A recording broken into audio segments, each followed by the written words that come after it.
right, welcome to the Exploding Heads Horror Movie Podcast, big episode 250, part one of three. More on that in a moment. I'm Dave Z. I'm here with no nickname Christian tonight because we're all business, buddy.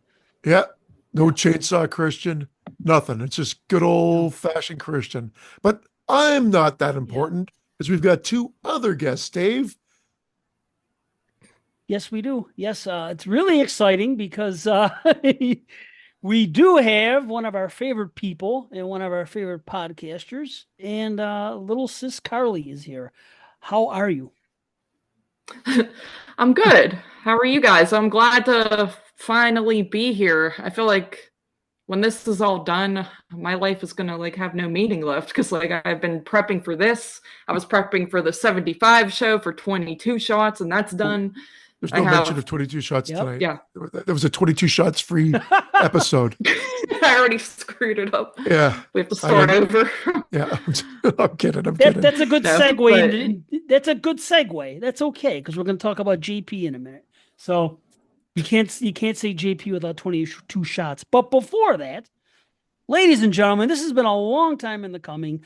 I've always wanted to have him on this show. We finally were able to get it together, and this is the perfect show for it because he is a lover of slashers like myself. He's my slasher brother. He is a great podcaster, a great man, and you know him from his own show, Land of the Creeps, one of my favorite, and I work with him on Jay the Dead's new horror movies. And welcome my main man, the Southern gentleman, GregaMortis. How are you? Ow. How do I come from that? How do I seg to that? Yo. I thought he was talking about me. I know, right? I did too, Chris. I've been hearing your voices for ever. I mean, all four of you, three. Let's see, 1, 2, 3. I got 3 fingers, three. And and finally be on air with you guys is awesome. And Daisy, I love you, brother. You're my favorite podcaster, right? That's right. And you're mine. So look at this. Should we just leave, Curly? Let these two be alone? Yeah. The show. Give me the hotel key room. That's all I need. Awesome. Well, this is a long time coming. Curly said it best. Yeah. I think I'm going to be in. I don't know what I'm going to do with my time afterwards, but we'll get to it. I'm just happy that you both can join us. I'm glad you both can join us. That's the main thing. And we were, as Dave mentioned, supposed to have a fifth, and that's JP. But Dave, again, I won't steal your thunder. You have everything written out for once, so I'll let you take over. Full intro script. I don't have that written out. I've been winging it the whole time so far. What you'll know when the writing stuff comes in, because you'll hear I'll sound. It'll be obvious that it's pre-written. It'll be so poor. Oh, it's brutal. But I would rather sound poor than. I don't want to sound like my name is Dave Z. I work at Exploding Heads Horror Podcast. I hope that's not what's written down. I know, right? No. Believe me, it's good. We're very professional this evening. But it's going to be a 3-parter now because it was supposed to be a 2-parter because this is show 250 and the object was 5 hosts, 50 movies, everyone having their top 50 list, and that equals 250. Well, because JP had a bit of a family emergency, we had to soldier around without him. The show must go on, and we have decided that the third show is going to be just Christian and I giving our 25 extra, so the runners up, I should say. So it'll be 200 between this show and the next show, and then we'll do the extra 50 on that show. So found a way to make it work. So I'm glad. It's professional. Yeah, it'll be easy. It'll be fun. So now we get 3 shows out this month like we usually do. And that's great. And as a matter of fact, these are the last shows that are going to go out to the public. People that aren't on the Patreon aren't going to hear this for another year or so, but these are the last ones we're going to put out is episode 250, parts 1, 2, and 3. After that, the last 50 are only going to be patron only forever. They're going to stay there and that's a treat for our patrons. With Brandon returning for the last 50 episodes. Yeah. Yep. So that should it's be going to be a great. party. And in fact, this will take us into October because we already did one episode in September. This is officially episode 2.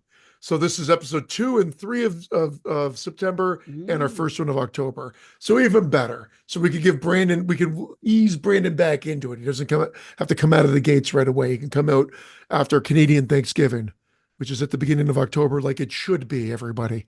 Like it should be. That makes no sense. 2 in the same month. We have Thanksgiving and Halloween. I do. How could you do that? I think Dave's rationale and reasoning kills me every time for this.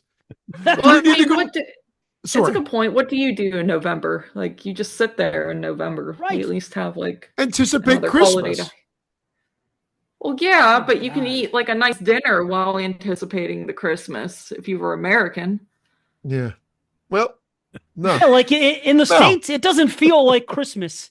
In the States, you don't get that Christmas feel until like Thanksgiving Day, right? Yeah. So, yeah, but you don't have that luxury, and I don't think you have that, right? I don't think you have that same feel in Canada. I don't know, but anyway, I don't want to get on a Canada talk. This is crazy. Yeah, we have a lot to discuss, just slasher list wise.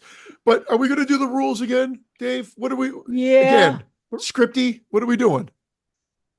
Here we go. This is let me just put it out that way. Okay, for people that are just tuning in now, this may be the first time they've heard the show. We don't know. It's a big show. Sometimes it happens that way. Sorry. So this is the top 50 non-franchise slashers, I guess is the title. But see, the thing is this. If you guys are looking for franchise slashers, this is what I want everyone to do that has not heard the other shows, because we've done this once before. Back in 2017, we had our first year of the slasher. Back then, we kept it kind of basic and decided we're going to exclude any slashers that weren't made in North America. There just simply wouldn't have been enough time. And I don't think we had all the resources back then to watch as many movies as we do now. So so what we're doing now is this. We're able to see a lot more.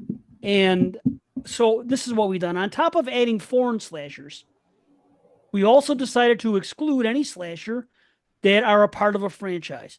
So if you want to hear that list, go back to episode 50 and you'll hear about all the Friday the 13th and Halloweens and all those franchise movies that everybody loves. Prom Night 4, of course. Yes. That was great too. So if you want to go listen to that, it's a Christian favorite. It'll probably end up being a pretty good counterpart to the show we're doing right now. So do that. Now the last time around, we were pretty, I don't know, we were kind of frigid as to what we were going to consider a slasher. We were looking for more of the traditional type slasher.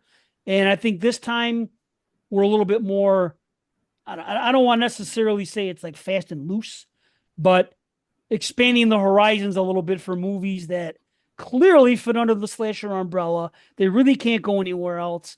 So last time we were like, okay, we want to have it this, and this to be an actual slasher. But now we're being a little more open-minded without going too far with it. Like, we're not going to call Alien a slasher. At least I hope not. I mean, anyone here can put on whatever. It can't be because of the franchise rule too, which is fantastic because that helps negate and help get rid of a lot of them. But again, to Dave's point, I know he's going to bring it up, but I just want to make sure, in case he doesn't, what we considered a franchise was anything over 3 entries. 3 entries. So some might be like, wait a second here. You know, a trilogy is not a franchise. What are you talking about? Well, we gave it up to 3. Anything more than that is disqualified. So if it was 3 movies and a remake, disqualified. 3 movies and a TV series, disqualified. 2 and 2 other entries, whatever it may be, disqualified. I think do you need more examples that add up to 4 or more? No, you guys got it? Okay, perfect. I got it. Everybody's got it. We're all on the same page. Good. So typically, last time we were kind of going for traditional slashers. I've been using that term a lot lately, and I think it has to do with watching so many this year and then not being so uptight about saying, well, if it's not this, it's not a slasher. we tried that. In theory, it sounds okay, but like I said, in the same respect, some movies they should be qualified as slashers, and that's a whole other thing. But in the past, it was like this: we would have like these requirements, not exactly requirements, but like preferred components. Like we would say you got to have these. This is the list I used to go by for this. You got to have a final girl. You got to have graphic or inventive kills, preferably with, but not limited to, sharp objects. A human stalking and slashing young people at one sharp object or disposing them in a different creative way. Small town or isolated setting. A revenge-driven backstory for the killer. Killer being masked or facially disfigured or disformed. Sexually active characters die while a virginal character survives or dies last. Human or was once human is the killer. They kill for thrill, revenge, or just plain evil. The body count more than 2. Killings tend to happen over short periods, sometimes in secret. We rarely follow police or detective investigations in true slasher movies. From the other character standpoints, people are missing out, not dead, or at least until a possible discovery or reveal in the climax. It's a solo killer, unless it's revealed in the climax. That's what we did last time. That, to me, are traditional slashers. Last time, Carly got all worried there for a second. I could see it in her eyes. No, I know it was last time. I'm just laughing. I'm like, so like one movie was allowed to make. That was a lot of very specific rules. I feel like, and no Leatherface. Have to have them all, but yeah. we got skewered over by not having the Texas Chainsaw Massacre count because we considered that backwoods cannibal film as opposed to slasher. But I mean, we're not being that anal. If you guys had something on here that could be proto or could be a giallo or whatever, we're not going to lose sleep over it. We're going to mock you religiously, and I hope you do that to me as well with a couple of mine, but that's it. Whatever goes. We're not that anal anymore. No, right, Dave? I hope we're not. No, we're having some fun. No, it's not. That's what I'm saying. This is what we're doing. We have further discussion. We did more research, thinking outside the box a little more. That's what led us to today and being able to do the show. At first, coming into the show, I thought it was going to be so much easier and everything else. And it turns out, wow, the more stuff you look into, the more slashers you see are out there. And it's like, I've had so much fun doing this. What we'll do now, quickly, is just talk about how many slashers we watched. How's that? Okay. Perfect. So, you know what I'm going to do? Okay, 1 and 4. This is what we're going to do. We have to decide who's going to go in what order. So there's 4 people here. I'm going to assign, this isn't going to be the order. I'm going to do our randomizer. Carly's 1, I'm 2, Christian's 3, Greg is 4. So watch this. I'm going to do a generation here and see who's going to go first. 3. Christian's going to go first, followed by Greg, followed by Carly, followed by me. Nice. So Christian, Greg, Carly, me. That's going to be our order.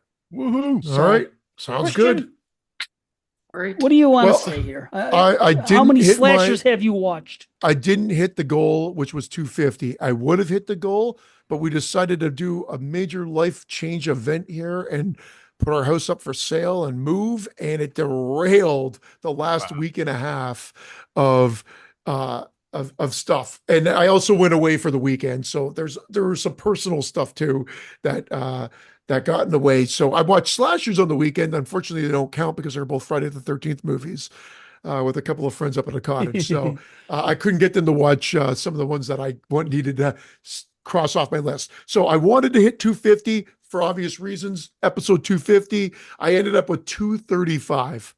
Wow. 235. I'm not upset by that number, but I'm mad that I'm 15 measly slashers shy of hitting that goal. But that's what I hit. Hey, buddy. I mean, that's nothing to that's a great number. I don't think too many people are going to do that. As a matter of fact, I think we might be in Guinness after this year, you and I. If they had this in Guinness, who watched the most slashers in 1 year, I think we'd be in it. But I mean, if the Friday the 13th count as watches, but not to the list, then yeah, there's actually more. I'm just counting the ones that well, yeah. I deleted those ones from the overall number, just because I've watched them so many times anyway. But yeah, anyway. Yeah. Same here. There's probably another 30 to 40 that I watch but don't count over the course of the year. So yeah, definitely. So now we know that, Christian and I are going to go the hardest on it, of course. So that's okay. So Greg, how about you? I came in with a whopping 75. That's still nice. That's what normal people would do. Right. Well, that's a lot. I feel like I'm Abby normal though, so I actually think I'm better. But no, I'm just kidding. 75. Did not rewatch some of the ones that I have watched a million times, so those I kind of avoided and went a little bit more off the rails. So yeah. Well, I know how much you love slashers, which is one of the reasons you're here. I am so curious because Greg is one of these guys that I'm actually jealous of. It sounds like I make fun when I say this about certain reviewers, that they have a whole lot of 10 out of 10s. Greg rates really high. And I've heard him give so many high ratings. And I always think, I'm like, people like that, I'm always like, I wonder, they have so many that they rate so high. I wonder what's actually going to make the cut. Because when you have 300 10 out of 10s, that doesn't help me. I want to know the top 50. You know what I mean? Really brings it home. You guys overlook my 10s. My 10 is like a 10, and then I have like 110. So there you go. Well, I'm looking forward to this list. That's for sure. Oh, yeah. Oh man. All right. And Carly. Getting it out. Absolutely. I made it. Carly, I know you watched a lot. I did watch. I did not nearly as much as you guys, but like I made it to roughly 135. I say that because like I did the same thing as Christian, where I included ones that were like franchisey, and then I deleted. I was like deleting. Like towards the end, it was kind of a clusterfuck. But like for this, for like ones that would count for the show, I would say about 135. I think is what I hit. Nice. So nice. Wow. Amazing. Carly, is that the most you've ever watched for any show? Yeah, I would say so. Actually. Yeah, definitely. So. I don't have to guess because like the thing is like take that 22 shots. It was easier to prep. Right. Well, I was gonna say it's easier to prep for this because it's like you can do all different years. Like when I do the top 10 of like 75, you hit a wall after about I get to like 35 and I start kind of slowing down like dramatically because it's harder to find movies from a specific year and a lot of them start to suck. So yeah, this was a lot easier to jump because there's so many. So and overwhelming. Yes. See, I knew it because I listened to probably every list show you've ever done. And I'm like, I don't know. I don't recall Carly being in triple digits. I could be wrong, but I'm just going by my awful memory that I have. And that's what I was saying. So I'm like, when you said 135, I'm like, wait a minute. That's like serious numbers. So, yeah, I don't think maybe like top 10 of the end of the year shows I've come close to 100 kind of. But even then, that was like back when JP and I went to see every movie no matter what. And now we kind of dramatically slowed down on that too. So yeah, the show wins so far. Nice. Awesome. That's all right. I want to hear. Well, Christian, I actually did it. I watched 259. Oh wow. Blew me away and blew over 250. Doesn't count. 250 was the max.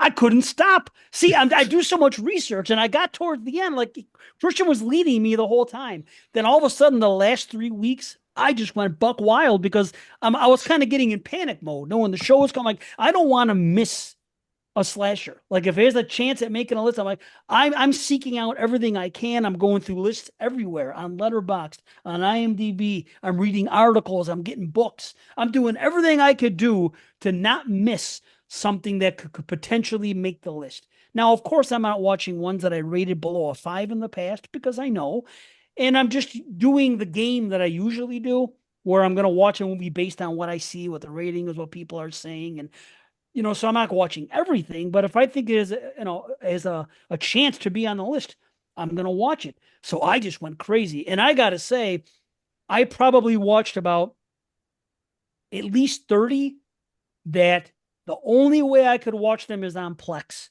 because of Parker, because he was able to put a lot of these movies, especially a lot of the foreign ones, which are on my list. They're available because of Plex, well, because of Parker, and he knows that. And thank you again. So that's been a big help. Like I was saying earlier, we didn't have the resources years ago, even like 5, 6, 7 years ago. It just wasn't. It's a lot easier now if you have the right friends and if you're on those type of platforms. You know what I mean? Where for sure they can upload it. So I just couldn't stop. I was coming across foreign slashers and this and that, and I'm like, I gotta make sure. So I could not stop. And then this is what's crazy. I was done yesterday. Done. I had 50 all set to go. And GregaMortis sends me a text asking me a question about a movie. And I took this as like divine intervention because I had just finished it. The phone was in my hand. I set it down. I'm sitting there maybe a minute, just chilling on my couch. And he sends me this text and I'm like, well, what do you know? He asked a question about a movie. And I'm like, that never occurred to me, but wow, I'm on board with this. So now I had to go back after whittling it down to 50. And then it was so hard to kick one movie off that I had to kick another movie off. But it had to be done, and you'll hear more about those when we do our third show when we do our 25 extra. But dude, I always do this for the year-end shows. Because I rate everything I watch, right? So I always say this is 7 and above is what I recommend. Well, I will tell you this. I watched 259, like I said. Out of that 259, 131 I gave a 7 or higher. So it's basically like 50%. Dang. Yeah, so nice. I had a grand old time. Nice. Yeah, I had a real good time. I only saw maybe, I would say, less than 10 that I would give like a rating of a 4 or below. So I mean, I'm really happy. So there we have it. That's fantastic. I admittedly, like I look at my list sometimes, and so a couple of things, some of the rules, of course. Like first, what I did was I took my list from the 50 show that we did years ago, and I took off all the major franchises, and I started with that list because why wouldn't that be? If it made my list then, why wouldn't it automatically make my list now? So that's where I started, but then I added all the watches in, and things changed. However, another rule, which I think makes sense, if I didn't rewatch it for the show, I didn't include it. So already, because this is not going to be honorable mentions, I didn't get to rewatch them. So House of Wax 2005 and Girl House are automatically off my list now because I didn't get to rewatch them. Wow. So they were on my list last time. They're not on it because of that. I put that sort of rule on me. So initially, when I cleaned my list, they were there. But then and they were on the short list to rewatch in the last 2 weeks, just couldn't get to them because of what happened. So they've been, whether right or wrong, they've been cut. Wow. Accordingly. So wait, you mean to tell me of the 235 movies you watched them twice?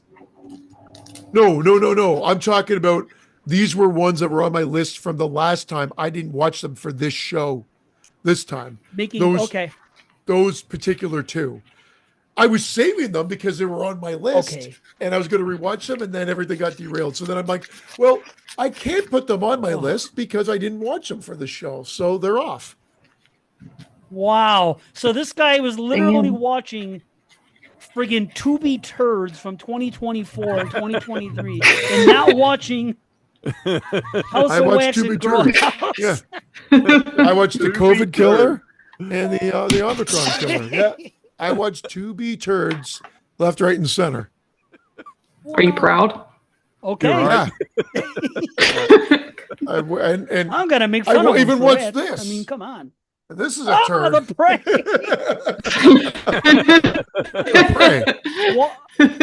Is that a gift? Was that a gift? Tell me that's a gift, right? Kuno. Kuno sent it from Denmark. Okay. Okay. Shout out to Kuno. Before we go into this, if anybody has the prey on their list, you're kicked off the show, and none of it. Yeah. Right now. It's the only rule I have. Number one. Yeah. I'm just saying. Anyway, let's get on with this thing because we're gonna do 50 to 26 tonight. This is part 1. Next episode will be 25 to 1, and then I've already just discussed the third show. So, what's the order again? Christian, Greg, Carly, me. Yep. Greg, Carly, Dave. Yep. I mean, I've got another omission, but maybe I'll bring it up after. I don't know. Like, again, I don't know when to bring it up because I know Dave and I are doing our honorable mentions, but this is beyond honorable mentions. This is another omission, and that other omission is Dressed to Kill. It was on my list last time, and I love the movie to death. It's one of my favorites, but I said, you know what? If I'm trying to be honest with myself, I try to wedge it in there. It's not even, it's more giallo-esque, no question, and it's not even much of a slasher. So although there's a good couple kills in it, but so that's my other omission. If you guys have it, no worries. I just booted off my list, but it was on my list last time. And now, instead of wasting time, I'll get to my number 50, which starts at a 7 out of 10. All of my honorable mentions are 7 out of 10, Dave, just like you. So all those other 25 we're going to be talking about in episode Not all 3, of them. Mine are all 7 out of 10s. So, dude, I had to cut some 7.5. It sucks, but I did. Yeah. Well, mine started 7 out of 10, and my number 50 is All the Boys Love Mandy Lane. We spoke about this a couple of episodes ago. I didn't know. This took a while because I had a few that could have fought for that number 50 spot. And some of them a little bit more traditional. Sorry, my list is up here. I keep trying to use my scroll bar on my MacBook here. And there are a couple that probably could have been there just as easily. But I wanted to put a spotlight on this because I really like that setup. We talk about how it sort of harks back to more of the earlier style slasher. But then I also like how they do the reveal and the sort of the swerve it takes and the manipulation that sort of takes place to end the movie. So what I didn't realize was how long this was shelved for. I think this was I think it was even 2006 when it was first talked about, but we didn't get it until 2013. I said 2009, I think, on the show, but I think it was even later. Really? That long? Something ridiculous. That's wild. Chris A.K. Scott, if that's the wrong information, blame Chris A.K. Scott because he force-fed it to me. Well, hold on. It says right here on IMDb, 2006. All the Boys Love Mandy Lane. So that's 2006. Then you just scroll down and you see release date, September 6, 2013. So that's correct. So that's crazy. So he just read. Well, that's in the United States. Hold on. Hold up. Time out. This is an international show, so we can't treat it like just a North American thing. So, in the United States, it didn't. Here's where it played. The UK, and I'm not talking about I'm not talking about a festival, a film fest. I'm talking about actually the first Piccadilly appearance Circus is right here. UK, Ireland, and Malta, all 2008. Everyone got it before us. Wow. Everybody got it before us in 2000. Every country, not every Malta country, couldn't wait to see that film. Malta. That's what it says. Malta. Yeah, Malta's there. Angola. Yeah. Wow. United Arab Emirates. They got it in 2008. The United States doesn't get it until 2013, like you said. Isn't that nuts? Nice. That is nuts. Anyway, it is all about the ending. And I'm going to say this now at the start of the show. I'm not going to play that game where I say you might hear this later on in the list because I think that makes the show anticlimactic for listeners. So I won't say that if it is or if it isn't, but it is all about the ending. I agree with you. The ending of that movie almost brings it up a whole point just to see what happens.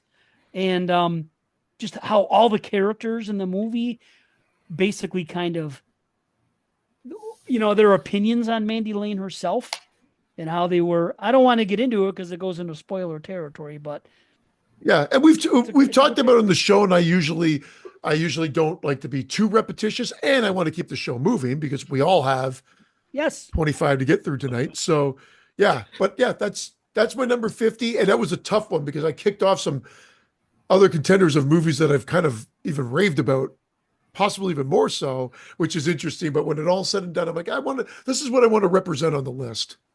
So I made it. You're up. You're up, Greg. Oh, my turn. All right, cool. Well, there was 2 movies. I'm going to go ahead and pull the curtain back. 2 movies that I said will be on my list, and that was number 1 and number 50. I didn't care what went in between. Those 2 movies were making it. Number 50 has to make the list no matter what. It is a crappy movie, I'm going to be honest. The print that's out there is crappy. But if anybody knows me, I love metal horror movies and stuff in the vein of Rock and Roll Nightmare. I gave it a 10, and I know, shut my mouth. I know where you're going. It's Canadian horror, Christian. Yeah. There you go. All right. But I love Black Roses. I love those type movies, right? So this movie was an absolute must be on my list, right? So the movie I'm picking was 1984's Rocktober Blood. And I knew it. Absolutely phenomenally love how cheesy, how crappy this movie really is, but I love it. And it could be just for the one reason, and that's Rainbow Eyes, the song Rainbow Eyes by Sorcery. Maybe that's the reason. Whatever it is, we went bonkers for it back on LOTC, bought the DVD, told everybody, and then we literally made Amazon order more. They went out. And they had to order more. That's hilarious. Pearl ordered, my wife. Yeah, all the listeners bought them. Yeah, we all bought it. She bought me the vinyl, so I had the vinyl soundtrack of Rocktober Blood. I rock Rainbow Eyes all the time, man. So Beverly Sebastian, what a fun movie that is so crappy that shouldn't even be in existence, but I love it, man. Now, is it hit the slasher world? I'm very loose with this, guys, because of the fact that the killer, spoiler, he's dead and resurrected kind of deal. So already he's kind of disqualified, but I don't care. It's my slasher. It fits. Oh, for sure. It was one of my later watches. I watched it only a couple of weeks ago, like right before this whole like sort of full stop came into play. And yeah, you hit the nail on the head. It's just a bunch of fun. It's totally off the wall. It's crazy. Like that, the opening massacre, like the opening kills and everything else, and then he comes back and the cheesy one-liners and everything. Yes. Wow. We need a Blu-ray or a 4K of this movie. We absolutely need that. So somebody work on it. So yeah, man. Boys, my list goes down from here. So don't worry, we're good. we started with the best. I knew it'd be on the list. I didn't know it'd be 50, but that's cool. Yeah, I know we're going 50. Awesome. I'm really curious about one movie that I know you love, and I don't know if you consider it a slasher. I do not, but I'm curious. Well, we'll find out later, because if it is, it's going to be in your top 5. But that's, be my number a one. Long time away. It could be your number 1. Okay. All right, Carly.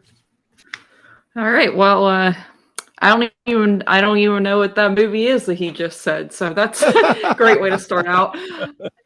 I'm gonna write down any movie I didn't watch while we go, just to see how many I managed to miss. Anyway, all right. So number 50 for me is a movie that's watched when I was, I kind of grew up on it. It's just never been my absolute favorite, but I had to include it because of the nostalgia purpose and the amount of times I've seen it. And that was actually April Fool's Day, the original. Nice. Yeah. Nice yes. Yeah, which, I mean, double thumbs. Heck, is it even a slasher? See, I'm already disqualified. Yeah. It's not The Prey, so you're still in. Yeah. Okay. Yeah, but April Fool's Day, I never loved it because of, I think, just the character, the sort of ritzy character type. I don't love the characters, but I do like Amy still. And she, of course, is a lead in this again. And I like that she's really, you know, it's another film in the vein of Friday the 13th, but she's playing, I think she does well playing a different type of character in this. Like, so I appreciate that. I mean, I like the twist. Like the first time I saw the movie, I was shocked by the twist. Of course, I was like, what?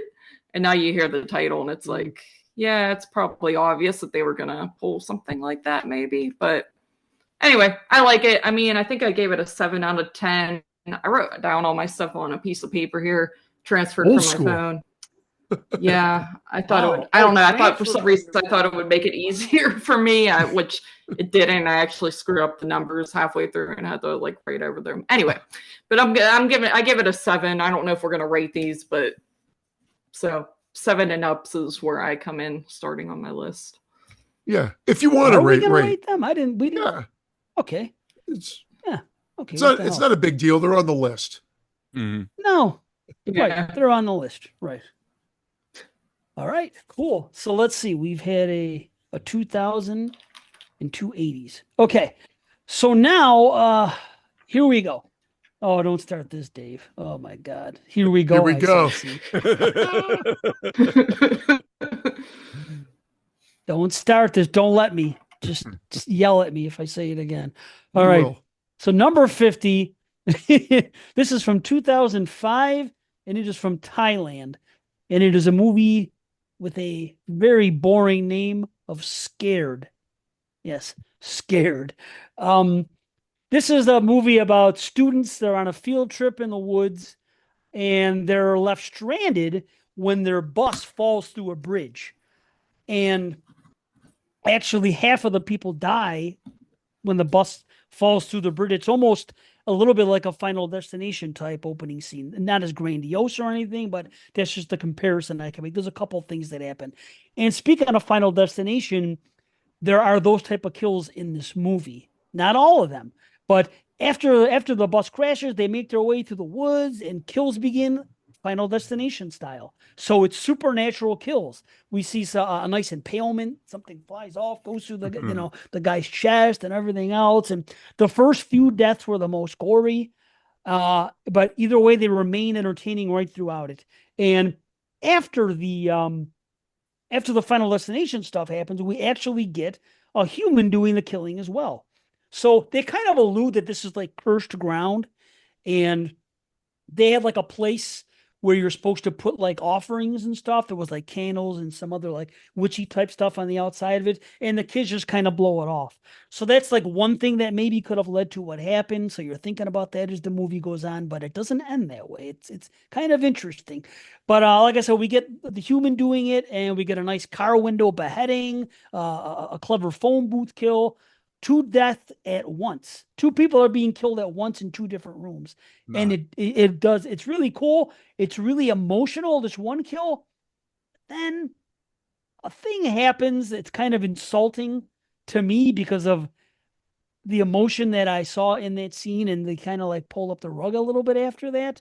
The killer reveal, at first I was like a little bit scratching my head. And now... I'm like, okay, let the movie end right now. This would be a great ending if you just end it right now. This basically was like Krampus all over again. Remember the story I told about Krampus the first time I saw it? Yep. That was happening in this movie. Like, okay, roll the credits now. And then something else happened. Oh no, don't let it end this way. They kind of did this little thing with a couple of reveals at the end. Now the ending, ultimately, it didn't anger me, but it also didn't thrill me. The movie comes so close, but I enjoy anyway. That's why it's number 50. And it's Scared. I give it a 7.5, like most of these movies for this evening probably will be. So nice. Scared. I like the fact that it should be the original name, the Rap Nong Sang On Quan. That's perfect, man. It should be that. Like, thank you. I'm just saying. Thank you for trying it. Yeah, well, you know. That could have been right. I mean, I was like, no. I was trying to remember it. No, from the South. No, I'm totally wrong. Trust me. Awesome. Well, Scared. Yeah, he is from the South. Be careful. Be careful, Christian. Be careful what you say tonight. Yes. Well, you're from Alabama, though? Oh, no, North Carolina. No. That's fine. That's fine. North Carolina. Yeah. North Carolina. Careful, okay. he does talk a lot about too. Alabama. It's just Alabama's been like the brunt of the joke on the show. So, again, another one that I like to put a spotlight on. My number 49 is Laid to Rest. I'll just spill it. Laid to Rest. I rewatched this one expecting.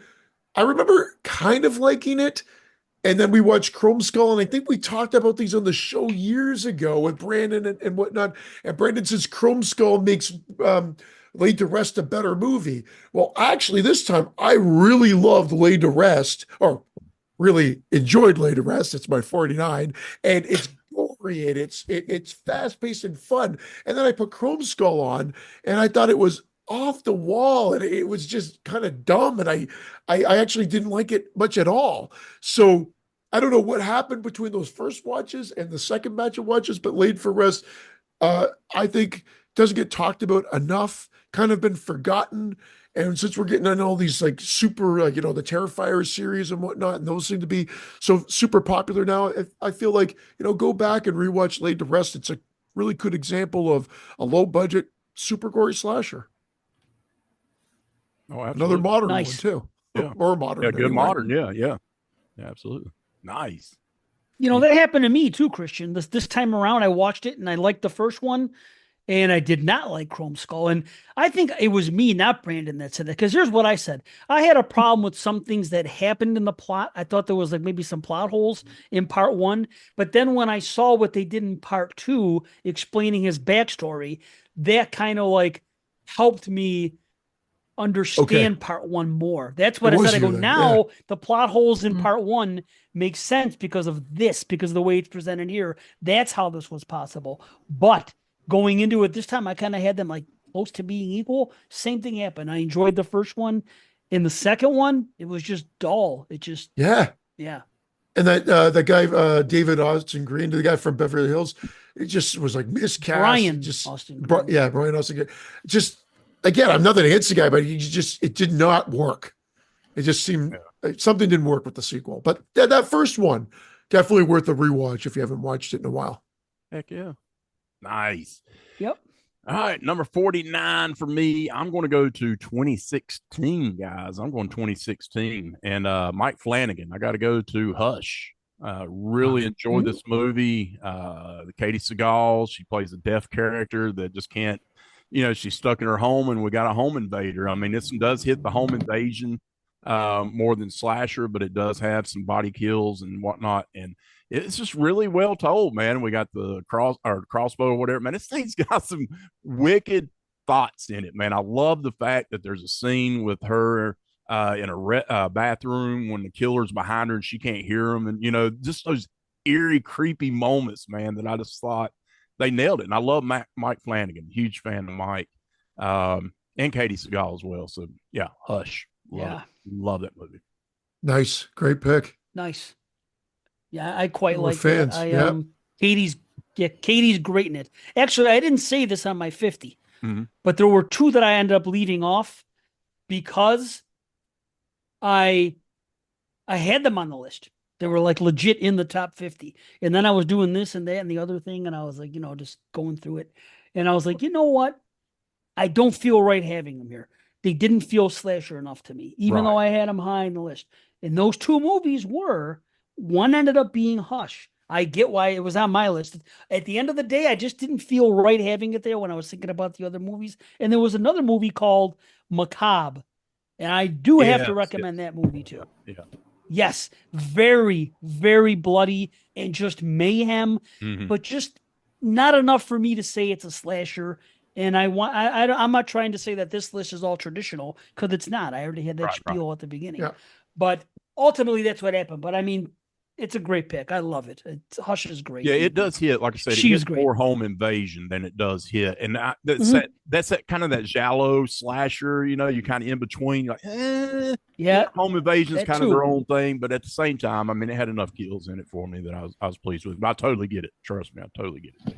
Yeah, and I did the same thing, Dave. Same here. I just watched it. We talked about it on the show. Oh, you took it off? Episodes. I took it off as well. It was on my other list last time too. I took it off for the same reason, but I can't fault anybody because I'm going to have ones that you're going to be like, you took Hush off, but you got these on later. So it's just right. I know. Playing it around, but I did the same thing. I just said, you know what? I love the movie. It's probably that Dr. Sleep are my two favorite Flanagans. Oh yeah. And so great pick. But ultimately, it hit the cutting room floor, unfortunately. I love it. Hit the cutting room floor. It is great though. Let the bodies hit the floor. Nice. Yeah, with Hush, I actually didn't rewatch it for the show, and I've only seen it once back like when it came out, and I really liked it back then, but I did not rewatch it for the show because in my head I wasn't like even though you guys, I keep hearing you say it on the show that it has slasher elements.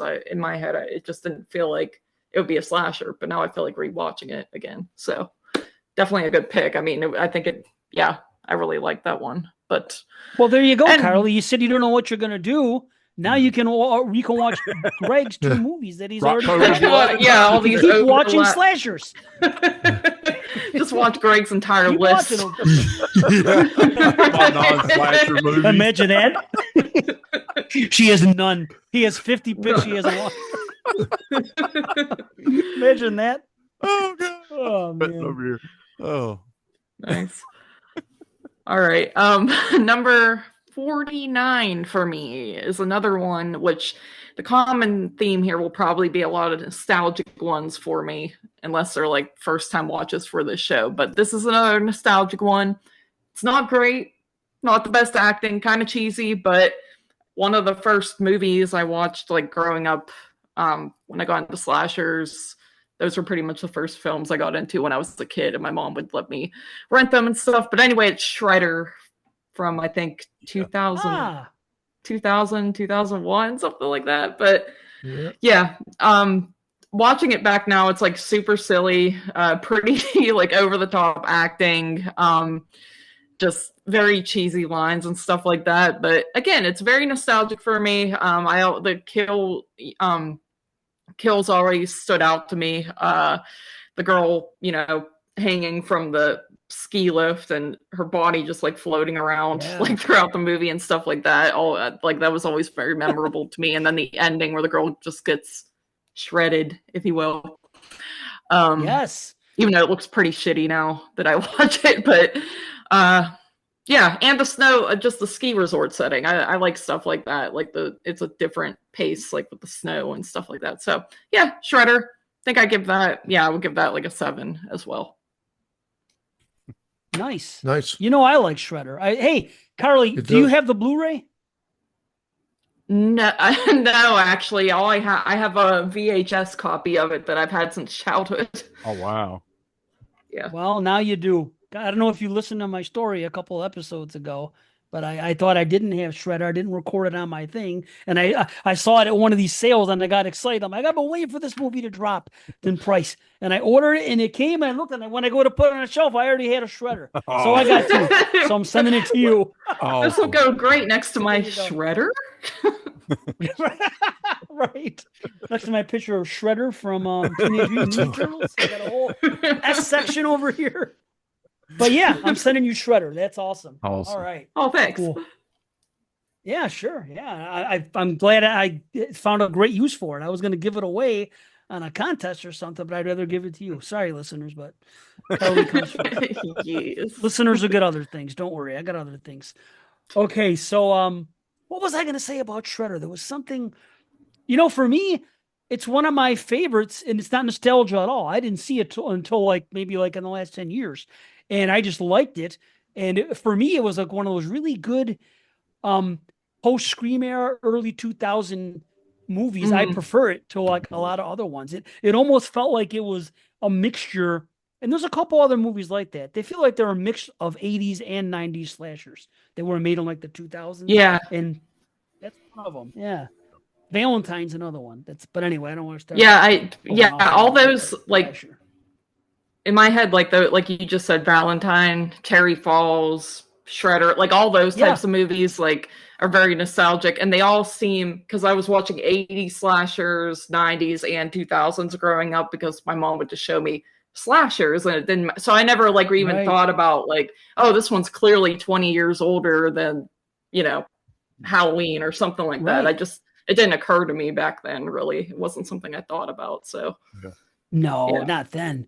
Yeah, but I'll tell you, I actually prefer those early 2000 ones, like those three you just mentioned, to like a lot of the post Scream. Like I think I prefer to like I Know What You Did Last Summer and like Urban Legend. I think I'd rather watch honestly Shredder and Cherry Falls and Valentine. So nice. I don't know. Okay, number 49. This is one that I never would have even. Well, I probably would have eventually got to it with all this research, but I was made aware of it when we were doing a show for 22 Shots and we were doing the 2011 show. Now, nowadays it's listed as 2010 on IMDb for whatever reasons. And this is from France, and this is called Last Caress. And I don't know if anyone saw this one. I spoke about it on that 2011 show. Actually, I don't think I even did talk about it then. I don't think it was in my top 10. No, it's a 7.5. It wouldn't have been. But anyway, you talked about it on our show. I talked about it here. Yeah. I'll tell you what, it's a nice short running time. It's an hour and 15 minutes. A lot of people seem to want to qualify it as Giallo, and I understand because the beginning is very Giallo looking, and the opening kill and like the motive and the black leather gloves and stuff. But then after that, it's like it goes into a different territory. This was actually marketed as the first glam gore movie when it came out. And I'm actually okay with the description because it's definitely stylized and it does have good gory kills. And that the kills are what it's all about. It's like I said, a lot of people consider it Giallo, but I don't get it. To me, it's basic slasher. Even though stylistically it does emulate some Giallo tendencies as well, but I guess it's more of a hybrid. I don't know. But it's short, it's paced well, looks good, has a great score. Great practical effects. Starts off with a really good kill. The killer is in the house that 5 young friends of the victim arrive to the party after she's killed, not knowing, of course, that she's been murdered. So the killer just killed somebody trying to make their escape, and people come to the house. So now the killer goes in hiding, and now we go into a slasher. It's like I said, there's 5 young friends that come in. There's some family history stuff going on there. There's a seance. There's some witchy stuff as well. But we have a slasher killer. The score is really good. The first kill was really good. It was too bad she had to go because I really liked her. There was an instant reveal that was nice and different. There was a bad edit or two that I wasn't crazy about. But I'll tell you what, the kills are what it's about. There's a Friday 4 corkscrew kill. Ooh, obviously this guy got that from that movie. Yeah, it's great, man. I just cannot say anything bad about the kills. The killer has a cool weapon, and it doesn't get used every single time. So that's also something cool. A lot of pretty. No, that's what I'm saying. That's not a corkscrew is something that he doesn't ordinarily use. So he mixes it up. He has a weapon of choice, but he still mixes it up, and I'd like to see that, But a lot of pretty girls in the movie. You can never go wrong with that for me, and has a cool ending. So, Last Caress, 7.5. Nice. I remember you talking about that, and I didn't see it. Now I'm mad. So it's on my short list to watch too. So far, both of yours are on my short list to watch, Dave, as well. So nice. Now my list just feels so goddamn generic, but here we go. Same. Number 48 is my preference for sort of a high school slasher film back from 1981, and it's Graduation Day. Because we were talking about this on the show, and we were talking about how everybody seems to be leaning towards Fatal Games. I don't know if it's because Fatal Games, I don't even remember Fatal Games from back in the day. I don't know if it was because it was harder to find or whatnot, or because I consider myself well-versed in horror and slashers and whatever, but I don't remember Fatal Games. So I don't know if it got some resurgence, and that's why it's become more talked about recently in the last 5-10 years or what it may be. But Graduation Day has always been a curious one for me. There's some amateurish moments to it, but that ends up kind of being part of its charm. I love the editing style that this editor just sort of goes to town and has fun with it. There's some good kills, and we get the we get a little bit of that, the after death kind of factor where I like, when you see the dead bodies and whatnot, and some cool Linnea Quigley's in it. Yep. We got is it Christopher George is in it as well? Yep. As the coach. Yep. Yeah. So yep. Yeah, and the dude from Rocky IV, that's the principal. What's his name? Forget his name, but so you got a good cast, and yeah, I like the story too. It's got all the elements that you look for in a slasher, wrapped up in cheesy goodness. Yeah, good score. Really good scoring. Yeah. Yeah. Agreed. Definitely. How about Vanna White being in it? I know, right? Did you see Vanna White in there? Yeah. I remember that too. I think Trauma released it. I don't know how that copy is. I believe I've got the other one. I don't know if it's MVP 88 or films. Is it 88? Okay. So it's not Trauma's release. That's all I know. Right. I bought the Trauma 88 Blu-ray. films. Yeah. Go ahead. Did you? You had the Trauma one? I did. I bought it and mine didn't work. I had to take it back. Like the disc did not work. It was skipping, and I was like, "What in the heck?" Brand new, and I ended up having to get another copy, but the new copy works, so it's fine. I'm trying to figure out if the 88 films. Is that it? Vinegar? Okay. I have, maybe that's what you, Oh, wait, Vinegar. I'm talking Vinegar. I'm sorry. It was Vinegar Syndrome. Yeah. I'm sorry, release, not Trauma. I'm sorry. And that didn't, yours didn't work? Yeah, mine didn't work. It would come up with the title track, then it would play for like 2 seconds, then it would skip, and then it would stop, and then I'm like, crap, and then it'd go. It was almost like it was scratched, but it wasn't. I was like, what the hell? I've never had it happen. Brand new copy, so I had to get it back, get another one. So it's all good now. I love it. There's some decent special features from what I remember on that one too. So, worth checking out if you're a fan. It's silly. It's fun. I mean, I like it. And like I said, I watched Fatal Games again, and I was a little like, for lack of a better, I was bored by Fatal Games, and Graduation Day kept me entertained. So that's what it's all about. Awesome. Right on. Cool. I like both of those. Yeah. I do too. I actually do too. I like javelin kills. Yeah. And I love the reveal in Fatal Games too. I do too. Yeah. Let's see, number 48 for me. I'm going to Juan Colette Serra. It's been mentioned tonight off air, but 2005's House of Wax, man. Just such a huge fan of this movie. I absolutely love this freaking movie, and I shouldn't, but I do. I mean, I think the kills are great. I mean, freaking Paris Hilton's good in this. What? I know. She is. Like, what the hell? She's in a horror movie, and she actually performed well. So, yeah. But I thought the kills are really good. And she makes fun of herself. She does, and I think that's why she's good. Yeah.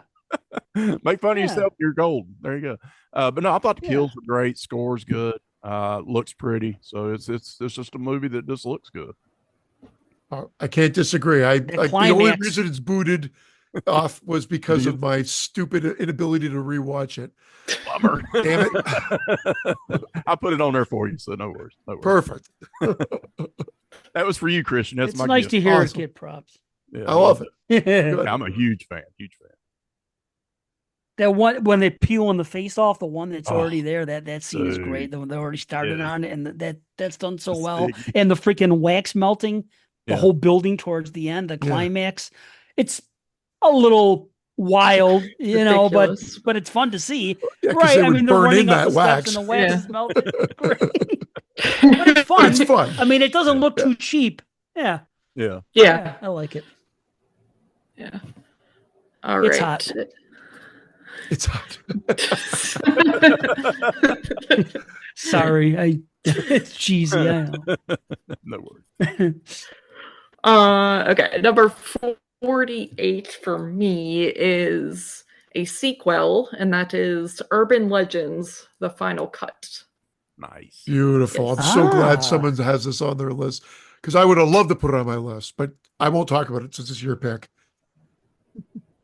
I do this all the time, Carly. I'm sorry. This is what everyone does to me all the time. No, okay. But no, Urban Legends, another one that I just grew up watching, and I always thought the sequel. I like the first one and the second one. The sequel is more brutal. I feel like with the kills, like the kidney scene is like, that's always been super cringe. I'm saying cringe. Dave, but in a good way. Right? I don't know if I did. You're saying it the right way. Yes. Okay. Now I'm like, even though I said it the right way, now I feel pressured to keep saying it the right way. Okay. Don't worry about my ass, please. I'm crazy. Don't worry about me. Oh, me too. It's okay. Urban Legends, though, yeah, a lot of gross out moments. I like that they get the that lady who wants to be like Foxy Brown, basically. They get her back in it, like the security guard. Yeah. I think she's great. She is. It feels a lot different because, you know, they take a different, it's a basic slasher, but it's like they make a different concept out of it, and it's people making a film in the movie, which I always like that stuff too. I think it's cool because I mean, the beginning of the film is like a fake out where they're filming a movie, and then it's like, oh, cut, blah, blah. I like movies like that. I have fun with them. So yeah, that's just another one I've always had fun with. Awesome pick. And like I said, the reason I it's not on my list, but it would be probably somewhere in that I don't know, the other 25 or beyond, but it's because I showed my daughter this. She's like, what school is this, Dad? I think I've told this story on the show before. I think this was filmed in Ontario. And we found out it was Trent University. And my daughter picked the university, Trent, based on seeing it in Urban Legends Final Cut. And because it had the teaching course that she wanted to go into. And it was, so it all just worked out. So we watched Urban Legends, which she loves the opening for. She still thinks that's a great opening with Billy Bobbitt. She's watching the movie like, oh, those dorms look nice. I'll see. I'll she go watched there. The first one, loved the opening scene, but then the second one, they were rowing, doing the dragon boat rowing through the school and whatever. She's like, this looks amazing. This looks exactly where I want to go. And I was like, this is Trent University. Wow. And then she looked it up. She goes, they have an early childhood education program because she wants to get into being a teacher. Yeah. And now that's where she is right now. And you get cool data points crazy. For that. So that's awesome. Yeah. They haven't changed. So what you see at that school, you can see there. Wow. It's fair. The campus looks the same, so it's fantastic. But that's just my little aside. So I have a soft spot for that movie now because of that. That's cool as well.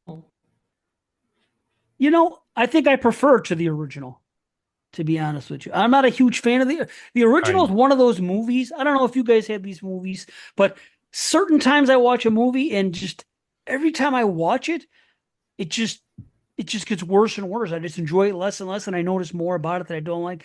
Urban Legend has become one of those movies for me, and I don't know. Like last time I watched it was probably my worst. I think I rated it pretty low, and I was like, there was a lot of plot holes, and it's just like the more I watch it, the more plot holes I see. So, but the second one, I enjoy it. I only saw it the one time, but I liked it. Yeah, so that's cool. Cool. I like them both. All right, I didn't prefer the second. Nice. I never saw the other one, Bloody Mary or something. Is that? Oh, that's the shit fest. It's horrible. I mean, it's fun. It's kind of fun in the fact that it's like really bad, like CG and stuff. It's like a supernatural take, but it's definitely capitalizing off of like The Grudge and The Ring. It's trying to be like that, but like in an urban legend movie. Oh, really? Yeah, like it's got the ghost girl and stuff, but it's just done really badly. So. Yeah, I'm not gonna mess with it. It kind of reminds me. I've never seen this one either, but it gives me the vibe of the third I Know What You Did Last Summer. Yeah, well.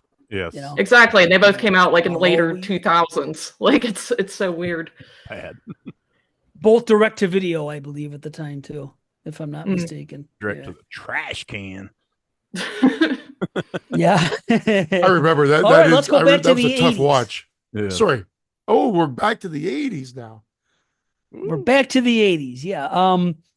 This is the movie that I've seen enough times, but I've always liked it. I've never had a bad thing to say about it, but it never really made the jump that it made this time watching. And this is weird because if you look at my episode 50 list, Christian was kind of alluding to it earlier about all the movies being on the list, thinking that they're automatically going to be shoo-ins because they were not franchise movies and there's only so many. And, you'll be surprised if we get to the end, whenever, and I say that I left this movie off and this movie off. I think there might be some surprises because a lot of them made my list the last time. This is the opposite. This never made my list.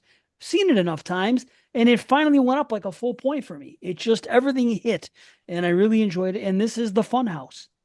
Oh, nice. Which I'm sure everybody knows about the Funhouse. For me, it's really the atmosphere at this carnival. It's just like it's just awfully creepy. I like the way it looks and everything, and it just has that feeling of like, you know, impending doom is going to happen. There's just something ever since they go in and they see the psychic lady and she gives them the warning and everything. It just seems like it's leading up to a creep thing, and it just keeps getting creepier. And then, or a hand job. It's like an hour before we, yeah, it's about that. And again, that character and what happens there, you know, I'm a little bit uneasy about things like that, and the whole freak show type of environment. It just rubs me wrong. So when you take a well-made movie and it has these aesthetics, I wish that stuff didn't bug me, but it does, you know. And it's the rubs me wrong. Yeah. I'm sorry. It rubs me wrong. Oh, jeez. Yeah, like the girl rubbed Gunther. Yeah, I got you. But I love the intro. It's scary. The way the credits look. It just has that 80s vibe and everything. And you get POV right away, even though it's not really what you're expecting. It's one of the few movies where you see the final girl naked in the first 5 minutes. Most of the times you don't get any nude from the final girl. So I thought that was kind of unusual this time. I was like, oh, look at that.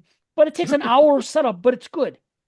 It takes an hour till we get the hanging scene, which is great. Yeah. The kills that we do see are creepy and good, and it's just 4 people inside there. So I think for the longest time, it just seemed like it moved too slow in the middle. But I think now watching it, I appreciate the suspense more. Sometimes I love gore fest and body count movies.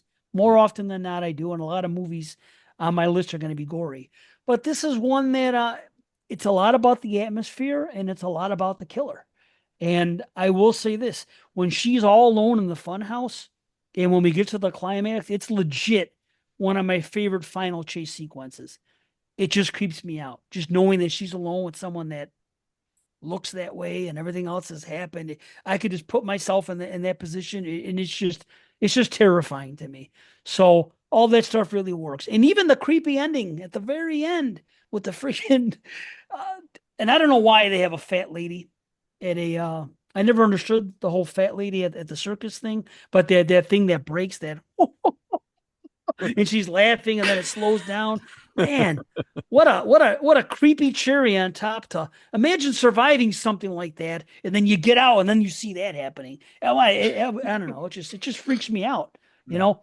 But I'll say this: I love these scenes where you see somebody that can help you, and they're in your sight, they're in your eyesight, but they can't see you, and you're crying out to them for help, and you can't get it. It's just it's only done a handful of times in movies effectively. And this is one, when that one girl, she's seen them through the fan and they can't hear her. I think it's the final girl, and she's yelling out and everything else. And it just gets me every time.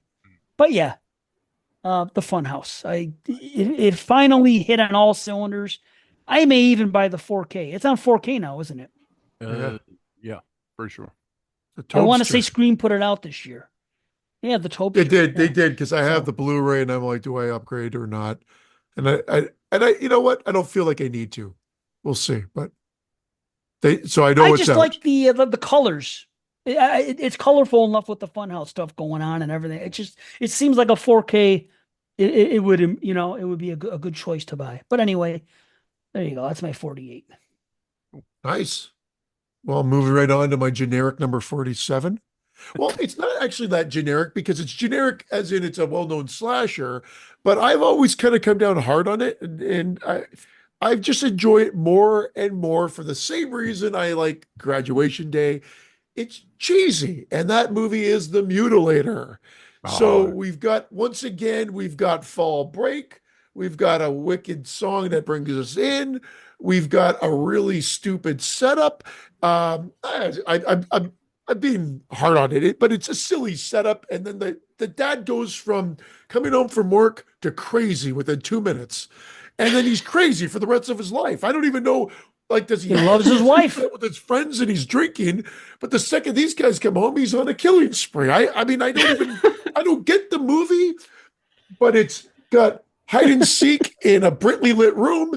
It's got nudity and it's got gory kills, and it's just fun. It's just goofy fun, and another party movie that you can watch with your friends or enjoy by yourself, but you can also laugh at it too and have fun. And filmed here in North Carolina. And there you go. Christian, don't think you have a generic list. It's your list. This isn't a pretentious fest. This is your list, buddy. Yeah, well, thank you, Carly. Right, thank you. you. No, and I've used to make fun of it and not like, and then I'm like, well, I got to stick up my ass. It's just you put it on, you have a good time, and that's what slasher films are all about. You add the North Carolina element to it as well, and you know what? It's gory, good effects, good makeup effects work. Oh, great effects, man! And great poster. Oh yeah, and slogan as we talked about. Yes. Yep. Yes. By pick by X. By what? What am I looking at? X? Pick by X. Bye. By sword. Bye. There's another one though. By sword. Bye. Okay, there's three, and then by. I must have that hanging up here somewhere. I got a freaking autograph by half the cast. I should know that. Really? Yes. I went to a screening of it. I went to where they actually filmed it. And we did a screening with on-set cinema with Kenny Caperton. And they had Bud Cooper, the director, and the guy that did the special effects, a couple of actors. So we had a whole thing. We watched it inside the house where they did the killings. It was awesome. Really cool. That's awesome. What? Yeah, totally. Did you play hide and seek? I did go through the house. We saw everything. My wife was with me. We had a blast, man. It was at Atlantic Beach in North Carolina. It's such a cool concept, man. And that is. You know, the gaff that they used to do the main kill through the crotch area. They had that actual thing. Hold it, man. I got pictures with it. So freaking awesome. Man. Great movie. Oh, that's a fantastic experience. Oh, yeah. Did you see part two? Because Carly's actually seen part two. I have not seen it. Yeah, she's one of 6 people in the world that have seen it. Apparently, yeah. In it, I was going to try to be an extra in it, man. I just never got a hold of the right people to get on. It was a bummer. It's a weird movie. It's meta. It feels like New Nightmare almost type of vibes. It's got very good gore, very great kills. Well, that's all that matters. It's a strange one. I don't know. You'll either love it or hate it, I feel like. Okay. All right, cool. I just hope it comes out this century. It's crazy. Right. You guys saw it. I can't believe. Yeah. I don't know what's going on with that. Yeah, it's so weird. We'll have to get a hold of Bud and find out. Come on, Bud. All right. Got to listen to old Bud. That's right. All right. Well, number 47 for me. I'm going back to the 80s, guys, and I'm going generic as hell, too. This one would have normally not made my list, but actually made my list this time. Screw it. 1981 fun movie, and it's Hell Night. Absolutely. I think this is one of those movies that it's fun. Is it great? No. Does it got plot holes? Absolutely. But Linda Blair's awesome in it, and just the cast, and Tom DeSimone, he did what he did. I mean, it's got some pretty decent kills on it. I like the concept of being in one location, kind of being in that set, and the mansion's so big. You know, this building's so big and got so many rooms. I love that, and I just thought it was fairly clever. Just your generic slasher movie. Perfect. Good pick. Great climax, man. I love the end, the way he dies and everything, and that's the whole movie right there for me. Is that kill? The way that ended, I'm like, okay, boom, you're in. It's great. Nice. Yeah, it's fun. Definitely a fun one. All right. 47 for me is a very cheesy one from the 80s, and that is Killer Workouts. And oh, nice. Yeah, this was like a first time watch for me. I think it was I think we did it on Slumber Party Massacre, and that was the first time watch for me. And then I watched it again, like in prep for the show too, just to refreshify my memory on it. And I think it's a lot of fun. I mean, you get all these like insanely long workout scenes that go on for half the whole movie is like a workout video, and then you get like these like it's funny laugh out loud. There's like scene like I'm a pretty miserable person. I don't laugh too much at movies, but there's some that make me laugh out loud in this movie, like the people just like fist fighting and stuff throughout it. It's a ridiculous film, ridiculous acting and plot and everything, but I have a lot of fun with it, so I had to throw it on the list. Awesome. Dig it. I love the reveal too. Yeah, good review. Yeah. I love when it happens at the end and you see everything, and then they take that walk outside, and I don't know, it's I enjoy it. The fact is, there's Blu-ray of it just makes it even better. It's just like, what? You know, I have a thing right over here. I have a towel, like a workout towel, and it says "Killer Workout" on it. Nice. I can't believe that somebody thought to have merch for that movie, but somebody did. And I was like on Etsy one day, and I came across it when I was looking for VHSs, and I was like "Killer Workout" freaking sweat rag. I was like, what? And sure enough, boom, it's hanging up in my freaking room right over there. That's cool. Do you have a big pin too? Is that with the first couple kills are with the big pin? Like a diaper pin or something. Yes. Which is crazy. Yeah. Art, man. You don't see it. Nuts. Everybody's got one of them floating around, right? It's not as bad as that one big. What did he have in Dr. Giggles? That one huge thing. What the hell was it? It came out of nowhere. Well, he had the big Band-Aid and then a needle. Everything's everything's huge. Yeah. Yeah, that's the idea. Okay, so number 47. Everybody happy? This is from 2012 from Ireland. It is Stitches. This is the movie when it first came out, everybody was kind of talking about it. It was all over podcasts and everything else, and it just kind of got quiet. You don't hear a lot of talk about it anymore, and I think it's obviously one of the better slashers of the 2010s and onward, one of the newer ones. It's such a nice, easy 80s type setup. This clown coming back to life to take revenge on the little kids that freaking tormented and, accidentally killed them. But still, that's old school stuff right there. It's a revenge from a prank or something went wrong. And the way he's revived is like straight out of like an 80s handbook. The kills are nice. He is great. Russ Noble as the freaking, as the title character. He's everything, man. It's his show. He does really good. And I really like the fact that everybody that was at this party years later, that they take the time to have them, they're all messed up. It's like 6 years later, and all of the kids that were at this party that witnessed it and everything else, they all have issues now. And I think it's cool. I mean, it gets a little bit ridiculous in the umbrella scene, and there was a little bit too much CGI maybe sometimes, but a lot of the gore looks good. We have a great exploding head. We always love that. Ripping off of an ear, hell yeah, always great. Everything about the died in your arms scene freaking is aces. Everything about it, the kill, the music, the way it looks, it's just a great scene. It's just a lot of fun without being, too goofy. Yes, there's some goofy stuff in it, and yes, he is a clown and he's sarcastic and whatnot, but it's played straight enough for me that I like it. It's not ridiculous. I even don't mind the cat kill. It didn't even bother me. Usually, if there's a cat kill, it's gonna bother me. The way it's done in this movie does not at all. You're all for it. So that's saying something. I'm okay with it.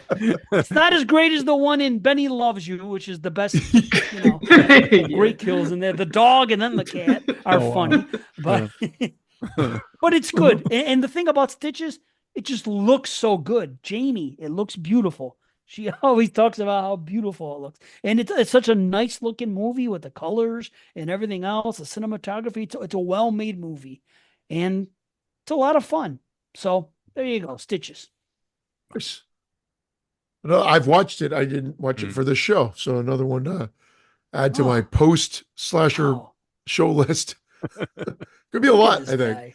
Yeah. Okay, number 46 is, I don't know if it's my only PG one or PG-13 or no, it's PG. Tourist Trap from, I guess, 79.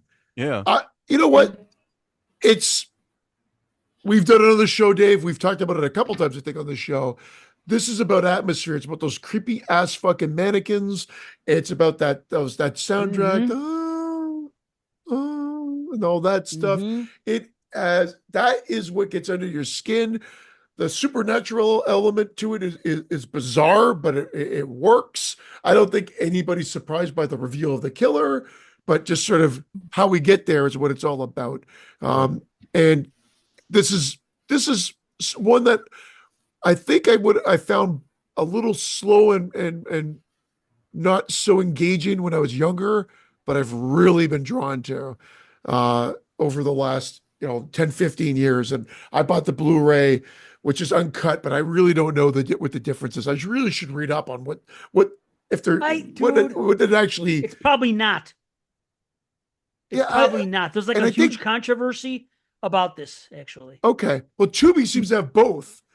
So I want to know if it's just like they plaster a running time on there, but is there any actual differences to the movie itself? But besides all that, definitely worth checking out. Creepy as hell, leisurely pace, old school, and it's got that gorgeous girl, Dave. Again, I'm horrible with names. Tanya Roberts. Thank you. Tanya. How did I forget that one? In this movie. Yeah. I know her. I just picked up the a lot of fun. Full Moon Legacy set, and it's in that Legacy set, one of the 11 movies on Blu-ray, which is awesome. So nice. I definitely recommend that choice. Yeah. Awesome. Oh, yeah. Cool. Definitely. It is very atmospheric. You're right. My number 46 has already been mentioned. The first crossover here, man. We got our first. This one, and luckily enough, it was yours, Dave Z. It is The Fun House from 1981, man. This is nice. One of those movies, man. I like movies set in that atmosphere. And I mean, you can go into like 100 Tears, you can go into all these different movies like that, maybe even Circus of the Dead or whatever. But I just really have a lot of fun with The Fun House. I just always, even as a kid watching this, well, not a kid, I guess I was a young adult, but when I watched it the first time, VHS, rental, I was just like, man, this is actually fun. Like, this is a fun kill movie. And I just enjoy it. And I love amusement parks. I love anything like that. So anything set in that environment, I'm always going to have fun with. I love carousels and spooky rides and murder rides. Daisy. I love Speaking. Yeah. But I just love. Speaking of that, don't you think the one person who could do an excellent remake to the Funhouse would be Rob Zombie? Absolutely. Heck yeah. That's right in his wheelhouse. Because he hasn't done it, to be honest. I've been saying it for years. Yeah. Somebody needs to put a bug in his ear. I would too. Yeah, absolutely. Here, I'll text. Right. Like it's not easy. Run that by him, Greg. I'll do that. I'll hit him up right now. He's probably just. And if not him, Buddy from the Mutilator. Yeah, sure. Yeah, I got both of them on speed dial here. Nice. That's wishful thinking. That's their name. Wishful thinking. 1 and 2. But anyway, Buddy and Rob. Yep. Yeah, Bud and Rob. Bud and Rob. Yep. Yeah. They're my pals. Yeah, And if anybody listens to the show, that's a great one. I got a bunch of land by the ocean in Arizona. I'm telling you, I'll sell you really cheap. I always used to be Florida back in the day. Now it's Arizona. Florida's too close to home. Yeah, right.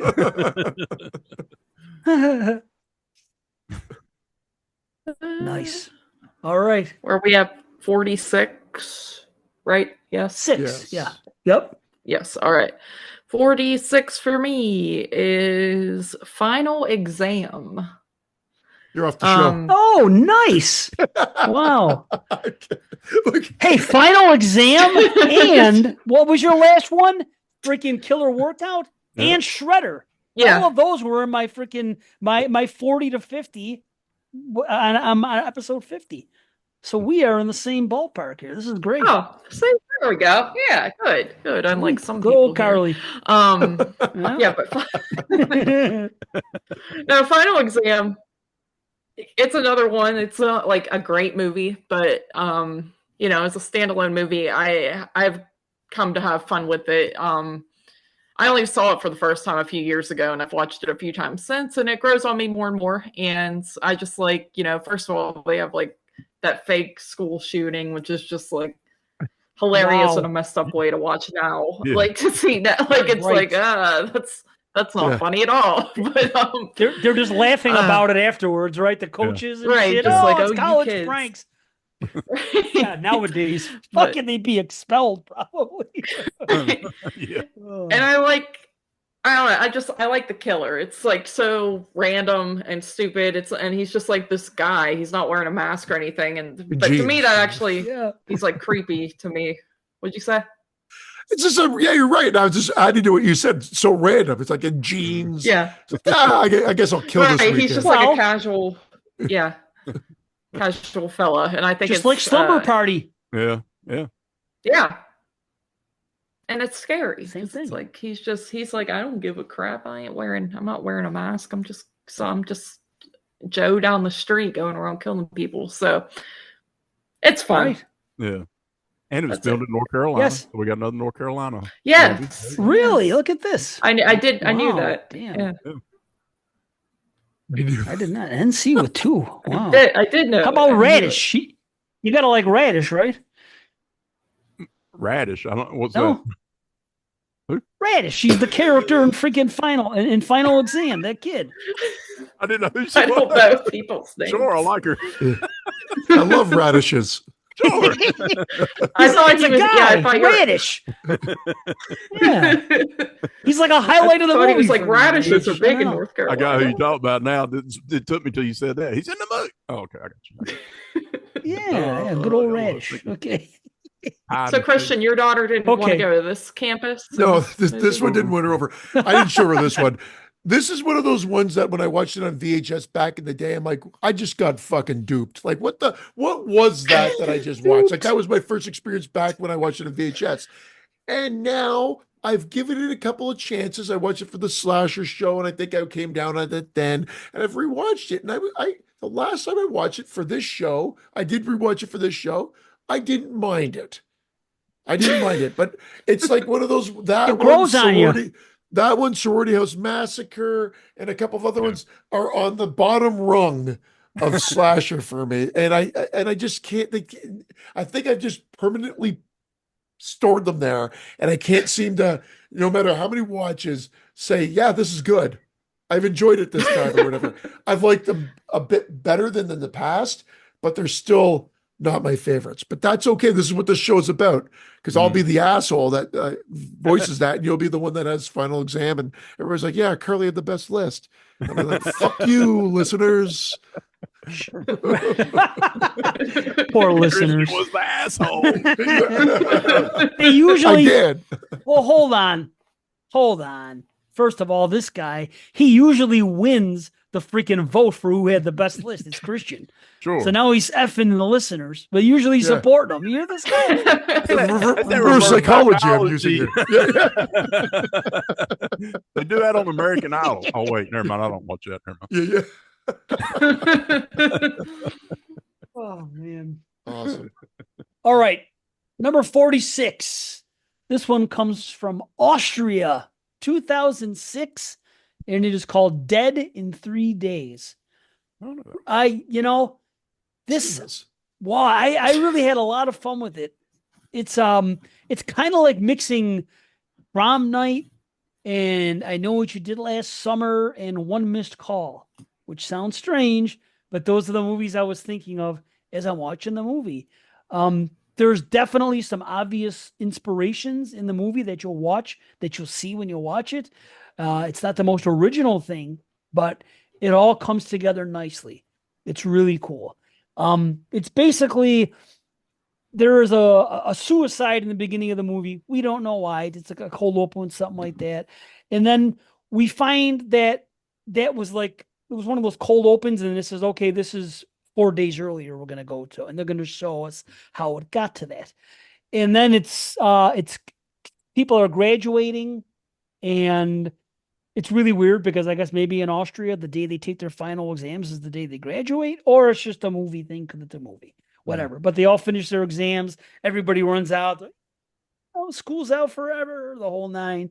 And you see that one of the kids is very much concerned about their grades, and the other ones are not as much.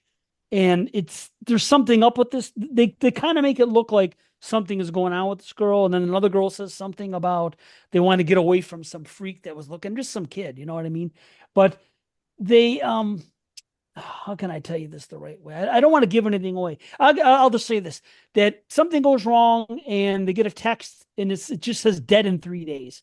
And then a kid goes missing. And then we get some good kills. You get the text, and then sure enough, you die. So it's things we've seen before, but it's executed really nice. They have some cool scenes. There's this really horrible scene, somebody being thrown into the water and they're all tied up.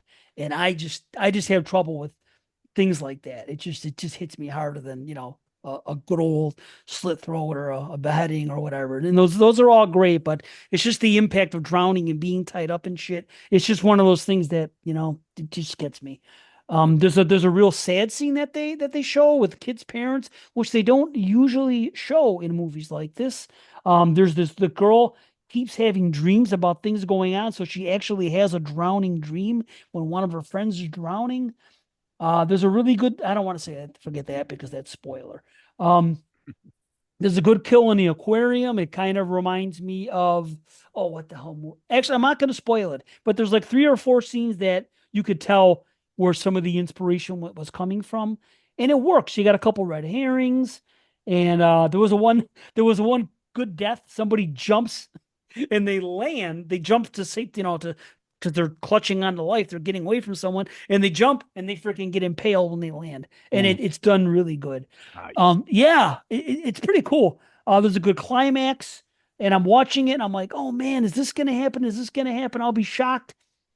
They show some backstory, and no surprise, I wasn't shocked. I wanted to be shocked. It didn't happen. It went where I kind of expected it to be, but it's okay. They pull up the rug a little bit, but that's okay. The camera work is good. The editing is solid. There's actually some suspense in this movie, and this is just a movie that I don't think a lot of people are going to watch unless they search it out. There's a Dead in 3 Days 2 that comes out, and it's so weird because it's a completely different type of movie, but it takes the final girl from this movie and another girl that survives, and it puts them in another scenario, and that movie ends up playing out almost like a French extreme film. It's pretty interesting. A lot of people actually prefer it, but if you want a slasher, you watch the original, Dead in 3 Days from 2006, 7.5. Nice. Haven't seen it, so I've added that again. My list, 1 or 2 for that matter. My number 45 is Club Dread, my favorite out of all the parodies of the slasher films. I'm not a Student Bodies fan. I haven't seen Pandemonium. Class Reunion is god awful in my opinion, and Wacko's okay. So this one reigns like above them all. It's not remotely scary, but it's funny, it's gory, a little too long for its own good, but at least it's funny and it's got some gory moments to it.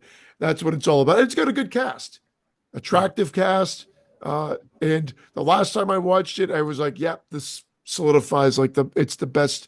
Now, again, I'm not talking, maybe Scary Movie might be considered a better parody, but this one actually works as a slasher movie as well. Yeah. I love the stoner dude. Stoner dude. Sure. Awesome. Yeah, classic, dude. It's such a good movie. Broken Lizard, man. They've got a couple of gems underneath under their belt. I wish they really wanted to be the new National Lampoon, and they were on their way. And I don't know. I guess they just couldn't really pass by. Like, I think it was stoner comedy, and I don't think they could get to the, well, they weren't going to be wholesome enough to get to that level of family entertainment. I guess it went from there to Full Moon's Evil Bong series when it was started out over there. Yeah, but Club Dread. I like the gimmick. Club Dread's my favorite. Yeah. I like the song. I like the gimmick of the song lyrics and stuff and what they were doing there. You know, the play of Margaritaville Paxton in that role. Yeah. Yeah. And he got mad because it was a ripoff and it was something. Yeah. And what's her name's in it? Who is it? Jordan Ladd? Is that the girl that's in it, I think? Gorgeous. Mm-hmm. Yeah. Oh, it's out of control with these women on this beach. Mm-hmm. Oh, it's out of And right, Carly? She's gorgeous, right? Yeah. You know who's in it? Janet.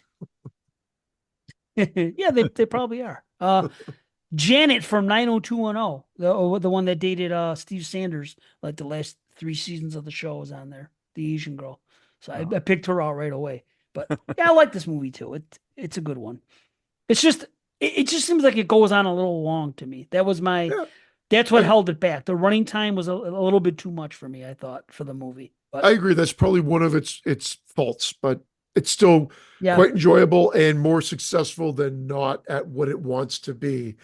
I mean, you can't maybe beat the gag per minute that Student Bodies is. Mm-hmm. There was a time where I loved that airplane. Like we just watched Naked Gun over the weekend again. I love that movie. Oh, I love it. That still holds up. It's hilarious. Student Bodies just never, I chuckle here and there. It never really wins me over. And I thought just Club Dread's like, it's not constantly laugh out loud, but it's just more successful for me as a parody of the slasher film. So that's it. That's why it's there. My number 45. Nice. All right, number 45 for me. I'm going 2016 again, guys. And I'm going to a film that has brought us a new slasher. Yeah. I got to bring Terrifier in, man. I got to bring Art the Clown, dude. We saw him first. Nice. Shorts. What was it? Tales of Halloween. All Hallows Eve. Thank you. All Hallows Eve. Yeah. I still haven't seen, actually. Oh, really? No, it's actually not bad. Really? Yeah, I never saw that. Yeah. Yeah, I've seen the Terrifier movies. Yeah. Yeah, I'm gonna have to. Yeah. Yeah, they got just a little short. Watch them both. Yeah, absolutely. Yeah, they're all fun. But a Terrifier, I just really enjoyed. I love this one. I'm gonna tread lightly. I love number 2 with the gore more. I felt, now this is just me personally, I felt number 2 doesn't hit the slasher as much as number 1. I felt like number 2 went a little more supernatural, blah, blah, blah. That's just me. But I love number 1, man. Have a lot of blast with it. Nothing better than that body rip, man. I just think, we've seen it in Unhinged. We've seen it in some movies, but I just really, really, really enjoy that kill scene in this one, man. Just chef kiss to the eye. You're just like, damn, that was so well done. Absolutely. Creepy art. It's just creepy. And I'm telling you, he's right up there now with Michael and Freddie and Jason. He solidified himself up in that upper echelon of just being a great killer, recognizable killer. Mm-hmm. Who knows where number 3? Number 2, the ending of that just got so bonkers, right? It just went off the rails, and I'm not trying to, it might be on somebody's list, but that ending was just like, what the, so where are they going number 3? Hell, I don't know, but I'm on for the ride. I'm all for it. I hope it's not 3 hours long, but I'm all for the ride. But I think they confirmed it was 2 hours. Okay, 2 hours. Yeah. Yeah. Thank you. Another long one, but yeah. Not 220 at least. Oh yeah, exactly. I remember watching that in the theater thinking like, holy crap, is this still going? And I'm in great kills and I'm into the gore and I'm like, wow, this is still going. But anyway, Terrifier 1, really enjoyed it, man. Good stuff. Awesome. Oh yeah. Right on. Great pick. Yep. All right. Well, everyone brace themselves. My number 45 is Sorority House Massacre. What? 2 in a row. Wow. And I just remember Christian, like, I remember way back, I was like, hey, does this count? Because it says it's in the same world as Slumber Party. And Christian was like, yeah, it counts, but I can't imagine it making your top 50. And ever since then, I've been like, I can't. You're going to make it. Sorry, Carly. But I don't know. I had fun with it. It's, it's short. It's simple. It's just a complete Halloween ripoff. It has the same exact like setting pretty much, and just plot line too. And it's just a simple little fun turn your brain off slasher, and I find it very easy to watch. I find same with like the Slumber Party Massacre movies too, and part 2. Like they're all just easy to watch. They all feel like the same type of movie, but they're short and in and out. I have fun with it. Like I keep saying, I have to say that for every movie I have on my list for some reason. But anyway, that's what it's all about. No, I mean, I'm like I said, I'm going to be the dick on the show that is a pompous ass, but it is like an hour and 15 minutes.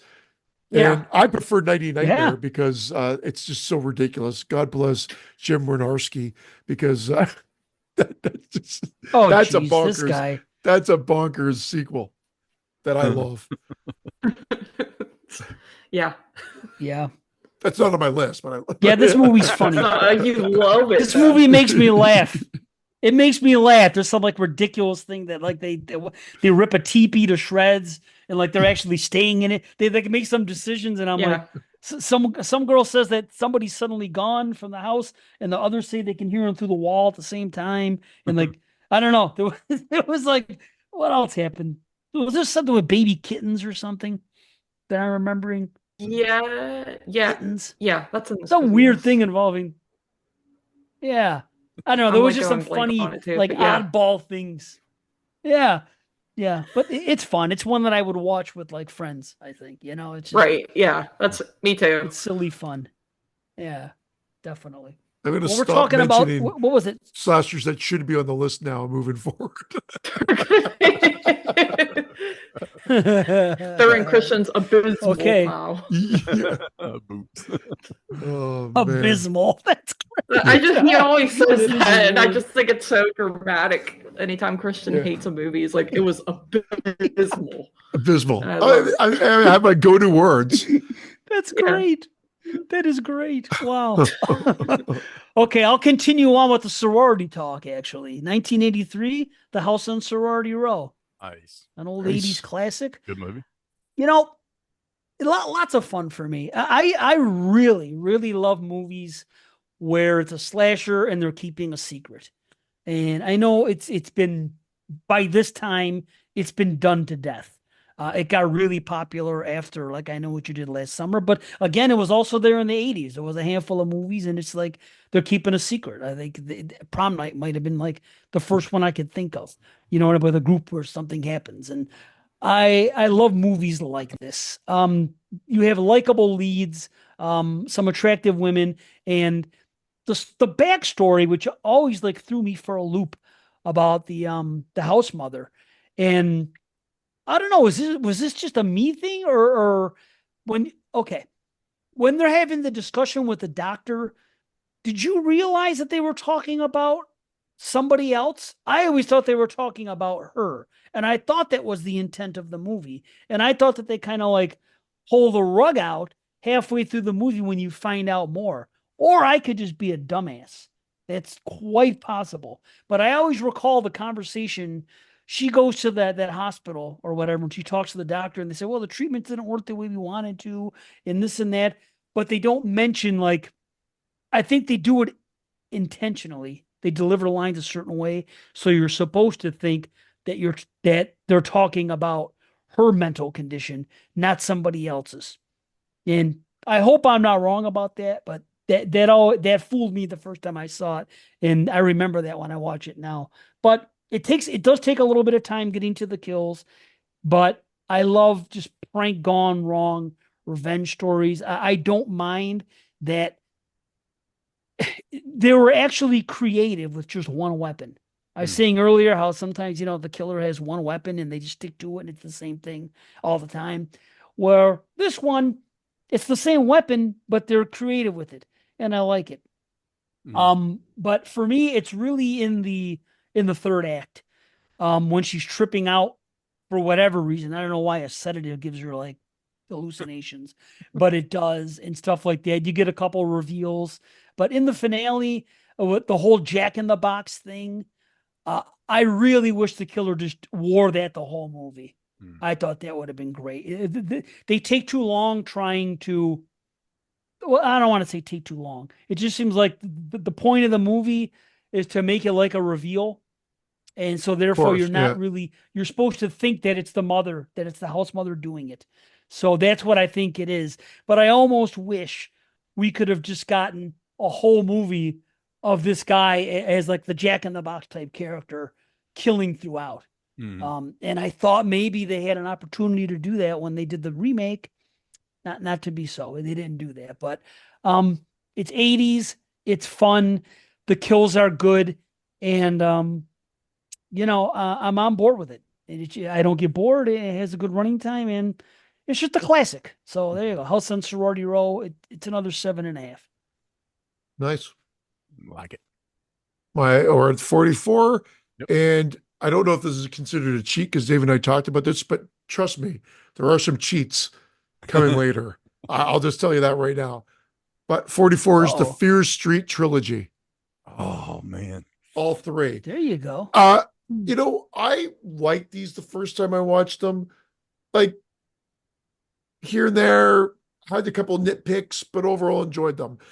These are really super produced slasher films that look fantastic and have a couple of absolutely great kills.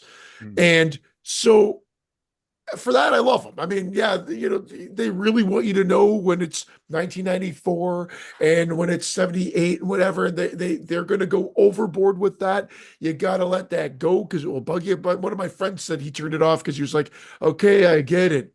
We're 94 with every the music switching gears every 2 minutes to a different song. But I kind of like that as well. But I can understand his quibble. But it was kind of diminishing returns a little bit. I mean, I liked the 94 segment the most. 78 was my second favorite.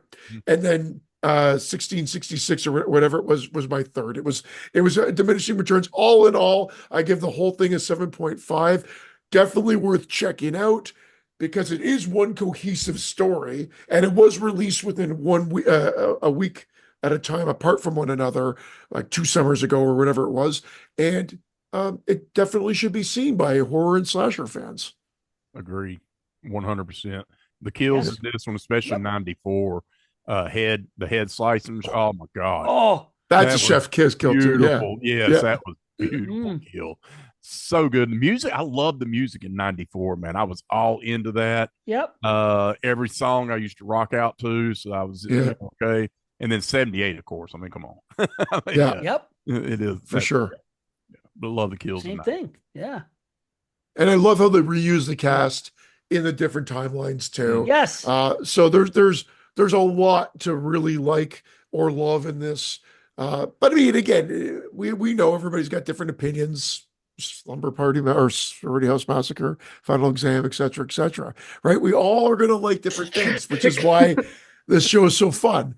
But yeah, this is aimed at mainstream, but don't let that fool you because they don't hold back. They still deliver on the gore. Because I was like, if this was really aimed at mainstream, most of that would have been cut back. We wouldn't have had that bread slice kill. They deliver on the gore as well. Oh yeah. I admittedly have not seen those at all. Wow. And I didn't know, and I didn't think to watch them for that. Like I didn't see them when they came out. I missed them, and then I didn't think to watch them for this because I didn't realize they were like I was like picturing like I don't know adult goosebump type storylines, not really slasher territory. So well, don't when you shitting on Goosebumps. Right. Watch out. But it is kind of like it's kind of like a scary stories to tell in the dark. Kind of. It feels nice. I love it. I saw it earlier. Yeah. But I love that movie too. I love scary stories to tell in the dark. And this is kind of fleshed out into 3 separate things based on one overall arcing story, but still slasher through and through, with the third one being the least slasher, but it's still there. Yeah, good stuff. Really good yeah. stuff. Yeah. And that's a good cheat. You call that a cheat, but you have 3 movies, and each one of these movies, for the most part, has slasher elements in them, but none of the 3 are just a straight up slasher beginning to end. You know what I mean? They have so much going on. So that to me is an acceptable, quote unquote cheat. So I'll wait till my other ones. Now what you do later, I might get pissed because I bumped movies, so I didn't cheat. Yeah, you're gonna get pissed. I'll tell you that right now. I know I am. And you're gonna wait till you hear my list. You'll see why. Oh man. Anyway. Oh boy. All right. I'm gonna have the first here, number 44. I'm gonna have the first, I guess you would call it a proto slasher. I'm going pre-80s. Oh yeah, here we go. Nice. I'm gonna go. I'm gonna go, and you'll hear this on LOTC's newest episode coming up. In 1978's The Toolbox Murders. Is it a slide? It's kind of. I'm pushing envelopes here. But the first 15 minutes are slasher. Yeah, right. The beginning is definitely. Yeah, and then we go into where we go to. But I really enjoyed some of the. Disapproval. If you want to make fun of final exam or sorority house, feel free. Yeah. I just opened the door. We'll wait for our next one. Whatever it is, I'm coming at you. No, seriously. I totally get it. But I've just always been a fan of the first one. Just really, the remake, it is what it is. But I do enjoy the meanness of the first one. And I don't know, I've just always been a big fan of it. Is it a slasher throughout? No, absolutely not. But here's my cheat. 15-minute slasher here we got. So yeah, Toolbox Murder. Cool. See, it's accepted. Movie. What can we do? Yeah. That movie, something about the 70s. It's the same thing. I compare Toolbox Murders to When a Stranger Calls. Like, where the first 15 minutes are tremendous, and then it never hits that height again. Never. For me, like, I get it. And I know, Greg, you're more of a 70s guy than I am. You are into that pacing of so if you're into that stuff, it's a little easier to swallow than someone that, might check out. Like, I'm known to drift if there's too much dialogue I'm into. But it's the same type of thing. Like, the first 15 minutes is mayhem. If only they just would have spread those kills out throughout the movie, just like in When a Stranger Calls, if only they would have taken that sequence and put it at the end instead of the beginning. And it's something, it's just like, I compare those 2 movies having great 15 minutes, and then you have to be into the story to be into the rest of the movie. If you fall out of the story, you're done. You're done. You're snoring. Yeah.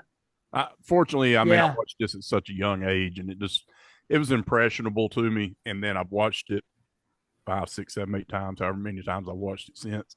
It's just that nostalgia film Carly talked about. This is that film is just more of a nostalgia purpose. Yep, there you go. Yeah, we all have it. Mm-hmm. Indeed. All right, so next up, I didn't mean to do this, but to hippity hop off of Dave's last pick, I have House on Sorority Row. So. Oh, nice. Yeah, following. Crappy movie. I'm just kidding. I really enjoy that movie. I do. Yeah, no, it's a fun one. I always watched like when Sorority Row the remake came out. I remember seeing it like when it came out. And my mom was like, "Oh, I think this is a remake to that other one." And then I ended up watching this one like years later, and I really enjoyed it. The part where she's tripping out at the end, I actually think is pretty creepy. I like the pranks gone awry movies, and this like this movie has the most ridiculous sort of prank, if you want to call it. I don't even know what their like end game was going to be. Like they were like, you have a gun, you're gonna I guess it's the 80s. Like, you're not going to get as much trouble, but nowadays you'd be like in prison for the rest of your life if you pulled that shit. Anyway, but no, I think it has some decent kills. Yeah, it takes a little bit, like you said, to kind of get going with them, but once they get going, I think they're solid. And then, yeah, like the thing with the like Jack in the Box thing at the end, I think it's creepy. For me, it works because it's like, I actually like that you don't see it the whole time, and then at the end when it's just like he's just up there, I actually think that's really spooky and like surprising and stuff. Amazing. So you can look at. I agree with that. Yeah, that's true, because when you see it, it's like a reveal. Yeah, it's like what the heck is down, lifts up. Yeah, good point. No, yeah, you're right. And that's something I didn't really see coming when I first originally saw the movie. So yeah. So I mean, but yeah, you could see it either way, because it would be creepy if he was just walking around and you saw him like that the whole movie. But yeah, good film. Awesome. Yep, and a good waterbed kill. Nobody talks about that. Not the kill, but a good one. That scene when she comes. Just destroys. Yeah, can't get those anymore. Yeah. Right, I know. And there's that one good scene, and I didn't talk about it when I was talking about it, but when they're going through everyone's like getting nervous because they know shit's going down and they might be discovered soon. And they have that one, it's almost like a panning scene, a shot when they're inside the party, which that goes on too long with the band, but that was a trope in the 80s. They would show bands playing for 10 minutes when you really only need to see 10 seconds. But October Blood. But there's that one scene. Well, that's a movie about a band. It's different. But they show each of the girls. Yeah, exactly. But you know, shows their faces. They show them all on the roof. Yeah, I think that's pretty cool. Just little touches like that. Yeah. All right. Okay, my number 44 is from the year 2000, and it comes from Germany. And this movie is called Flashback. And I got to tell you, there are a couple different covers for this one, but the VHS one that I remember was one of the most god-awful looking covers ever. It completely shoots down my cover theory. But again, not necessarily, because foreign movies don't really count. Foreign movies are their own type of thing. They're just like the cover for freaking Last Caress looks horrible, and it's a good movie to me. So Flashback. This is a movie where I just really enjoy the story. The story kept me engaged the whole time. It has some decent gore. It's about a young girl. She sees her parents murdered when she's young. And now it's 10 years later. She's ready to move on, even though she doesn't remember what happened to her. But she's been in like a medical facility, an asylum or what have you. And she's coming out. Her doctor actually gets her a job teaching some older teens to speak French. Because she's I guess her mother was French. So she learned a lot of French when she was younger. So she becomes like a tutor. So she goes to this house where this rich family lives, and there's these two older teens, and she's supposed to be instructing them. And, you know, she's still pretty young herself. She's probably just like 20 and some change. Now, and what happens is once they get in there, these two kids kind of do something that triggers memories. And when that happens to her, things kind of go south. We have some good kills. Like I said, they're pretty good. The gore, I've noticed this. The opening kill is good, but I've seen this in about 4 or 5 movies this year where it's just damn silly that somebody wouldn't know. Like you don't hear somebody right there. And all of a sudden someone, like I'm sitting next to you, you're not going to hear somebody walk up and just stab me when I'm right next to you. Things like that became like a little bit of a trope in these movies. Yeah. They kind of bug me a little bit, but you just kind of got to go with them. But, you know, it's cool because she gets out, she survives, she's grown, she's in therapy, and she's, you know, she gets this job and she has all these good intentions. At first she gets there and all of a sudden she's missing luggage. Then she's missing a dress. She's like, what the hell is going on here? You know? And then I'll say this, the best dog kill ever is in this movie. I don't know. I don't know if I shared it. I took a video of when it happened. I shared it to a couple of the people I talked to in text or group messages. I don't know who in this room saw it or who didn't see it, but oh man, it's so funny. Believe me, to me, it's funny the way it's done. That's all. So I call it the best dog kill ever. But anyway, her mind starts to get messed with, and then of course kills start to happen. There's a couple good kills with a sickle, and then there's some. A sickle, Actually, what the Grim Reaper carries. A popsicle. Yeah, okay. There's a ski lift situation, which when you see something going on in the beginning, it's going to come into play later. And of course, they don't fail. It's pretty cool. There's a really good use of a pool cover. And I think it was the first time it was used. There's been a few other movies where a pool cover was used. I want to say Human Centipede. They did it in that one. And I saw it in maybe another movie where you had those pool covers that are like, electronic. And if you get trapped under them, you're going to drown. That always gets me because me and drowning and being trapped, that just gets me. So I appreciate that was the first time I saw. This is the movie from 2000. It's the first time I can recall seeing the use of that. So that was good. The ending, it's a bit of a cop-out, which really could have been great. It's not the end of the world, but this movie would actually be, higher up on the list had it been a little better. But it's just a movie that I'm engaged in the plot and the main character the whole time. There's slashing going on, and it's a different kind of movie, and I have to recommend it. So it's Flashback from 2000, 7.5. Dave, I gotta say, I looked up the covers and almost laughed out loud because there's 3 and they all look horrible for this movie. They're all bad. And also, I want to interject. I think the first pool cover kill was in The Rage, Carrie 2 from 1998. I think that movie came out. Bravo. Yes. You're right. That was in Carrie 2. Wow. Yeah. Right on. There you go. So Carrie 2, get the props. All right. Yeah. I'll be here all night. Awesome. Awesome. Go, Carly. My number 43, and we're going to have to speed this up because we're 2 hours in and we've done 8 of them. Sounds like Brian, I don't think we're talking.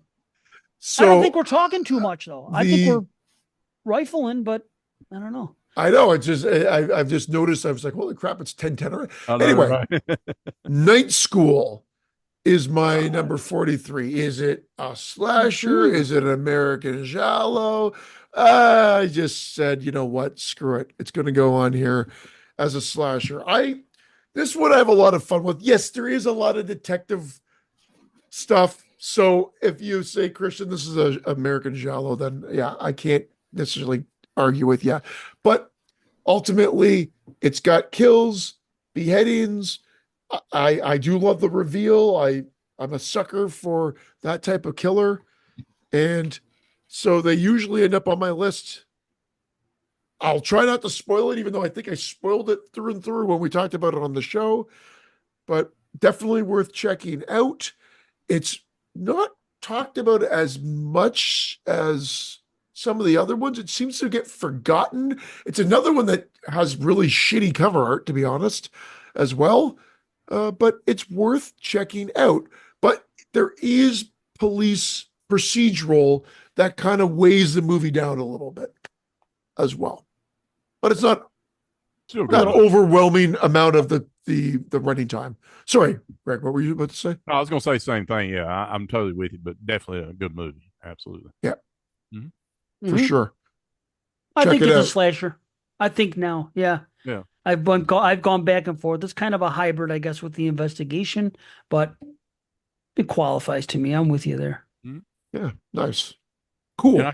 I think I cheated with like DayZ. I went on IMDb. If it says slasher horror on IMDb now, I'm kind of like, yeah.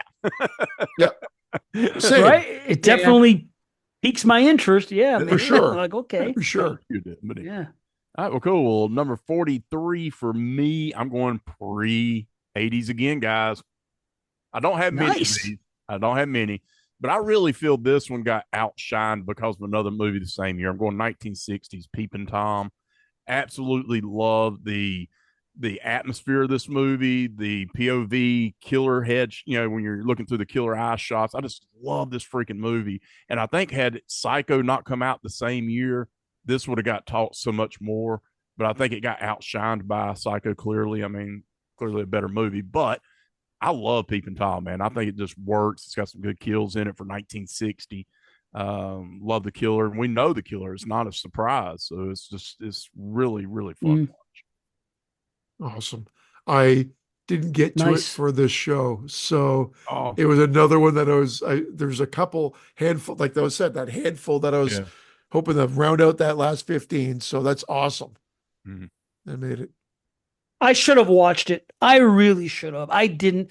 I actually have gone on record in the past, and I don't love the movie, and I feel like I should, because it has instances of found footage, and it has instances of slashers before that was happening, and I feel like I should love it. I've watched it twice, and it hasn't grabbed me yet, and I almost wish I would have watched it for this show, but. I am going to watch it again. Yeah, it probably wouldn't have grabbed you if you already watched it twice. Who knows though? You're a little older now, Dave. You're getting as old as I am. Yeah. Getting up there. Yeah, you're getting up there. Yeah. You never know, man. You never know. Now I'm forever 40. I'm okay. You never know. Jerky boys. Awesome. I was Peeping Tom. Yeah, I didn't really I've seen it before, but I didn't rewatch it for the show. But I will say, Moods, who probably will never even hear this episode, would be proud because he actually went on a thing on the 75 show. It seemed like there were a lot of proto slashers, and Moods was like, oh, man, I hate the term proto slasher because it's like people think every movie before the 80s is one or something like that. Right. And then he brought up Peeping Tom, and he was like, I'm assuming no one on the EH show is even gonna like watch that to consider it. So the fact that you watched it and it's on here, he'd be like, holy crap. Yo, but, Moods, what's up? Anyway. I love and then I thought, dude, fuck you, Moods. I'm just kidding. And that's the last time I'll bring those guys up on the show. Anyway. I'm kidding. I'm kidding. I know JP got fucked. Moods got brought up, he got fucked. Fuck you, Jeremy. Fuck you, Derek. Fuck you, Dave Parker. I'm just anyone. Tyler. Fuck them all. He yourself. said Tony Hartman. He was on recently. Fuck him too. You know. I'm kidding, everybody. I'm kidding. At least half kidding. Yeah. Fuck Brandon for calling in back in the day. I mean. Yeah. Fuck them all. Hope they're listening. Fuck Summer Series too. They're not. Anyway, okay. Oh, boy, here we go. Okay. 43. While we're at it. Yeah. 43. I have another sequel on here, and that is actually The Dentist Part 2.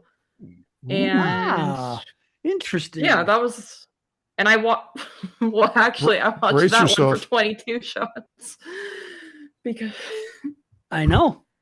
Yeah, I like it as much as the first. How's that? I think. Yeah, I mean they're different, and I like that. It's a change of pace. He goes to like the more small town setting, and I think Casey, I think you've said you like the small town setting, and I tend to like that a lot too. It's just, I just love that setting. Like in movies, like you win me over if you have it, and I love this actor. I think he does. I forget who the actor is, but Corbin. He does a great job. Yeah. Corbin reminds me of Corbin Benson. Yeah. Reminds me of Terry O'Quinn from the Stepfather movies. Just completely gets completely unhinged, and he's like trying to hold it together a lot, and then he just completely unwinds and stuff. So Dentist 2, it's definitely a lot more. Well, not a lot more. It's kind of a lot of the same, but it's a little more off the rails than the first one. I would say just him going to this, it's just kind of a ridiculous, unrealistic plot. But I liked it. I had a lot of fun with it. And that was the first time watching it for 22 shots. But they, JP asked me to be on that episode because he was like, oh, it'll kill two birds with one stone because they're slashers. So that's right. Here it is. So there. Nice. Yeah. Good one. Very good. Okay. 43 for me. This is one that for years I couldn't get into. And I will say this, there's like 3 or 4 movies that I was kind of eyeing before this started, because typically they're popular amongst slasher fans, and I see them like show up on like a lot of like lists, or on like gems of slasher that you might not have seen. And there's like probably like 3 or 4 of these, like I said. And some of them made the list, some of them did not. This one did come up, and I enjoyed it more than I ever had before. And it's from 1983, and it's Curtains. Oh yeah. So a little Canadian horror there. Yes. I talked about it not too long ago on an earlier episode. Pretty basic, this girl's checking in to because she's a method actress, and she goes into an asylum because she's going to play a person with mental issues. And apparently the director decides to leave her there and screw her over. And then he invites 6 other women to come and visit him so he can audition them. And it's seeing, maybe it's a little pervy. He's having all these people come over to compete for the spot. She finds out, she goes. Ultimately, slashing start happen. Something in the past was just, I thought it was too slow moving. And I thought there was just too much downtime, but that didn't really happen this time. I enjoyed the killers. There was a nightmare kill, spooky doll. Some of the cutaways even worked well with the curtains and stuff. I'm not sure who the guy was in the hot tub. I was a little confused about that, but you have a great score, Paul Zaza, who did all them. Every Canadian movie ever made it. So many. Yeah, really good. Everything about that skating scene is great. Like, yes. I've always liked it, but now to see the stuff that happens before the scene, you really feel sorry for the girl, because something's going on in her life and she comes to a decision and you're like, okay. And then it's like, oh, and this is how her life has to end. Mm-hmm. And that doesn't usually happen with me in slasher, where I'm actually like, I feel a little bit sad after the kill. I'm just usually there for the kill and what have you. But it happened there. There's some nice artsy shots in the movie that work. All the women are they're getting along with each other for a change, especially in a competitive thing where they're not real catty all the time. It's not typical. I like that. You get some POVs. You get a head popping up in a toilet. Always nice to see. Here's the thing. I said before, it does move slower. And it does. It doesn't mean that it's bad. If you're into the plot, you don't care. This time I wasn't. But I've noticed this. I think I'm onto something. Canadian slashers in the 80s, almost all of them, just move slower. If you look at some of the movies I'll bring up from Canada, they seem to be leisurely paced. The Canadian, not My Bloody Valentine. That seems to be the only one that's just traditional slasher, regular pace, kids getting bumped off, and not a whole hell of a lot of dialogue. There is some in that movie. There's the love triangle and whatnot, but not as much as like some of these other ones. So it has that drama going on there, and that's okay. But it's something about Canadian slashers at that time. It just seems like I don't know if it's coincidence or what. But if you pay attention, it seems like they're just slower moving movies, and that's okay. But towards the end, it gets a little wild, and it's like you can almost feel like it's getting cold when they're showing the cold air outside and experiencing it, and that's nice. They had that real good spooky room climax with the mannequins and the movie sets and all that, and the noises the killer makes when attacking are interesting. You don't always see that. The final chase is really good. There's a cool reveal, and there's a great ending. So ultimately, yeah, I dig Curtains now. It's another 7.5. Nice. That makes it very easy for me because my number 42 is Curtains. Oh, wow. 7.5 out of 10 as well. I mean, I've really liked this movie. As Dave mentioned, it's got some atmosphere. It was a messy production, so I think they tried to salvage what they could and try to make sense of it as it was filmed over. I believe it started in 81. It was filmed for a bit, and then they kind of completed it in 83. If I'm not mistaken, it might have even been 2 times it went in production and then came back again. So it's not necessarily, I mean, considering all that, it's as coherent as it can be. It's got some really effective moments. That damn mask is really spooky, especially when it's, skating towards you. Yeah, a lot of fun. John Vernon's great in it as well. He's so slimy as a director character. So definitely worth checking out. Leisurely Place, I don't necessarily agree that every Canadian horror, like when you really go down the rabbit hole of the Canadian slasher, you'll realize how many fucking slashers there were. But yeah, Prom Night, it took a while to get to the killings. Yes. Once the setup started. So I Happy see birthday to me. Happy birthday to me. It's just longer. I mean, Terror Train is maybe an exception there as well. But anyway, there's a shit ton of them. Curtains is one of them. Check it out. But I can't disagree. This one does feel a little slower, but I'm not bored by it at all. No, I'm worth checking out. Right. And the cover's creepy. Yeah. Cover's always kind of creep me out. Me. Yeah. I love that cover with the meat curtains. Oh yeah, there. I can see it. Yeah, the meat curtains. That's what it is. Sorry, Carly. But that's what it is. Tis what it is. Yeah. Good stuff. Let's see. 42 for me. I'm going to go into the 90s. I'm going to go 1991 with a movie, and it's Popcorn. I love Dee Wallace for one thing. I love Jill Schoelen, and I just love the concept of having, these teenagers or these group of people get together to do a horror movie-thon. Hello, at a theater and then a killer. Man, that's just perfect concept. Did it nail it? No. I mean, there are lots of faults with this movie, but I've always enjoyed it, man. It's really good fun, man, for sure. Absolutely. Glad to see it. Nice. Yeah. Popcorn. And you want to eat popcorn when you eat it. When you watch it, just like, yeah. Great name. Yeah, for sure. Cool artwork. I mean, it's just a good movie. I like the reveal. I like where it goes in the climax. Yes. Yeah. He's great. Yeah, Dee Wallace is always great, but the killer, when that comes out and everything, that guy, he steals the show. His performance is top notch, I think. That helps. Dill.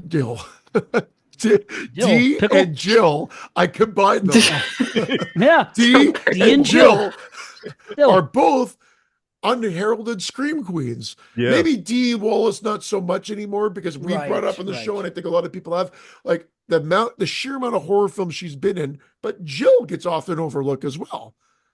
The Stepfather, Phantom of the Opera, Cutting Class, Popcorn. I know I'm forgetting it. There's like a handful, two more at least. I think she's not in much. I met her actually at the Mahoning Drive, and she was there because they were playing Popcorn. They were supposed to play The Stepfather, but the studio sent them the remake by accident, so they didn't play that. And then they played Cutting Class, and I actually bought Cutting Class, I think Vinegar Syndrome, and had her sign it. She still had the same exact haircut and looked exactly the same. But yeah, she's really cool. She quit acting to take care of her kids, so like she's not been in many movies like that. Like she kind of like stopped after, I think, shortly after Popcorn, but. Yeah, she was good for the short her to come back because she was great. Oh, absolutely. Yeah. But all right, my next one is another repeat, and that is Tourist Trap. And that was another first time watch, and that was I watched that for Slumber Party Massacre also, and that was like my reason to finally watch it. And I don't know, this is one that I always wanted to watch. I'd always seen clips of and thought looked super creepy, and for some reason I just never I didn't own it, and I didn't have it like easily accessible at the time, so I finally had reasons to watch it this year, and I'm glad I did because it is pretty creepy. I think the killer is creepy and like the whole brother aspect thing, and it's like obvious who the killer is, but it's like that dude is just so scary. Like he just he does a really great performance in it, and some disturbing kills. Right? Yeah, and yeah, I would say I do feel like House of Wax 2005 was definitely supposed to be a remake of this movie for sure. No doubt. But yeah, it's a cool film. It's a different type of slasher, I feel like, and I dig it. So nice. Yes. Awesome. Right on. Awesome. Yep. That's a good one. Okay. Number 42. This is from 2020. Is this the first mention of anything in the 2020s? Maybe. I don't know. But this one comes from Uruguay, and it's the last matinee. Yes. I was like, I know what it should be. Yeah. Perfect. Yes. Yep. Wow. I mean, man, it's My so wife basic. Is giving you a standing O, I'm telling you. Yeah. That's Pro. matinee. All right. Yeah. She is. Right on, man. She said, put that on your list, Greg. I'm not spoiling anything yet. I'm just saying. Nice. No, it's great. It's fun. I mean, they had that gross jar in the beginning. It just right away I'm watching. I'm just like, oh, because I already know what's in it and stuff. Yeah. And it's a nice, colorful movie. I like the lead girl. I think there's some unintentional comedy in it. Maybe some is intentional, but I find some not to be intentional. And I just like them being it took a little bit of me getting used to it. The first time I saw it, I'm like, they're just going to sit in this movie the whole time. Nothing's going to happen, because it took time to get going. But now that upon the second and third time, I appreciate the dialogue between them more. And there's just some funny things going on. The first kill is great with the guy that's smoking and it gets the old throat slit, which is always great. We get a nice double kill. We get they're giving props to movies like Anguish and Opera, and both of those movies, there's like posters for them, and they both feature things involving eyeballs. So I thought that was cool. A little deep cut there. Eye trauma for sure always gets me. It grosses me out. What do you got there?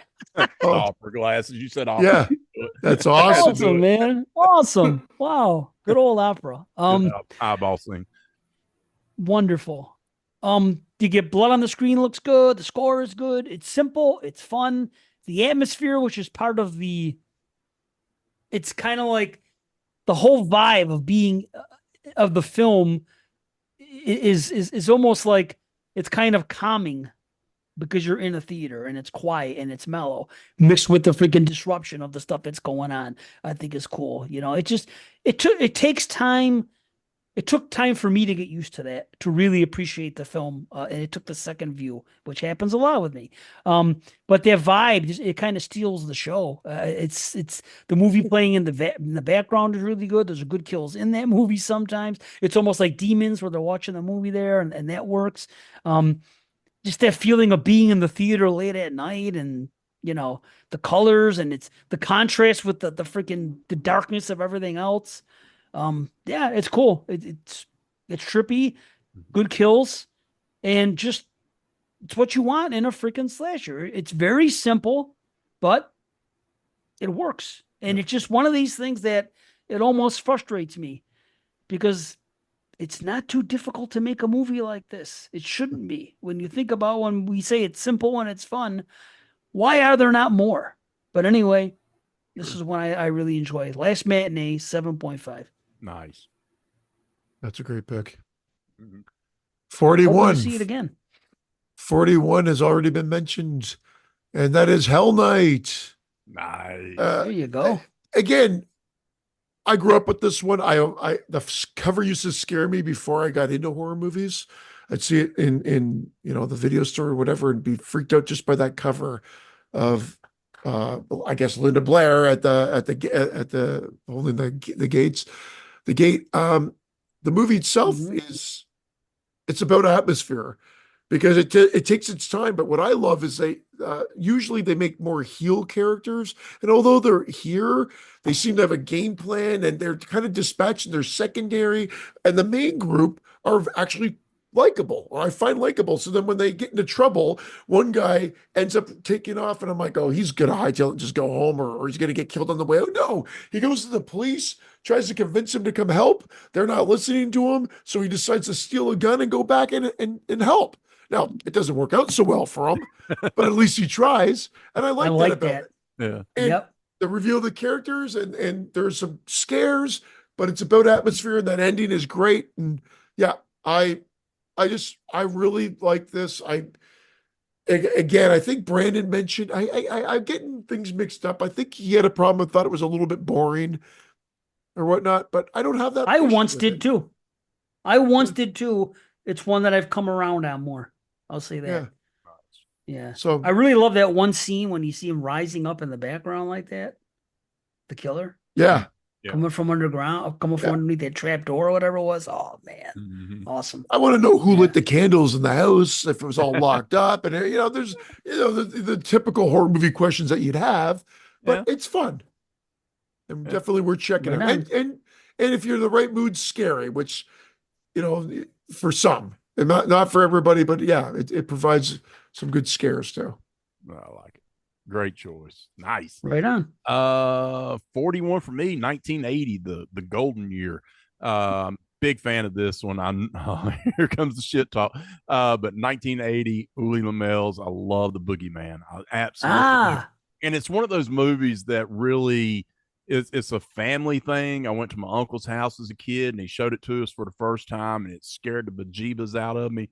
And now I watch it's not as scary, but it's more that sentimental value because of family. And I was in Roanoke, Virginia, or Salem, Virginia, wherever we was at, somewhere in Virginia. And I'm watching this movie as a kid, younger age, not kid, but more younger age. But anyways, I'm watching it and a strange house, farmland, and I'm watching this movie, creeped out. I'm like wanting to go in and out of the house because I'm like, oh, now I'm watching. I'm just like, I absolutely love it. I just freaking love it. I love Susanna Love.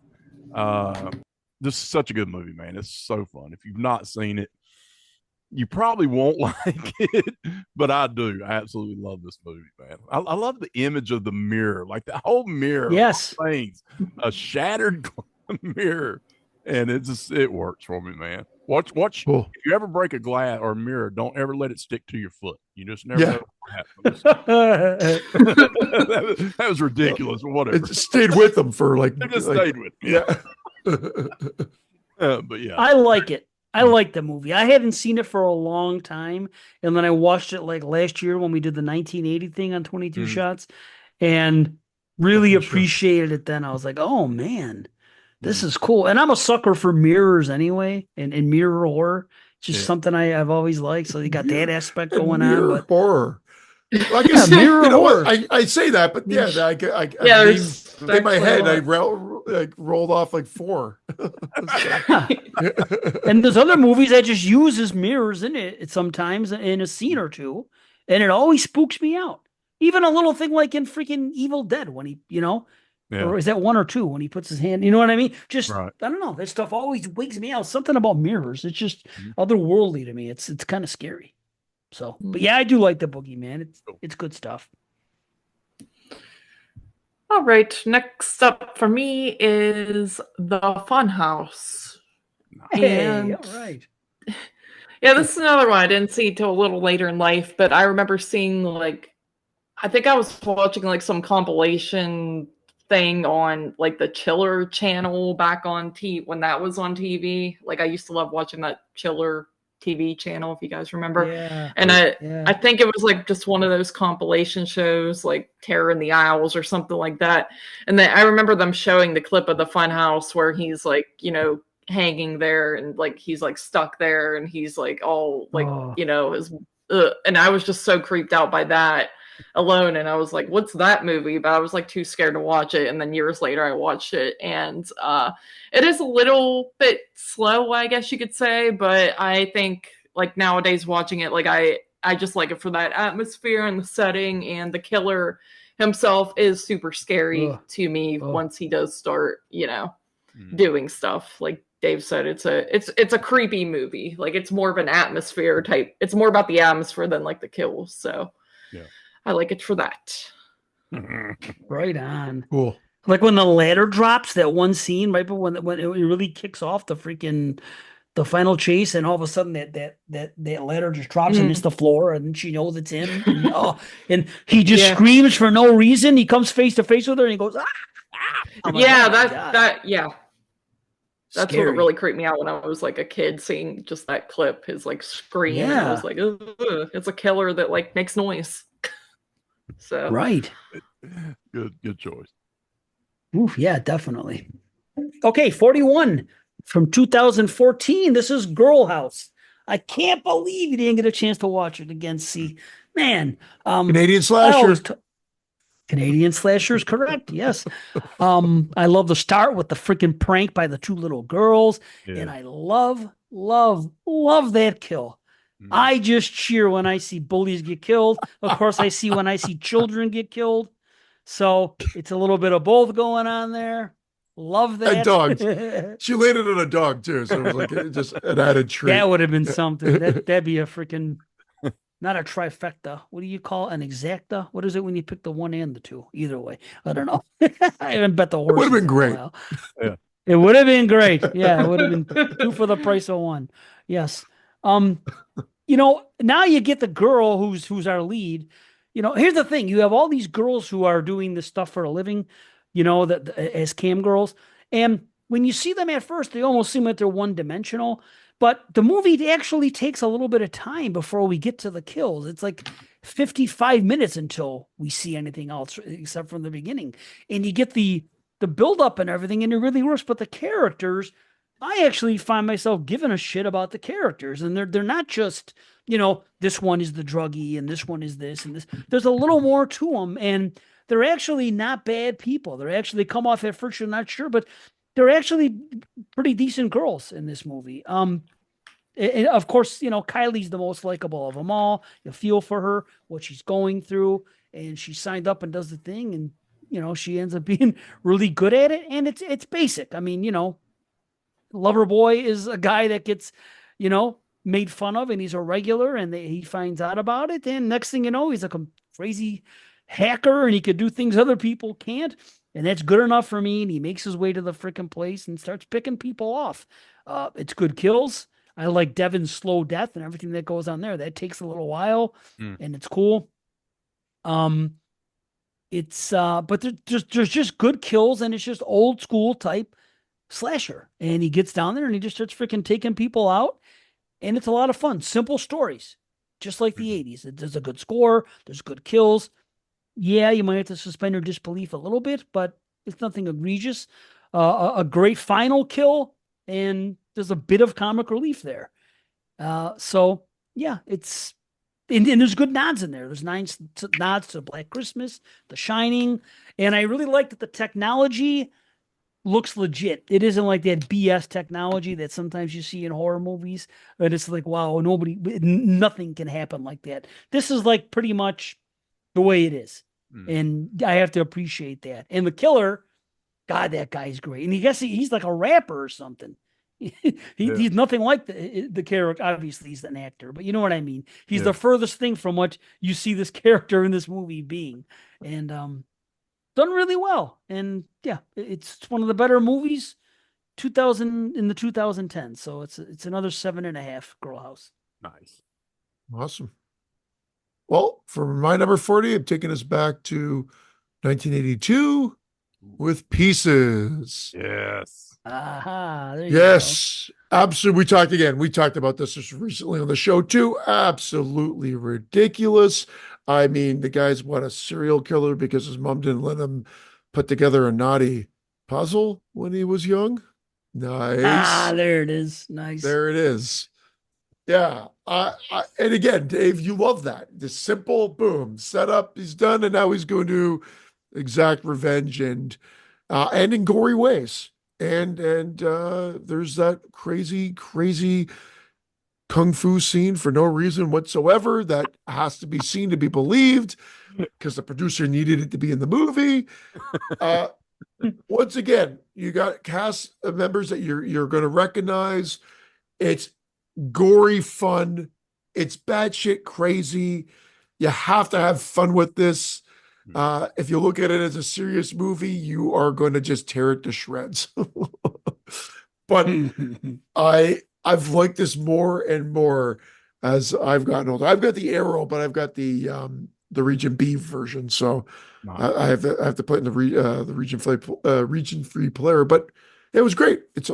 Like I said, it's just shit tons of fun and gory. Hell yeah! Yeah, it's got a lot of fans. That's for sure. Yeah, people love it. I'm gonna go backwards then. I'll go forward. I'll go to 2019 for my number. Let's go number 40. And Ronin Films just released this not too long ago. And this great packaging, man. I got to give a shout out to Justin Beam over at Reverend Entertainment. But Haunt, Haunt from 2019. Love the setup of this freaking movie as well, man. I just love the atmosphere. It's not a perfect movie. It looks good. It's got some really good kills, but I love that I don't want to say carnival, but that whole, I guess it is kind of carnival, you know, that Halloween, what is it called? Haunted attraction stuff, man. It's kind of the extreme. A haunt. Yes, a haunt. Yeah, that's the name. Thank you, Carly. It said right in front of haunt. That was a good one. But I absolutely love it, man. I'm telling you, JP's behind you. I know he is. He's sitting there right there. No, he's not that witty. He is. No, that's all. Oh, you're the witty. It's not JP. It's you. I got you. Yeah, I write his jokes. You should. But no, I love Haunt, man. This is such a fun movie. I'm telling you, if you've never seen it, get it. I bought the box set that they came out with. It had all this goodies with it. This is freaking amazing. And once again, Justin Beam with special features went all out. So highly recommend it, man. Haunt 2019. Nice. Awesome pick. Nice. All right, number 40 for me. I'll go a little bit backwards to 2014 with an Australian horror film, and that is Charlie's Farm. Nice. Nice. Yeah.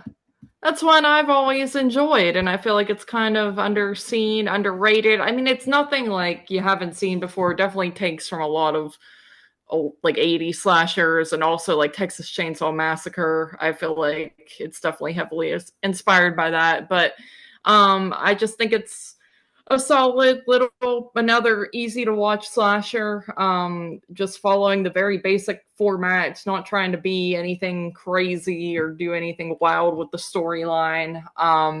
And I like the killer. I like Charlie. I think he's pretty scary, big, bulky, just spooky guy. You also have like Bill Moseley in this playing a small part, and of course he does well as always. Tara Reid's in this, and she's great too. She's fine in it. Like, she's not bad in it. And again, I like the setting. It's like middle of nowhere type of setting. They're just kind of camping out in this basically abandoned farmhouse thing, and overall, I think it's good, and I think more people should check it out. I've never seen it. I got to put it on my watch list. So there you go. Oh yeah, definitely worth checking it. Yeah, cool, definitely. Do you know who Nathan Jones is, Greg? I do. Yeah, the wrestler. Yeah, he's the killer. Oh, nice. I love that dude. He's a freaking monster. He's a beast, bro. Boy, is he. Yeah, he's like a Tyler Mane type of guy. Yeah, he's a monster. Yeah. You'll like it. You'll definitely like Charlie's Farm. I'll mark it down. Yeah, it old school feel. Okay, 40 for me. I'm going back to 1982 for a supernatural slasher by the name of Superstition. And man, Superstition. I almost forgot about this movie. Because when I see the cover and when I think of the movie, I don't think slasher. But damn it, it's a slasher. It's a supernatural slasher. The first time I saw it actually was Brian Sammons introduced it to me when we were doing ABC's The Hidden Horror. It was the first season. That was his S pick.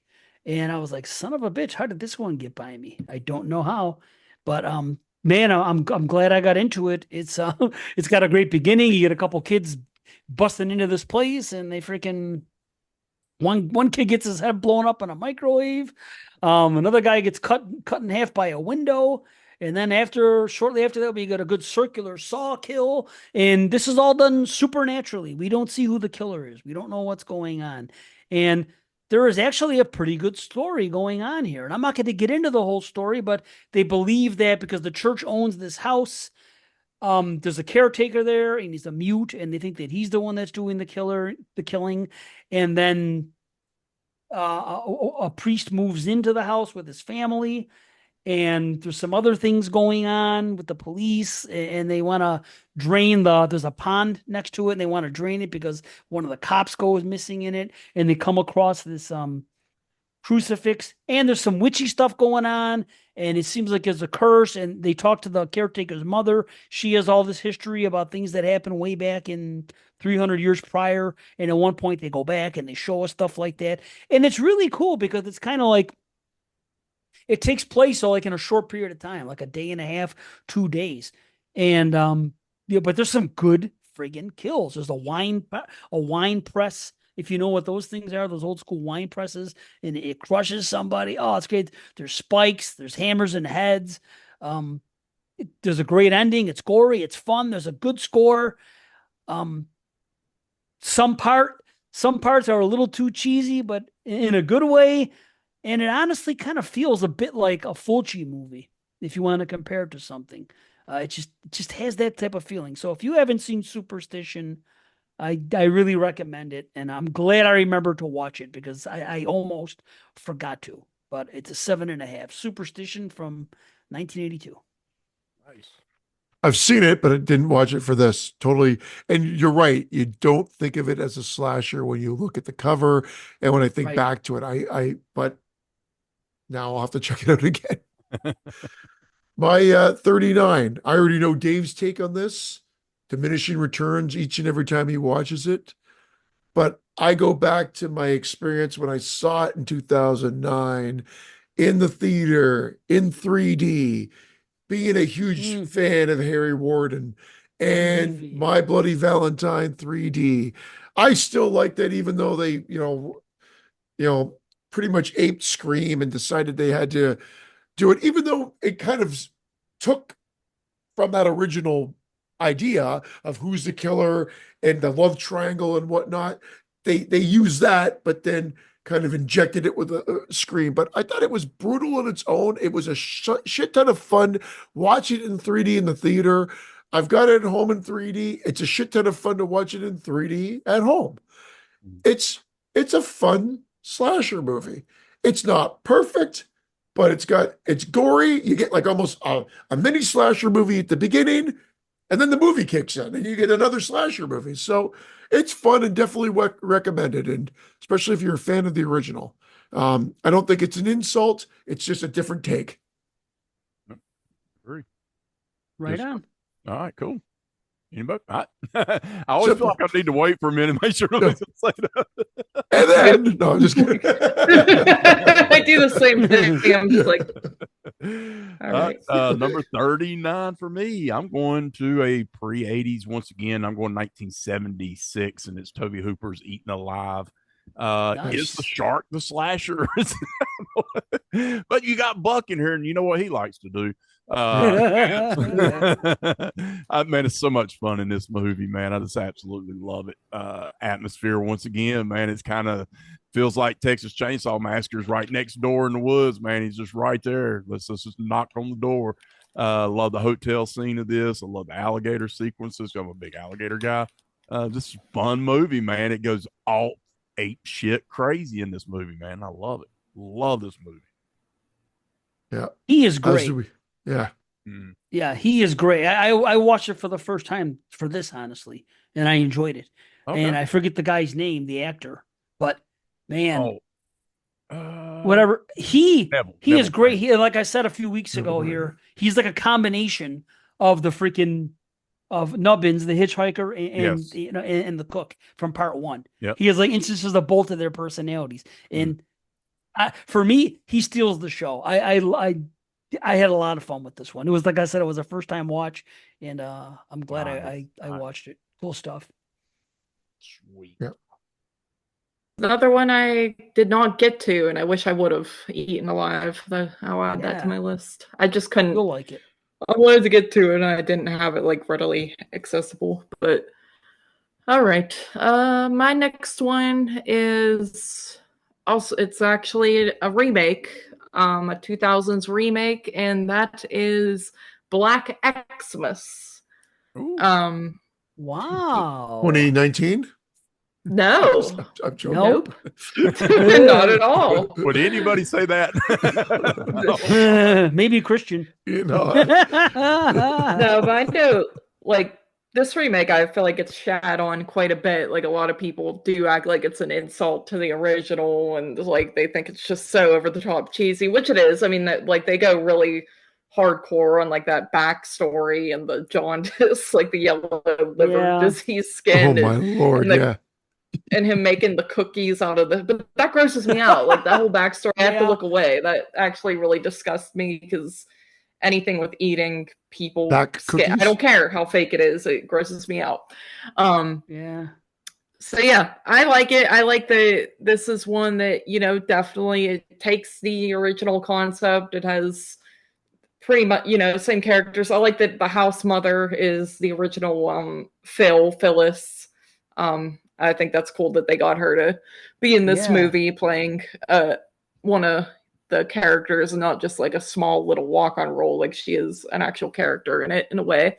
And yeah, I think this one does well with the horror Christmas atmosphere too. Like I always say, this one feels more like the multicolored, showy, light Christmas, where the original was more of like the calm, cool, white, atmospheric Christmas. It's like two different types, if that makes any sense. But yes, I think it's a fun, like a funner version of the original. Like the original feels more serious, and this one feels like that movie, but more amped up to just like fit the basic slasher realm. So I've always enjoyed it.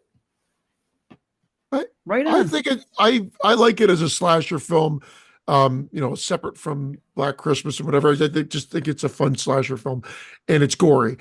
What I find weird, like the setup of it is very bizarre because they make it seem like they're trying to set it up.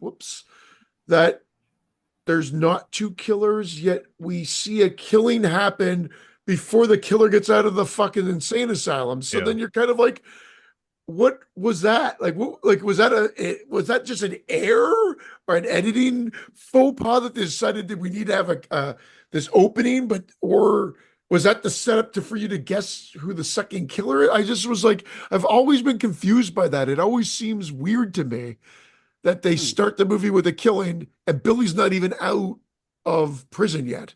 Right. He hasn't even escaped. It's just bizarre to me. And again, I might be overthinking it, but then there's no reveal. We know right from the get-go that there's two killers. Yeah. And they try to that's the weird part of it. But I showed this to my daughter who loves horror now at a way too young age. And she always remembers the eyeballs and the cookie making it of skin. And she always said it was sickening. So we switched from watching that at Christmas time to Krampus as being our tradition. So. Nice. She's much older now and remembers it. But I don't know if she's going back to watch it. But yeah, anyway. But that's it. I do like it too. It's dumb fun, but that plot kind of factor was always weird to me. That movie. I forgot about that. Yeah. Yeah, I love the cast. Really thought about it. So thanks. I'm curious now. Yeah, maybe this Christmas I'll watch it now just for that. I don't need a reason to watch it because I love the cast. So I mean, I can just watch beautiful females picking out socks. I don't care. So I can watch that movie and do that. But I'll be looking at the intro now because now you bring up that point. I'll be checking that out. I just want to turn it off when we get to the third act. That's when it falls apart for me. But I do enjoy the kills and the lead up and everything else. It does drag on. Yeah, right? Like the hospital stuff. Yeah. I'm like enough already. It just, I don't know why. It's just, I get to that point. Yeah. That's like Scream 4 for me. Doesn't that end at a hospital too? It's like it's like I always thought they were similar. Yeah. I've always kind of confused those two and always thought that it just, kind of should have ended earlier. Well, okay. Speaking of hospitals, my number 39 movie takes place in a hospital. 2008 from Norway, Coldplay 2. Huh? And yes, nice. It does the Halloween 2. Yes, it does the old Halloween 2. Picks up in the hospital, a survivor of the girl from part 1. Why am I not saying her name? Because she deserves to have her name repeated, because in my opinion, she is very overlooked final girl. She kicks ass in this movie. The thing about this movie, she's more like a Ripley here. And that's okay. That's not a bad thing. She survived, and here we are. And she's a little bit wiser to it, and she's waiting for things to happen. My issue with it is that the character stuff isn't quite as good as it is in the original. The original had a lot of character stuff and everything. This is different. This is more basic slashery in a fun way, and there's nothing wrong with that. I mean, that's great. It takes a little while to get going with the kills. I think maybe 35 minutes or something like that. We get the first kill, and and then we get there's stuff with the cop piecing things together, and the kills going on in the hospital and whatnot. But there's a good extinguisher scene I like. There's the killer has more backstory in this, which I do like that. They allude to certain things at in the first one, and you get even more here. It's like they saved just enough to let's dig a little bit deeper. And I like that. A lot of the stuff in the hospital is just fun. It's just slashing. I really like the first girl. What is her name? Ingrid. Not Camilla. She's the nurse. Ingrid Bolso. I can't remember. The girl's name is Oddhild or something like that. Is the girl's name. Okay, Johanna Mork. Johanna Mork. Yeah. Really like her. But I thought it would have been funny if it would have been the wrong body. You know that part in the beginning when they're going through that stuff and the body's there and they do all that shit. If it would have been my movie, I would have had a little joke scene, and at first it would have been like the wrong body. I think that would have been pretty good stuff. But I mean, when you get into the bath towards the end, you get into the stuff that I liked about the first movie, where we're outside again and you're in the snow, and they go back and they look at the guest book, and it's a solid climax. The killer looks great, and I enjoy it. It's a lot of fun. It's definitely a lot of fun. And these movies from Norway, these cold prey movies are you don't hear a lot about them, but I think you should. So like I said, this is from 2008, and it was just this one especially seemed like it was overlooked, but it's another 7.5. Really enjoy it. Awesome. No, I like that. I actually like it better than the first movie. And the first movie's good. I think this one is a notch up. And then the third one, I didn't rewatch for this. I did this series. But I remember it being the lesser of the three. It kind of like my experience with Maniac Cop series, funny enough. But not as poor as that though. Oh, not as poor as that. I think that. I don't mean the whole Maniac Cop. I wasn't dissing it. I'm just saying that Maniac Cop 3 seemed like more of a fall from grace. Where to me, Cold Prey 3, I would give it like a 6.5. I wouldn't say it was like bad or anything like that. Okay, that's all. I should check it out again. My number 38 goes back to 1981, Just Before Dawn. Oh yes. Really, really dig this movie. We've talked about this on the show. It made my list the last time. I think it was maybe a notch up from the last time, like 7 to 7.5. Not huge.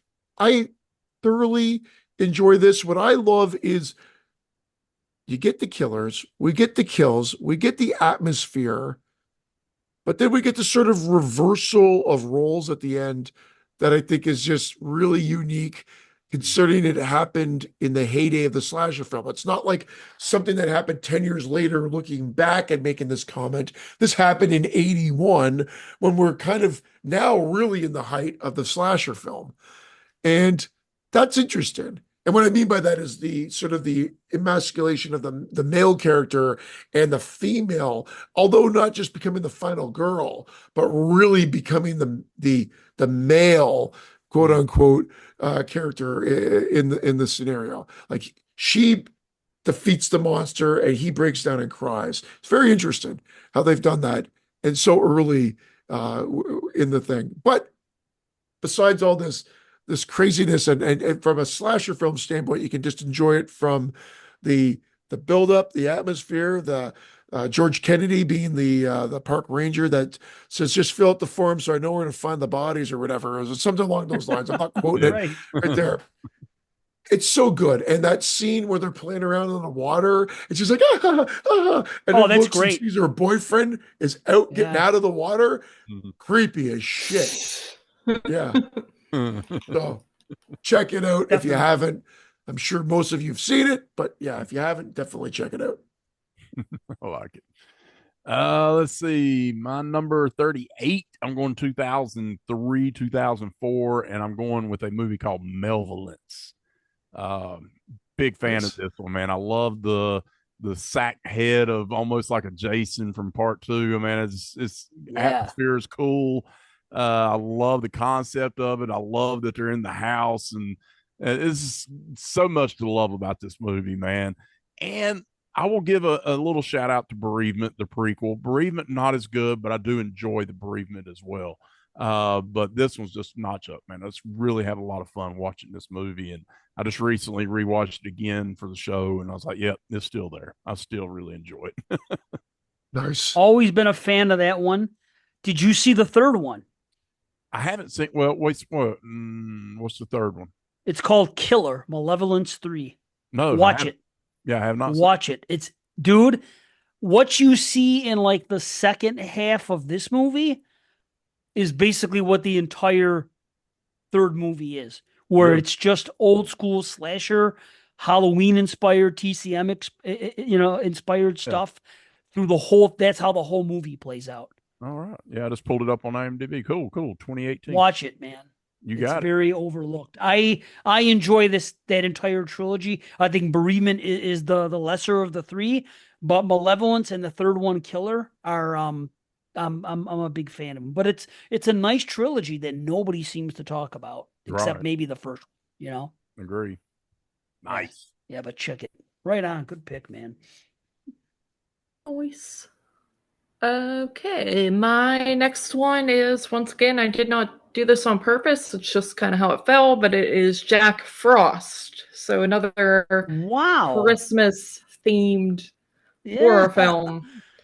And yeah, it's one from the late 90s, and it's one I just really dig, and it's stupid, and the snowman, looks ridiculous. But I love, it's definitely taking from like Chucky and Freddy one-liners type of thing. Like the actors definitely trying to emulate that, and it works. I mean, there's a lot of ridiculous scenes in it. You got Shannon Elizabeth in it, blow drying her hair, then taking a bath, and stuff goes from there.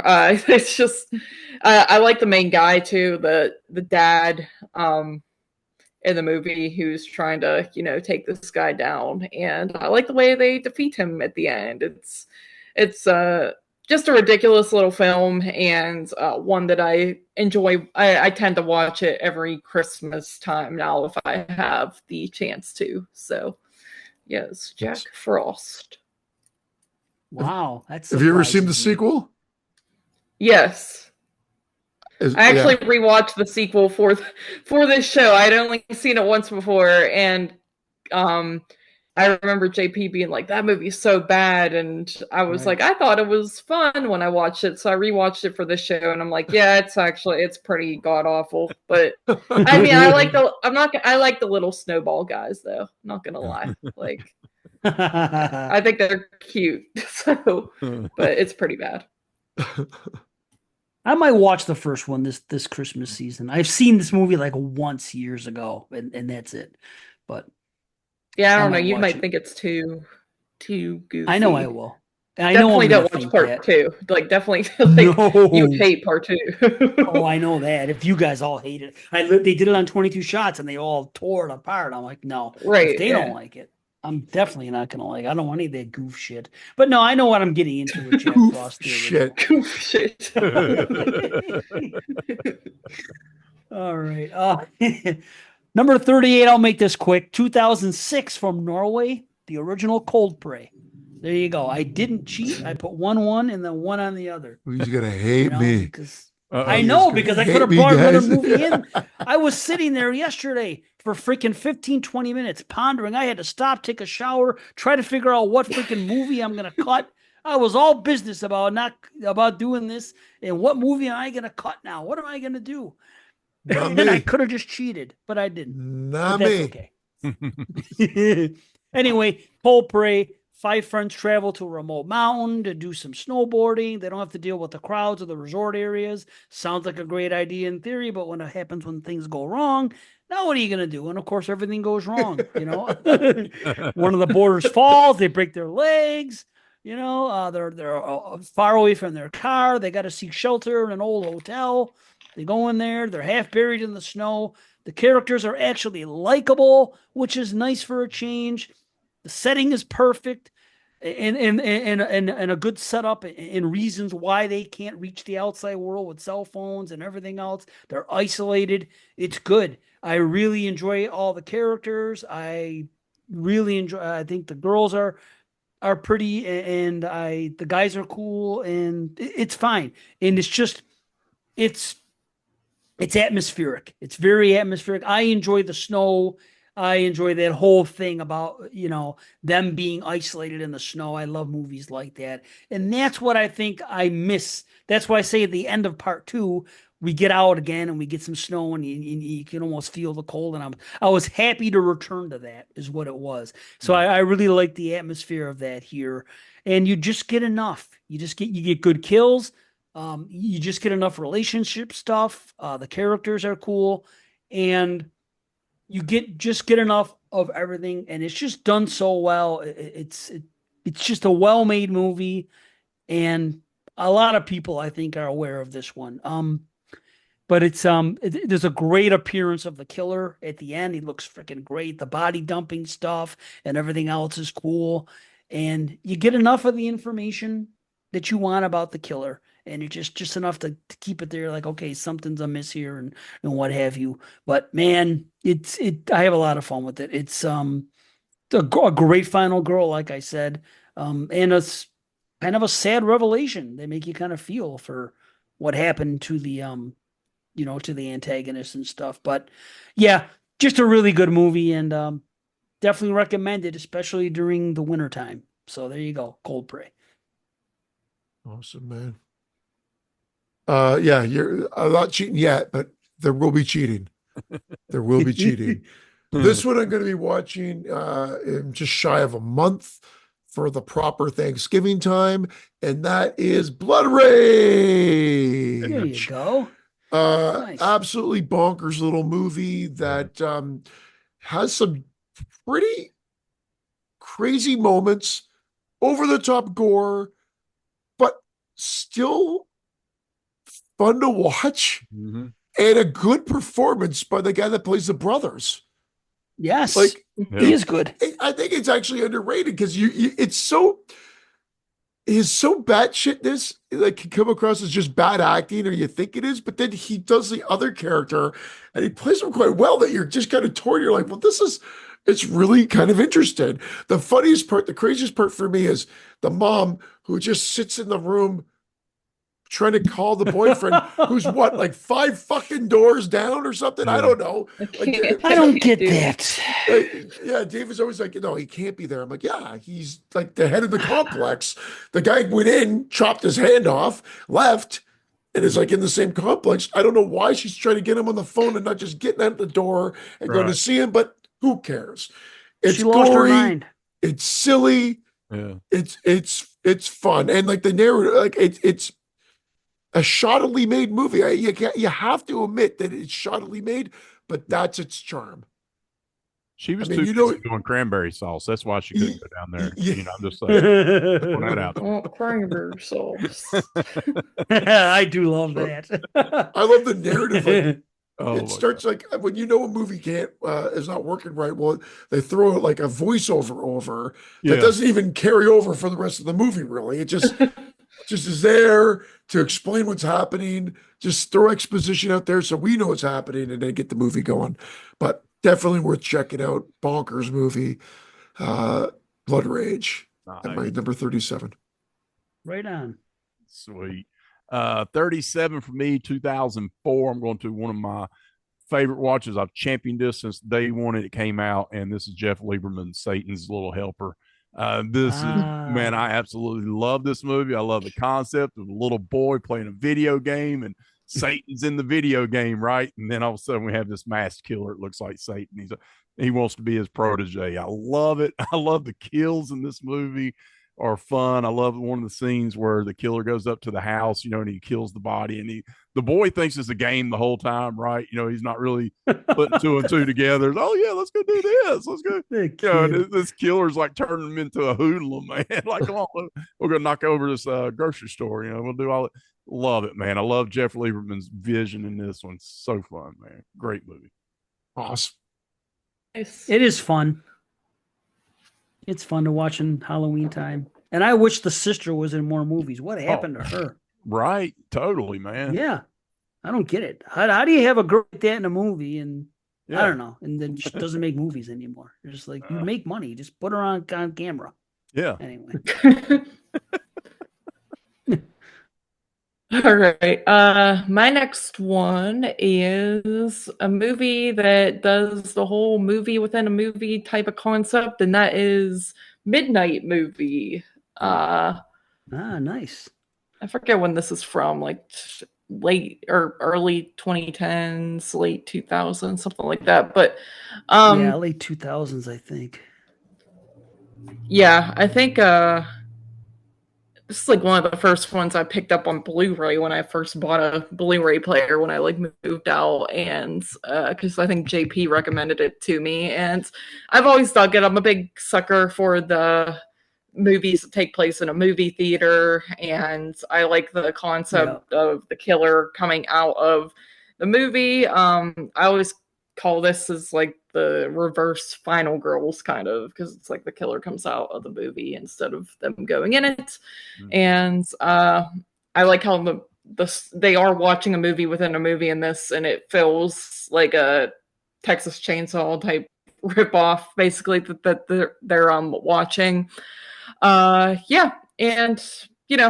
I like the look of the killer. I like the relationship between the main girl and like her little brother. And I think it's definitely like a lower budget type of film, and you could see that for sure. But overall, I have a pretty good time with it, and it's one that I find rewatchable. So yes. Agree. I haven't seen that one. A cool weapon. You never seen it? Yeah. No, I don't believe so. I wrote it down. Oh, definitely check it out. Oh yeah, it's a good popcorn flick, man. You'll watch it with friends. It's fun. Mm-hmm. It's nice that they go supernatural, because I always, like, the first time I saw it, I remember I was struggling, say, well, how is this stuff possible? What's going on? Why? How? And then they kind of explain it later on. I'm like, okay, fair enough. I can accept that. Let's roll. Yeah, that's a good one. Okay, back to the 80s again. 1981. Happy Birthday to Me. Another slower moving Canadian film.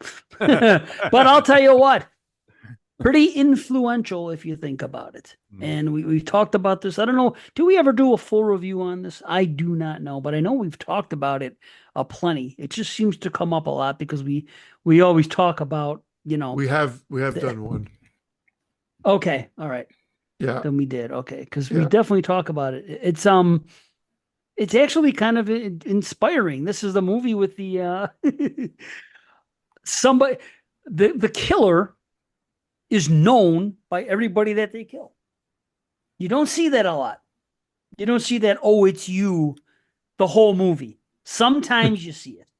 You see, oh, hi. Yeah, okay, we know about Friday 1. We know about Sleepaway. And we do see it here and there. Oh, it's you. But in this one, every single person, it ends up when it gets revealed, they know the killer. And that makes it even more scary if you think about it. Just in that particular moment, you're like, wow, nobody's expecting that, But, you got the Crawford top 10. You got the, nice looking girls at this school. You get the quickest cutthroat slit ever in the beginning of the movie. It's cool because I never noticed until this time that Virginia has black gloves. Yeah. And I don't know. I didn't notice until this time. Like, okay. So that that ties into some things here. That's kind of cool, and I just didn't get to me. But all you get those kills that they talk about, 6 of the most bizarre kills, etc. on the cover, and it's a classic cover, and you do get some nice kills. I love the end is just outstanding when we get our reveal, because things are going throughout the movie, right? Something's going on with the doctor, and we get little breadcrumbs of it, and then we see everything come to a freaking climax, and then you have the infamous "Happy Birthday to Me" with the bodies around the table, which awesome. We always reference that, inspiring other movies, and it's a cool trick. And of course, the whole thing with Scream and the reveal, and it's like, oh, you see Scream, and you're like, oh wow, this is a lot like that about the cheating and the mother and whatever, and with the reveals and stuff, like, wow, this movie doesn't get a whole lot of credit for inspiring some of the things that it's inspired. But man, yes, it does move a little slow, but it's never uninteresting. And that's what matters. It's just a little longer than slashers at the time, where it's like an hour 50 compared to a lot of 90-minute slashers, which we're used to seeing at the time. So, but yeah, I mean, even though it's still high up on my list. So yeah, 7.5 again. Happy birthday to me. Nice. That is nice. My number 36. I didn't put the year on this one for whatever reason, but I believe it was from 2018. It's Hellfest. Ooh. I have a lot of fun with this one, and I enjoy it more each time I watch it. The first time was actually, I liked it. It was good. I wanted more kills. I wanted it to be a little bit gorier, but when I rewatched it, it's got enough. It's actually quite gory. It's got some eye trauma. There's like a lot of death. I love the fact that it takes place at a haunt and whatnot as well. With a lot of people, you're like, well, how's this going to be scary? But they make it work. The killer's sadistic, and I love that little twist at the end, or not necessarily twist, but just the denouement. It's just beautiful. It's just a cool way to end it. Definitely worth checking out. It's a modern slasher that really just goes back very simple. You talk about simple slashers, Dave. That's a good example of a modern one. Worth checking out. Right on. I agree. I love it. Let's go to 36 for me is 1980, and I'm going to one of my first holiday horror films, and it's New Year's Evil. Wow. And I actually, man, really enjoy this. I love that the killer calls the disc jockey up. Hey, it's going to be on the East Coast, and we're going to kill it. I just love the time zone thing. I just loved it. Just absolutely love it. I love the disco music in this one, and the jams and the different things going on. It was fun movie for me, man. It's awesome. New Year's Evil. And the title, I mean, come on, man. You got Halloween, Friday the 13th. Let's get New Year's Evil up in here. How many New Year's horror movies do we have? And there might be a couple on the list, but we're just going to say New Year's Evil. Great stuff. Right on. I got to revisit it. It's been a while. I always got confused. I kept getting Bloody New Year, which is goofy. No. Yeah. It's goofy as fucking shit. Yeah, it is. This is the opposite. This is very serious. It almost feels more like a 70s movie to me. Yeah, it does. Yeah. It's that whole 42nd Street, dirty New York City vibe, it just feels that, or Maniac or something like that. It's just got that vibe to it. Yes, sir. Cool. Yeah, that's nice. Good stuff.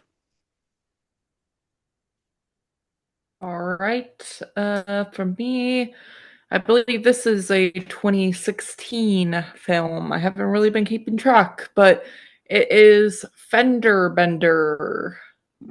Nice. This is, I think this is like one of Shout Factory's like first movies or something that they put out, something like that. I don't know.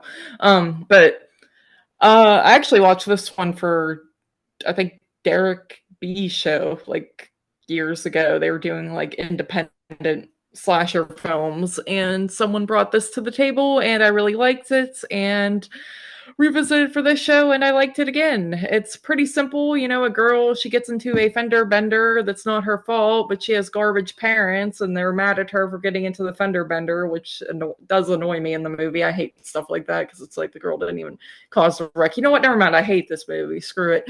No, but no, so she gets so their big punishment is they're like, you're not going on this trip with us, which is yeah. And then so she's home alone and then invites some friends over, and this guy she got on a fender bender with, cleverly, he, you know, because they exchanged information, he takes advantage of that and uses her phone number, and he turns out to be a killer. And then he's like stalking her and her friends at her home.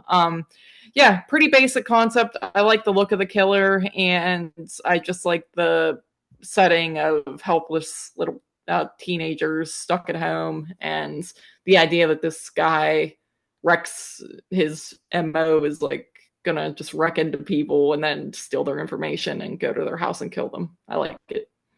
I agree. It's a cool gimmick. Would you eat the cake? It is a What? Oh, yeah, what about that cake? Would you eat that cake? If that's someone just like, would you? No. I would be like, there's no way in hell I'm eating that cake. No. It was predictable though when I saw it. I'm like, I know what's gonna happen when I see the cake. Yeah, I knew what was gonna. See, for me, I would. I end up liking the movie. But the first half hour, I got pissed off at it. And I got pissed off at the main character for some decisions that made no sense to me. Like, just call the cops already. And so I remember like watching it. And I'm like, okay, now I got to hang into the rest of this movie. There's like 45 minutes left, and I don't want to watch it, but I'm gonna hang in. But the weirdest thing happened. I enjoyed the second half more, and it picked up. And then I was like, first of all, finally, somebody stops, drops, and rolls when they're on fire. How many times I watch a horror movie, I'm like, roll, and nobody does. Somebody actually rolls. I'm like, great. And then when we get to kindergarten. The end, right? Come on. They're rolling more gasoline, but they roll. But the way it wraps up, I have to give it credit for how it wraps up, because I've been waiting for something like that to happen in a horror movie for a very long time, and it happened in this movie. So I have to give it props for that. So I end up actually liking the movie. When at first I was like, I'm in trouble here, but it righted its wrongs, you know. So yeah, fender bender, nice. Well, I waited until now to watch it. Yeah. Hey. Okay. Number 36. This is from the year 2006, and this comes from South Korea. I got to tell you, I have realized something about, I have a comfort food, and I didn't realize this until this year, watching a bunch of them, but Asian slashers, I really, really enjoy them. I've always loved the Asian ghost stories. That's always been, another type of comfort food, if you will. But this one here, I every time I watch an Asian slasher, I've never been disappointed. And this one here, this is interesting because it takes us a couple views. Seems like a basic thing up until the end. And it's there's this woman, she's an ex-teacher, she's in poor health, she's widowed, she's Did you tell us the name? Bloody Reunion. Sorry, I didn't know. I just want to make sure. I may not have told you the name. I didn't hear it. Yeah. Yeah, okay. I didn't say it. Thank you. I apologize. Yeah. It's called Bloody Reunion. So she is she has a student who is now studying to become a teacher himself, and the teacher is in poor health, and this girl's taking care of her, and they decide to organize a reunion among her former classmates in hopes it's going to raise her spirits or whatever. So now it's 16 years after, the classmates show up, they reunite at the teacher's, she has like a seaside house. It's cool. It's right by the beach there. It's nice. And they want to come and visit her and maybe her final days, whatever, cheer her up, whatever. Now, so it's a crazy start to the movie. And they show it's just like all Asian movies that showed a little bit back and forth, but you basically see in the beginning, this woman's in the hospital, apparently dying, and this girl's next to her. And she's talking to the people there, and they're asking her some questions, and she just came from this party where there was this reunion. So we see a flashback, and we see that the teacher at one time had this deformed child, and when the child was born, the father took it so hard that he hung himself. So the movie actually begins with a suicide. The guy hangs himself. You're not even sure it's a cold open, but then you see something, and then you learn what goes on here, and then we get some. There's actually some suspense going on here, which is cool. And then so that's one good thing about the movie. But the students all come in, and something happens. And I'm actually going to save it. I just want people to watch the movie and leave it at there. But what happens here is something is revealed in the last like 15 minutes. The rest of the stuff is normal standard slasher fare.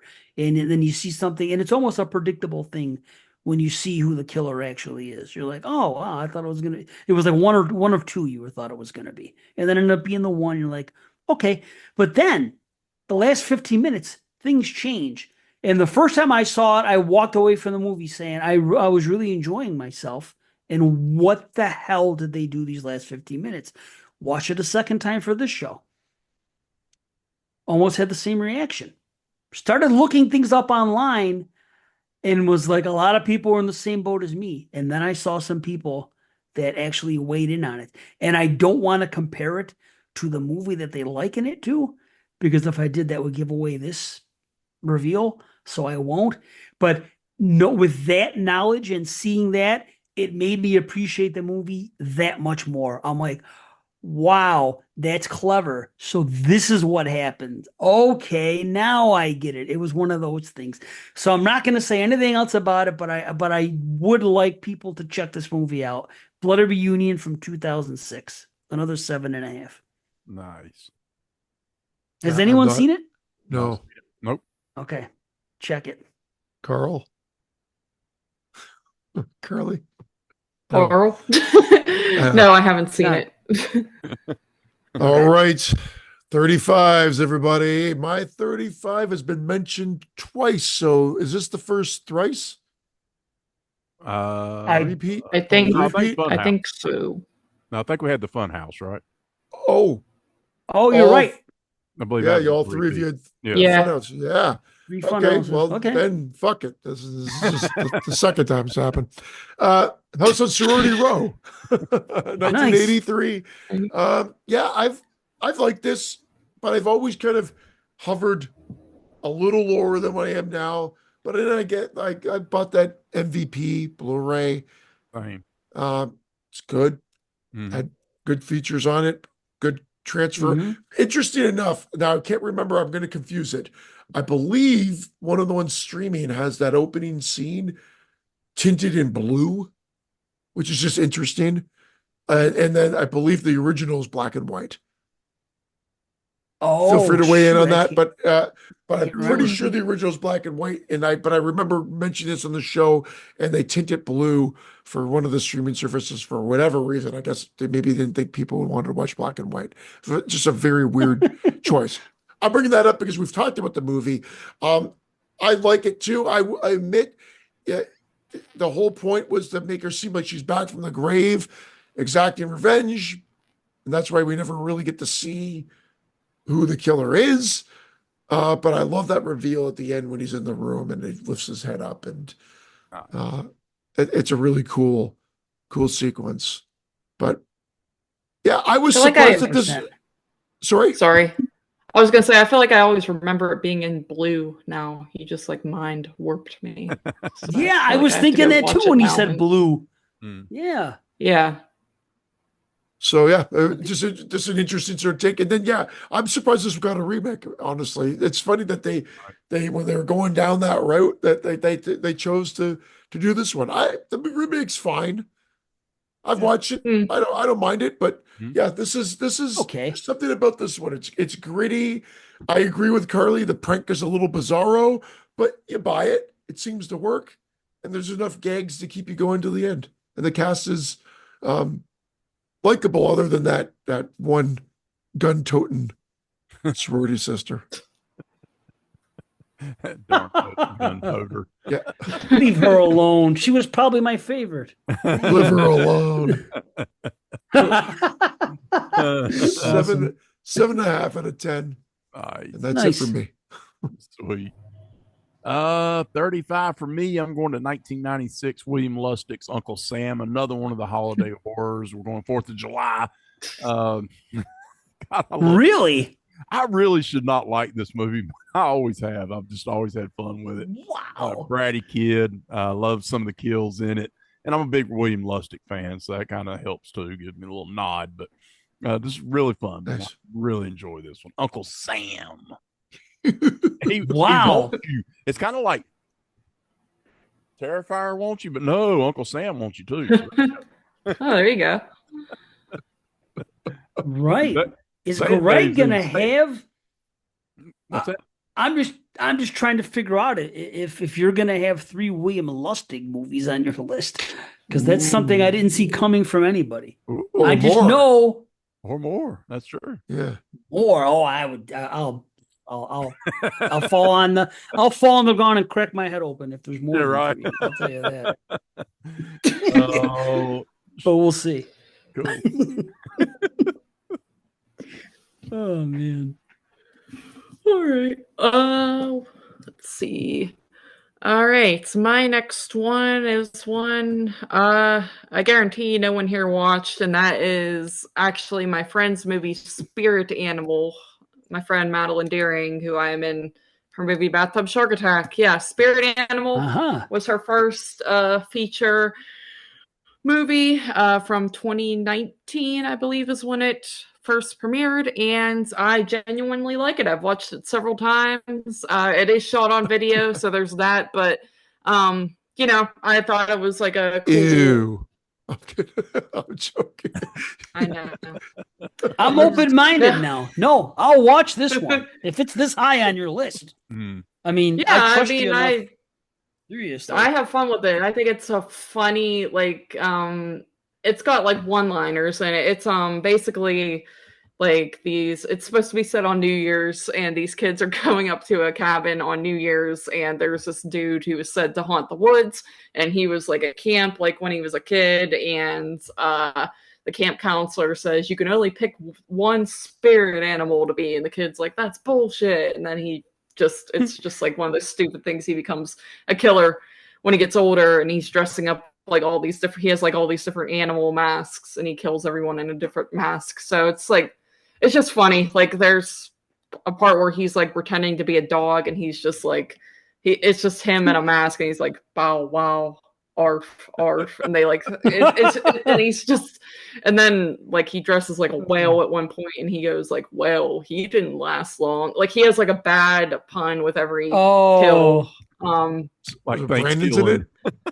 It might as well be. But yeah, I just think I think it's solid. I genuinely think it's solid. It wouldn't be on the list if I did not feel that way. And it moves along at a decent pace too. It's not, a lot of independent movies will pad their films with bull crap and make it very boring to watch after a while, but I feel like this one's pretty quickly paced. So there you have it. Check it out if you can. Yeah, I'm curious now. I'll definitely watch it. Spirit Animal. Okay. All right, I'll check it. All right, well, from one kind of movie to another. My number 35, 1973, from Italy. Torso. Nice. Yes. This is a movie that I enjoy the more I watch it. And that tends to happen a lot with Italian horror that is not Argento. Argento movies usually hit me right away. Everything else, don't know why. Everything else requires multiple. And that includes Fulci, Bava, Martino, whoever. It just, I don't know what it is. Argento just automatically appealed to me, and other ones just takes a couple of viewings. And this one is definitely one of those. I mean, as always, you have these beautiful Italian women. Gotta love that. You got a really cool mask. I like that little party scene when they're all hanging out. I wish I was there with them. It looks like a good time. Like the little sex haven. Oh, and those girls and the hanging out. That's dude. See, this is what I think about. No, I better not even forget it because it's all bad. But okay, now I'll say it. I've already put it out there. This is what I think about. If there's such a thing as heaven, I would believe that's what it would be. But then again, how could that be heaven? Number one, I'm a married man. Number two, sex and drugs are supposed to kind of be like immoral. So I guess that none of that would be heavenly. But to me, when I look at that scene, I'm like, man, that would be all I could want in life. I'm in heaven. Anyway. You're Finisterre. I get that same thought when I watch porno sometimes. Like, man, this would be it. Me and these two girls, that's all I need for the rest of my life. Heaven. Anyway, I better Here's not to Dave. Off. Yeah. I think Satan has a nice chair right next to him for you. I mean, what opened it yet? Shit. Yeah. Oh, look at that beautiful torso Blu-ray. Wow, nice. That's the 4K nice. That Arrow just released. It's the 4K. I gotta pick that up. But I haven't even opened it yet. But because I didn't think I watched it for the show, but I had my Blu-ray. Oh yeah. So I still have the Blue Underground DVD. I've got to upgrade, man. I'm gonna upgrade. I really like that stylized kill in the woods. I hate to see her go because I like her. But it's a great kill. College girls are getting bumped off left and right. You gotta love that. It's good production value. You get a nice head crush. POV is nice when they're showing those POV shots. Girls going away to the villa. They're all coming in. It's sensual. It's sexual. You got stalking, hacksaw stuff. The milk and bread kind of funny scene there. The score is great. It's engaging. It has an interesting plot. It's well acted. Great kill scenes, makeup effects, especially considering its age. The score is great, and it's just an enjoyable watch, and everything comes full circle. Yeah. But highly recommended. And I have a feeling that if I did this again 5 years from now, this would be higher up on the list. Right now, it's still in the 7.5 area, but it's great, and it's one of the earliest examples of a slasher, in my opinion. So that's Torso. Yep. We knew that this is where people would be like, oh, it's a giallo. Well, we're arguing that this isn't a giallo. Right. That if you're just thinking maybe because of the director involved and his other works, but ultimately, if you actually look at the subject matter, it definitely falls more into slasher territory. Agree. There's no police investigation whatsoever, other than they announce something. The girls hightail it out of there, and we follow the girls, and they get killed. Mm-hmm. So I agree with Dave. Dave brought that up, and I said, "Yeah, you're 100% right." So my number 34, Carly mentioned it, and that was April Fool's Day from '86. Yep. Oh, ha ha! Fun, atmospheric. Yeah, all the gore gags are turned or we find out are pranks on us, but it's still a fun movie. I really like the score as well. Agree. And what was ha? Oh, that's her reaction. Yeah, sorry. At the end, oh, I love it. My favorite sight gag is that when Biff walks into the room, like preps himself and walks in the room and sees the two people pretzel fucking each other, and then you just cuts right back to him backing out the exact same way that he walks in. It's just so perfectly done and edited. Totally, the old pretzel. Yep. Nice. I'm still in the 7.5s, but definitely worth checking out. Again, an oldie but a goodie. Oh yeah. 34 for me. I'm gonna go to 1981, and it's already been mentioned so well by I think Dave Z, and it's Happy Birthday to Me. Oh my God, I'm just gonna say ditto to what all Dave Z said because that's exactly how I feel about it. I will curtain tell on you, man. Awesome. Love it. Right on, man. I'm going to add nothing because Dave Z said it all, brother. If you want to hear what I had to say about it, listen to what Dave Z said a couple of. Yeah. There you go. Just rewind. Yeah, rewind. Right. It's like, all right, got it. Yeah. Cool. All right then. My next one is another remake, and it was also mentioned before, and that is actually the My Bloody Valentine remake, 3D, whatever. Yeah, I like, it's another one that I like, that they kind of sort of take the general concept of the original kind of, and they keep the same character names. They kind of have the same like love triangle going on, and they have the same you think it's definitely one of the two love interests, but it's like, who is it at the end? But they, kind of switch it up on you.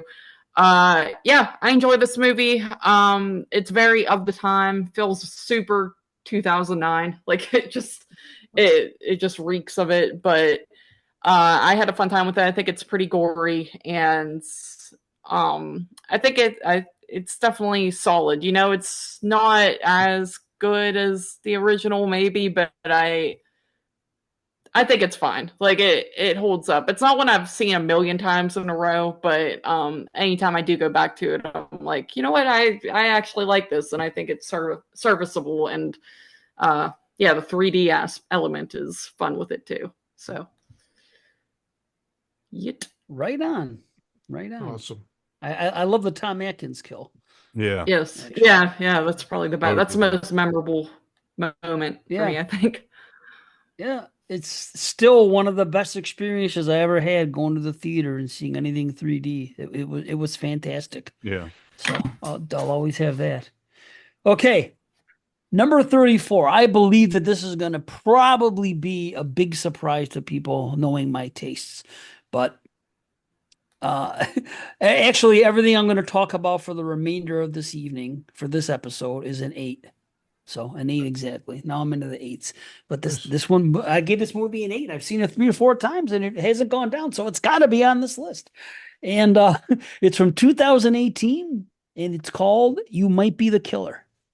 Ooh. Yeah. Nice. I figured it might be surprising because there is humor in it, and it's typically not my thing. But I just think it's just done. It's clever. The humor is clever. It's dialogue, and the performances are good. You got some fantastic practical kills, a clear love for horror. This is a passion piece to whoever directed it. I'm sorry for not having that information on hand, but a surprising amount of twists and turns.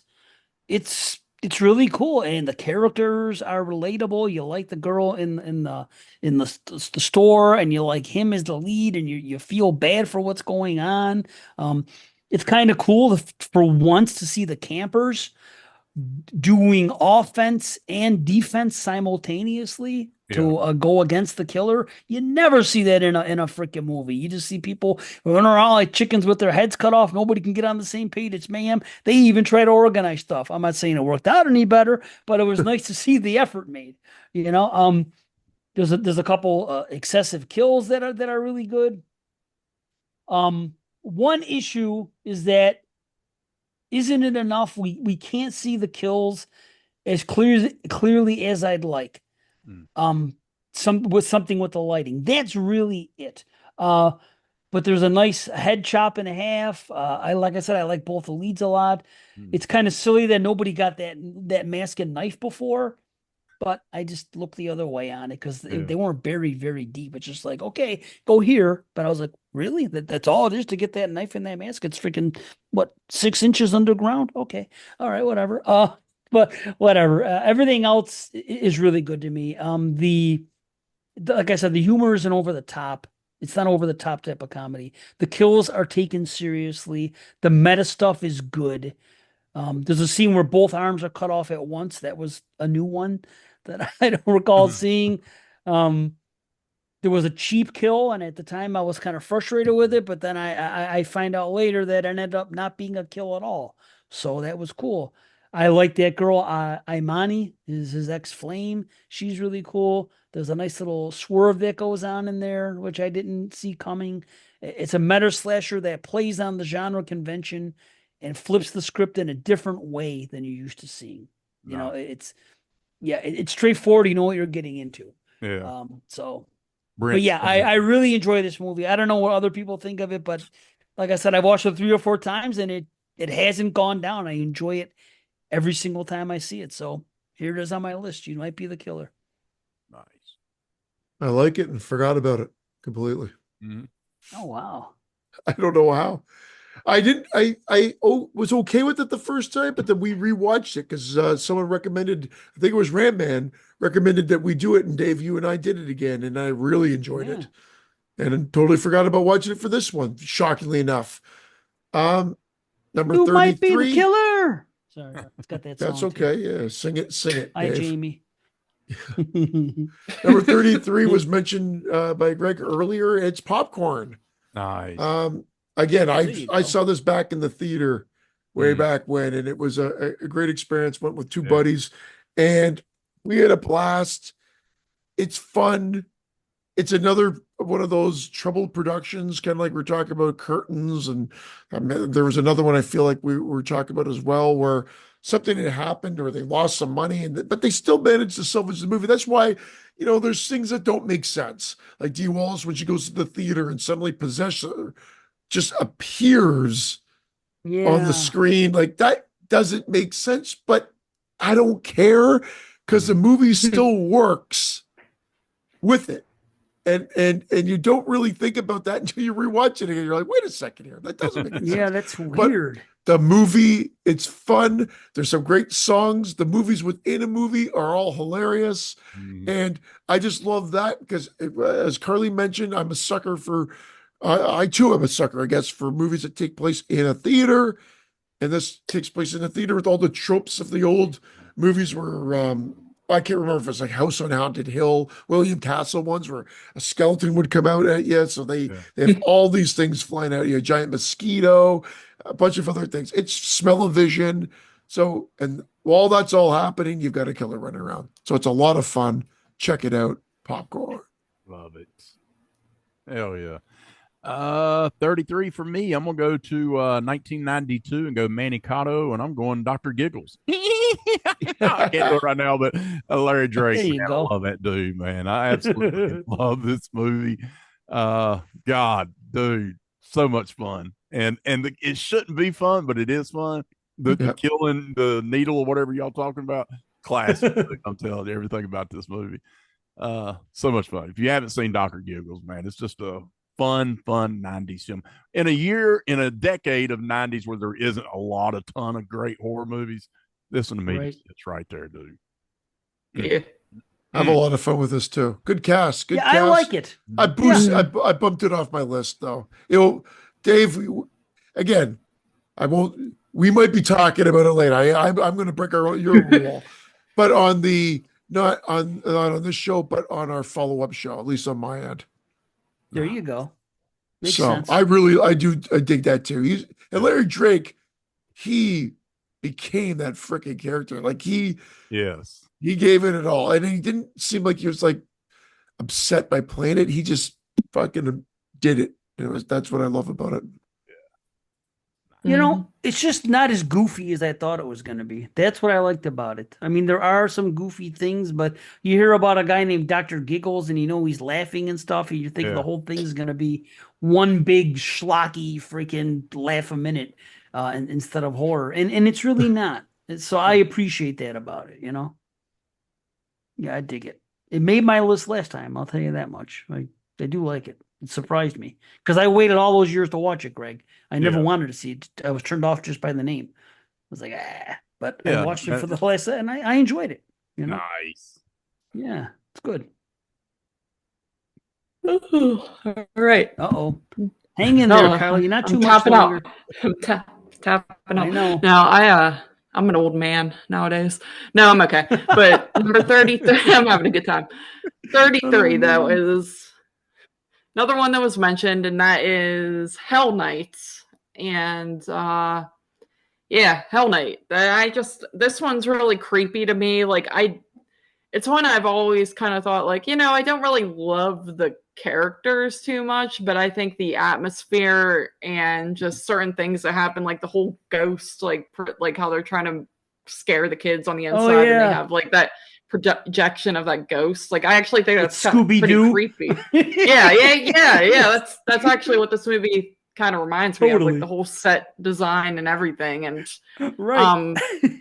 Yeah, great setting. I think the actual killer, it was pretty creepy. It feels like a fall type movie. It feels like one to watch around Halloween time. They never say it's like Halloween in the movie, but you assume, I mean, they're like in they're college. Dressed up. Yeah, and it could be just like a costume party though, you know what I mean? But you know, the outside it looks like fall. And they are going back to college, which is usually in the fall. So it's like, yeah, it makes sense. But anyway, yeah. Just a creepy atmospheric movie that I enjoy and will continue to enjoy. So right on. Back at you. I like the girls. I like Linda Blair. I like the blonde party girl. Yeah. It's cool. I like the guys too.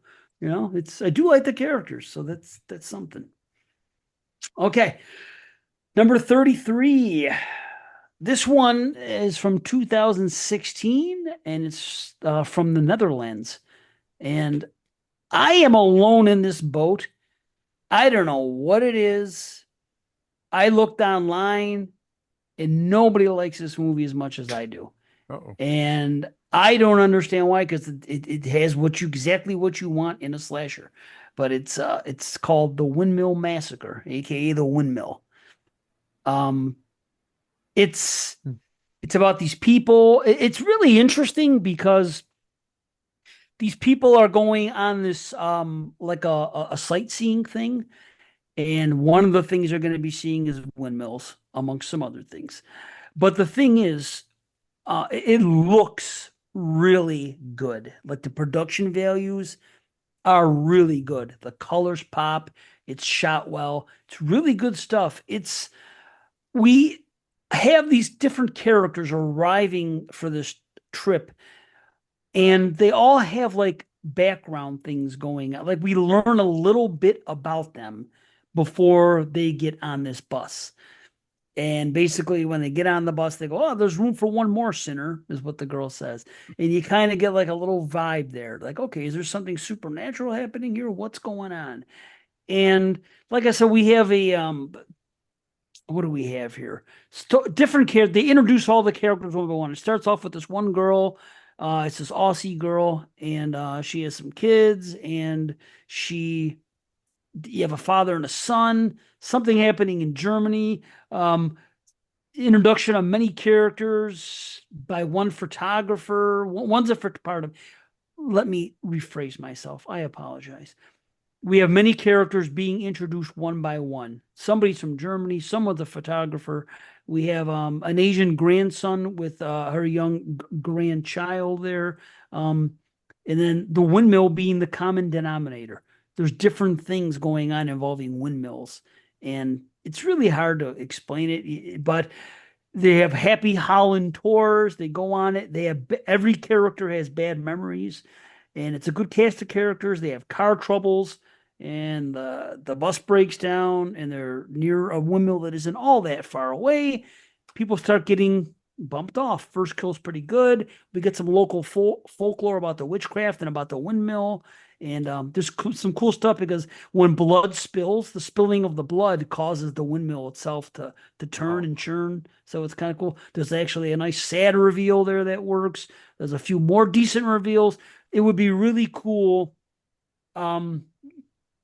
if something happened. This is what I'm thinking as I'm watching the movie. Let's keep going in this direction. Let's see what happens. I think I know where we're going to go, but I didn't know. It's really well made. It feels old school, and they add some supernatural stuff to it. The practical effects complement the interesting kills, and the killer's backstory is interesting, and it's rather stereotypical stuff with these characters, but it's still sympathetic. It's really hard for me to say anything about it besides this, but it's old school, freaking basic slasher stuff. I don't understand why people don't enjoy it. So if you look it up, you're not going to see a lot of but I've watched it 2 or 3 times now, and I enjoy it every time. It remains an 8 out of 10 for me. So it's got to be on this list. But yeah, that's it. The Windmill Massacre. Nice. I remember seeing it. I liked it. I didn't I didn't rewatch it for this either. So many slashers, and yet look how many we still haven't watched. Number 32, I guess a late 80s classic, Intruder. And I like this, like everybody else likes this. The kills were like a standout at the time, except if you rented the R-rated version of it, which then everything was cut to shit and you didn't see anything, other than the reveal of the killer being on the cover of the video box. It was so stupid. That is stupid. And I think they carried that over in one of the Blu-ray releases as well. Yeah, it's dumb. I don't know why they would have done that. The biggest weakness of the film is the soundtrack is not good. I'm not a fan of that soundtrack. I wanted something a little bit more. It just the kills stand out. The acting is tolerable. The main girl's okay.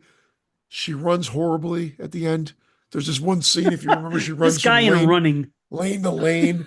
It's just such a weird shot of her running. You watch it, she's like prancing like through the scene. It's just weird. I think it's just because Scott Spielka wanted some specific shot and wanted to do it 3 times. It was just weird.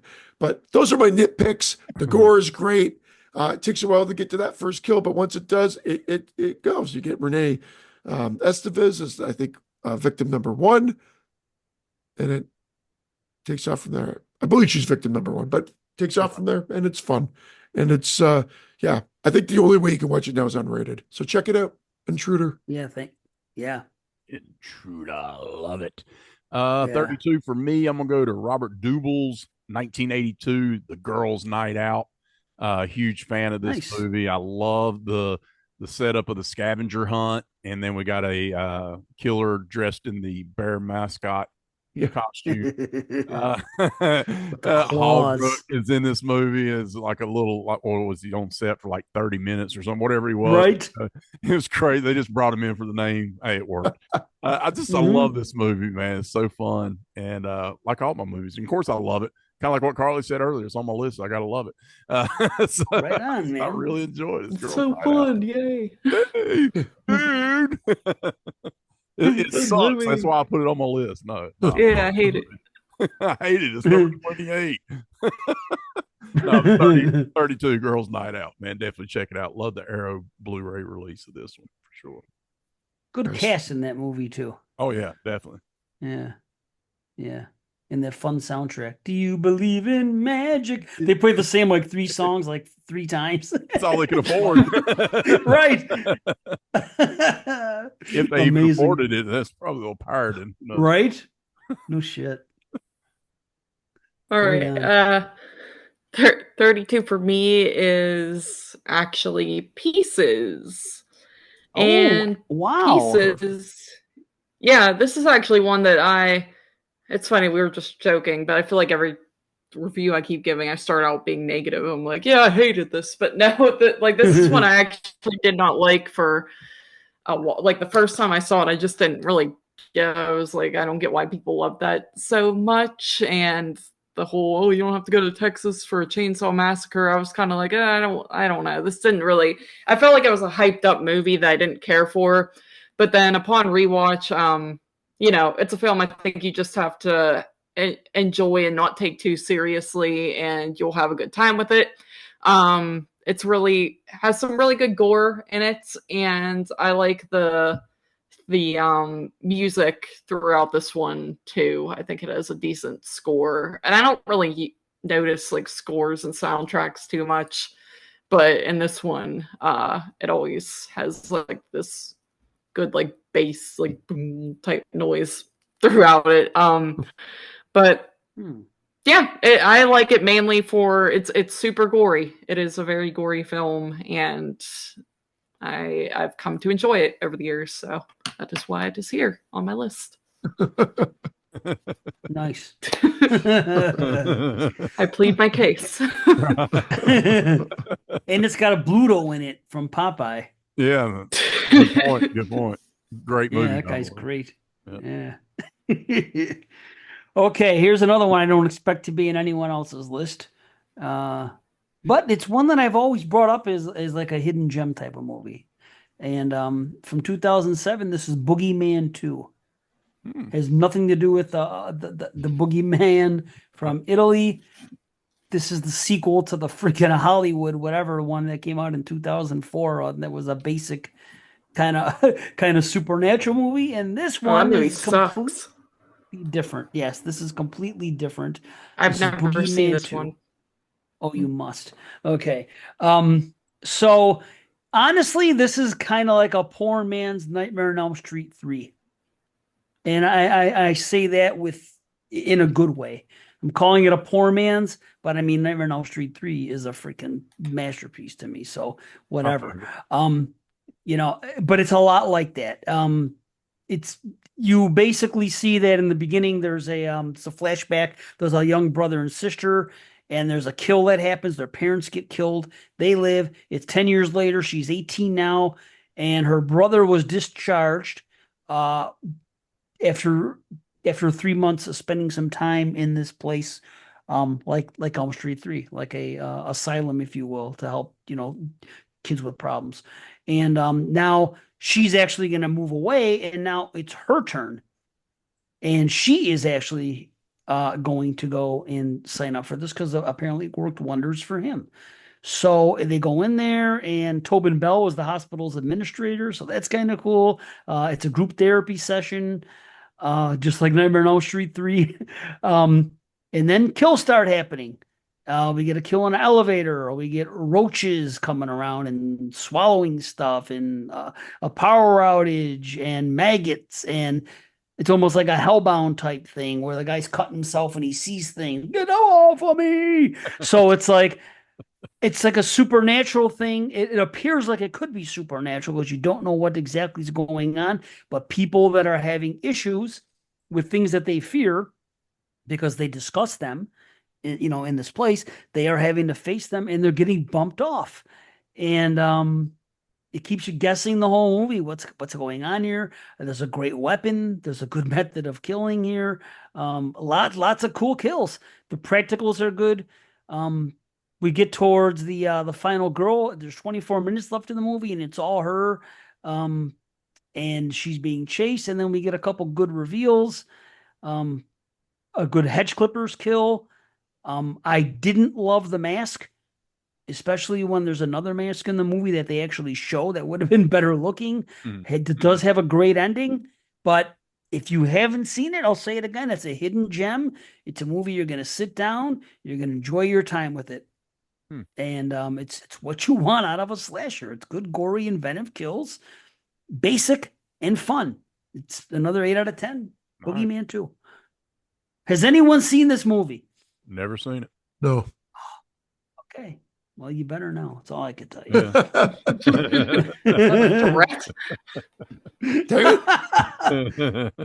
I watched freaking 259 Slasher. That's number 32. It's got to be decent. Good God. Yeah.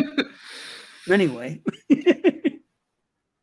You mentioned the Poor Man's Nightmare 3. My 31 is Bad Dreams. Oh, there you go. Yeah, I've always loved this movie. I've loved it from the first moment I saw it. I was a fan, and yeah, of course, you've got Jennifer Rubin, and you've got a group in a psychiatry clinic or a situation. It just seems like this is very familiar, and you've got this cult guy that kind of is burnt, and he's burnt because he sets himself on fire and seems like a Freddy Krueger. So the thing about the movie, though, is that it has a crazy plot twist that either is going to derail it for you, or you're just going to be like, oh, that's kind of funny and cool and whatever. And I kind of fall in the latter category because at the time it blew me away. And I always remember that first time when I saw it going, oh, wow, I wasn't expecting that. I was expecting it to just be straight-laced and having this supernatural killer. But I can admit that for some people that would be dumb, but I enjoy it. And I love the cult aspect of it. So Bad Dreams 1988 is my number 31. Love it. It is a good nostalgia film. I'll tell you that. Yeah, absolutely. Number 31 for me, 1986. Fred Walton, been mentioned already a couple times, I think. April Fool's Day, the non-killer killer slasher. I don't give a damn. It's, the non-kills were great. I remember watching it the first time, and I shook my fist at the air. I'm like, "You bastards!" Like, right? You got me. What is to me like, why, dude, why? And I hated it for that, but I've since got over my pettiness, and it's a really good movie, man. Really enjoy it. Nice. Yeah, typical 80s slasher. Yeah, that's exactly. What that movie is, Yeah. But not really. Yeah, right. Correct, but not really. You're right. True. Not typical, and honestly, yeah. Look what you could have had. Right. You're right. Yeah. Okay. Anyway. All right. Number 31 for me is another gory film and another independent film, actually, and that is actually Headless from 2015, I think.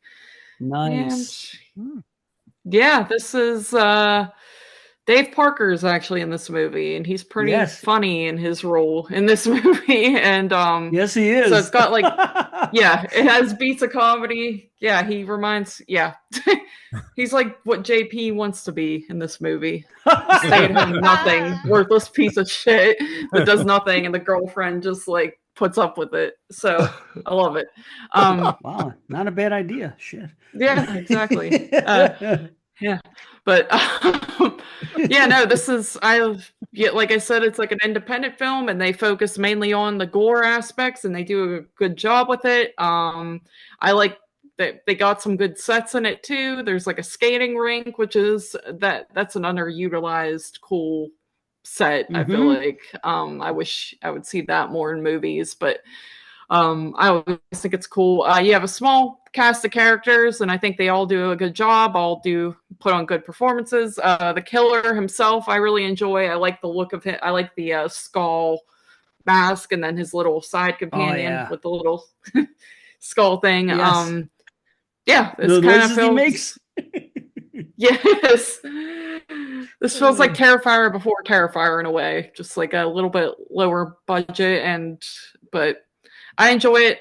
And the fact that it's this was kind of the movie within that movie Found that they turned into a legit movie. I always like that concept too, of people taking a movie within a movie and being like, I want to make the real version of this movie. So overall, it was cool. It was a first time watch. I had been curious on it for a while. Well, since knowing Dave and knowing he was in it, I was like, oh, I want to check out movie season and stuff, and it's a pretty good one. So nice. Yes, here it is. I'm so glad you brought it up. Yeah, you haven't?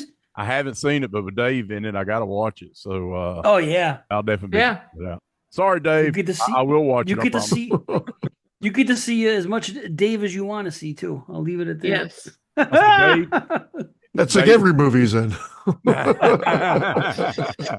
I will be watching it. He has to watch it instead. I'm so glad that you had this on the list because I didn't cheat, it got bumped. It was there. It was right there. Because I didn't cheat, it got bumped. I'm telling you, I did not want to. Sucks to be you. It does. See what happens? I play fair, and Dave Parker gets left off. See what happens? Yeah. But yeah, it's a great movie. I thought I'm glad someone else loves it because it seemed like the year it came out, I was the only guy that had it in his top 10. So I definitely enjoy that flick. Yeah. Well, I came out when I was a senior in high school, so I wasn't even watching I wasn't in this game at all then. So 2015. Wow. Yeah. She was watching him in Dave's cock.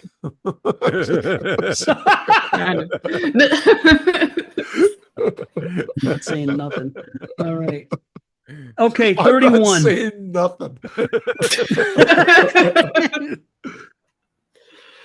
Oh shit! If he was here, I would say something, but he's not in the room. I can't talk about a guy's cock unless I'm talking directly to them. It's just It's not the one of my rules. rules. What? It's just that's one of your rules.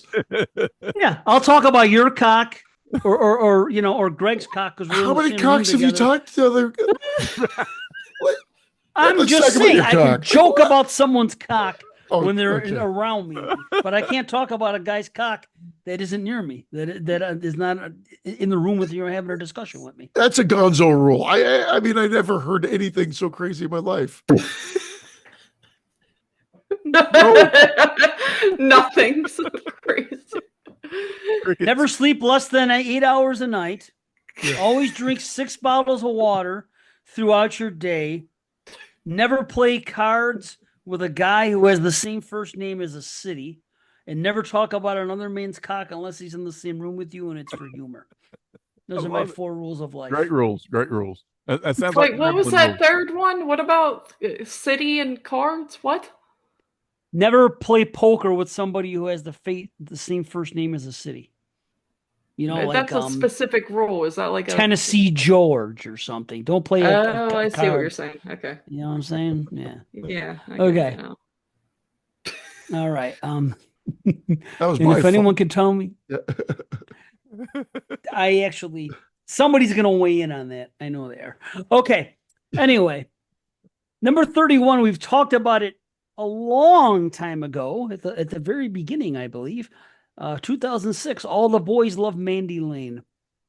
Yes. Yep. Another movie that I agree with you, see. I think because it was held up in transit for so many years and people were looking forward to it. When it came out and it wasn't the next Halloween 78, people were disappointed. I really do think that it's something to do with that, is people were waiting and waiting to see it and you kept hearing about it and it got so overblown. But ultimately, it's really good. That's what you want in a slasher. It's just, Agreed. It's a good story between the girl, Mandy Lane, and her friend, and what happens at the party, and how all of a sudden the guys are all over her, and how her life changes, and she's hanging out with the popular kids in school now instead of having this geeky kind of best friend that she had all these years. And then they go off and they're camping, and then the murders start, and then we get great stuff at the end. I mean, the kills are good, the story's good. It's the cinematography is good, the soundtrack. It's really about the ending, like we said earlier, and just there was a point where the ending was happening, and I was like, okay, I enjoy this reveal. I'm not sure 100% if I would have actually. No, I am sure. I would have liked it if it went another way, which could have easily just happened. That would have been an ending that people would have been talking about for a long, long time. Didn't happen, but this is still a damn good ending and reveal and where it goes. So I dig that. But yeah, it just seems like it's overlooked, and I see nothing wrong with it. And like I said, it has that added stuff at the end, so it's great. It's another 8 out of 10. All the Boys Love Mandy Lane. Nice. Well, I'm not going to disagree with that because it was my number 50, and my number 30 comes with the tagline, "It's not human and it's got an axe." I'm actually bullshitting you. There's no way the fucking prey is making it on this. Oh my God. There's no goddamn way. You almost had me. I was going to be, what happened to you? I thought you fell and cracked your head. Yeah. I thought that's what might have happened. Holy shit. You put effort into that joke. Keep the tagline. Yeah, man. The build up. My number 30 is Sissy from 2020. Oh, nice. Dave and I just did it. I'm going to say a few episodes ago. It was a while ago now, maybe 6 months ago. We talked about it again. We revisited it. We both really dug it. It's a modern slasher that delivers on the gore. And that's all that matters. There's much more to it than that, but you could check it out. Story. Now, I kind of forget now if it's on Shudder or where you can find it. That part, I forget. I believe it was Shudder, but I don't know if it's still there. But check it out. Definitely about anybody that's, addicted to likes and social media and that type of thing. It plays into that, but doesn't I don't think it bats you over the head with it necessarily, but it's there. Yeah. My wife will second that. She's a big fan of it as well. And I like it too. So yeah. Yeah. Right on. Yeah. Sissy. Good title, too. You gotta love that. Sissy. Yep. It's Sissy. Cecilia. That's sissy stuff. What movie? Toxic Avenger. That's right. That's right. It's Sissy stuff. So there you go. Do you consider the Toxic Avenger a slasher? No. Me? No. I know you don't. But some people stretch it that far. See, we're not that absurd. Yeah. Not quite. Okay. Right. Those people are assholes. Wow. Yeah. We take a draw a line in the sand. Yeah, that's right. Number 30 for me, 2014, already been mentioned by the great Dave Z. It's Girl House. I absolutely love this movie. Loverboy, nice killer, and man, the gore scene that you're talking about, it took forever. Like that scene that just kept going on and on, man, was just so great, man. The finger nubs, like, how you go? Oh man, let's use the nose for keyboard. I just genius, man. That was great, man. I just rewatched it again. Can't remember, when did I rewatch that, love? Like a week ago, 3 days ago or so. And I was like, yeah, it's going to be on the list. Love it. Oh man, I'm so mad that I didn't rewatch it now. I know, I couldn't believe it. As many times as I've mentioned it on this show too. Wow. I'm just glad they went with Loverboy, and they didn't go with any of the other names that were on there. Like they could have gone with Tugboat or Cream Slinger, but they didn't. Loverboy. I think Tugboat is a brilliant name for freaking some guy watching got Cam Girl though. Tugboat.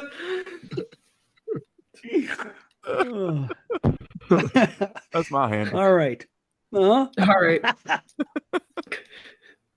Oh, shit. Number 30 for me is The Majorettes. Number 13? 30. Oh, they said 13. I'm losing my mind. Okay. Yeah, I just decided to really move this along. Yeah, we're on to the we're second doing it all tonight. This is why she's on the show. The Majorettes. We're getting The Majorettes. Wow. Listen, I had a good time with it. It was I had a good time with it, like all these movies on my list. The Majorettes, it was the first time watch. I did watch it earlier on, but it rated like high on my list. And I've not been rating any of these movies either on this show, by the way, and you guys have, so I'm a piece of shit. But anyway, The Majorettes stuck with me. Yeah, okay. Well, I don't know, it stuck with me. I like movies that center around, like slasher films that center around like a main like grouping of people, like cheerleaders or football, soccer, the basketball team. I don't know. Majorettes and the Majorettes, like that's like part of the marching band usually, like the auxiliary. Were you a Majorette? So. No, I wasn't, but I was in the marching band. I know. I was a clarinet player. I know all that. I thought maybe you could have been a Majorette too. Okay. No, I wish. Like I would always take up the girls' batons and like try to twirl them. Clarinet. You put the clarinet. Isn't that like just like a glorified recorder? No, clarinet's a good instrument, man. Yeah. I mean, I feel like the recorder is more like a like a toy, annoying or flute. Yeah. I mean, it does look like the clarinet, honestly. I didn't actually have to play the recorder when I was in school. Everyone always is like, "Oh, we were forced to play a recorder when we were in elementary school." That never happened to me. Lucky you. So anyway, yeah. Hot cross buns. That was the first song I learned on clarinet. Hot cross buns. That's the same. That's the first song I learned on the recorder. Wow, look at that. Yeah, it's an easy one. Yeah. Anyway, Majorettes. I know it's a bonkers movie. It's one of I mentioned it before in the chat. Like it's one of those later slasher films that kind of goes off the walls, like especially in the final act, and it's like trying to be more than just a regular slasher. Yeah, pretty much. But I had fun with it, and I don't care. And here it is. So, Majorettes. That's the one that turned into freaking all that action in the final act. Yeah. That's yeah. Okay. That turned Dave off. Yeah, that stuff does to me, but it's okay. It's okay. I remember watching it saying, what the hell are they doing here? I was actually on board for a while, and then I was like, what am I watching? But hey, different strokes. Okay, different. Although, here's one we have in common, Carly and I. This is my number 30. This is from 2014, Australia. Charlie's Farm. Oh, nice. Yes. I didn't think anyone Charlie's else would. I've loved this movie since the first time I saw it, man, and it's always been there as an 8. I think it's great. It's what you want in a slasher. I mean, you have what you want. You got a nice intro with a double kill. You got a harbinger of doom in the bar. The backstory's good. Mosley's great. Tara Reid is still fire in 2014, in my opinion. It's got good effects. Another couple shows up when you think there's going to be a couple, and then another one's like, okay, this is good. More red shirts. Let's do it. Dick in her own throat was kind of an interesting thing there. They rip out her jaw. Kane Hodder shows up. And ultimately, this is proof, I tell you, that it is not very difficult to make a solid slasher. It's not hard to do. Just watch this movie. It's not difficult. It's not rocket science. Why? Anyway, I really love how they handled the final girl. That was all cool. Great kills, simple story. We need more movies like this. That's all I'm trying to say. This is the slasher with good kills, simple, easy to follow, and everything works out just fine. 8 out of 10, Charlie's Farm. Nice. I'm just passionate about it because, damn it, we need more movies like we this. We want that passion. That's we right. need that now. It's keeping me motivated for these final 4 that we're going to be talking about tonight. Otherwise, I'll be like napping in between here. And not because of you guys. It's been a crazy day. I'm sure as for you, and it's 12:17 for everybody here. We're all in the same time zone. So we're doing well, though. So here we go. Down to the crunch. Is this a slasher? Yeah. I think it is. Butcher, Baker, Nightmare Maker, not maybe traditional, but it falls in there. It's classified there as. We get a humdinger of a car accident at the beginning. It sets the movie into motion. And then we've got this aunt that will pretty much do anything to keep her boy at home or by with her, which just turns into this crazy set of murders and characters and everything. And it's a very cool little film that with each viewing grows on me more and more and more. And I wanted to represent this. This is my, actually, I'm sorry, Sissy represented my first 8. And now we're in 8s for a while out of 10s. Definitely recommend it if you haven't seen it. I think I saw it called Night Morning when it was on VHS. Night Morning. And never even knew it. Butcher Baker Nightmare Maker was until in the last 5 to 10 years or so. Yeah. Right. It sounds like a documentary or something. I don't know. Yeah. Yeah. Weird like title. a Netflix doc about a freaking a housewife that was on a rampage. 100%. Right. That or watching Gordon Ramsay, one or the other. Stuff. Right. Yeah, like a TV show. Yeah. Right. A reality. That's funny. 29 for me. I'm going, it's already been mentioned by Christian, I believe it was 2018's Hellfest. Huge fan of this as well, man. Love it. You know, I love movies about Carly here. Haunt. Haunts, yes. that I couldn't got it. I got it now. But no, I love it, man. It's just good setup. Love the kills in it. Love that we got a little Tony Todd voice in here going on too, man. I got to give a nod. Yes, just like in Final Destination 3. Exactly. Don't even have to see his face. Just hear his voice. I'm good. So yeah, great stuff, man. Like I said, great kills. Everything about it. Love it. Loved it since day one. When I saw it at the theater, I was like, wow. I walked out of the theater going like, damn, that was a good movie.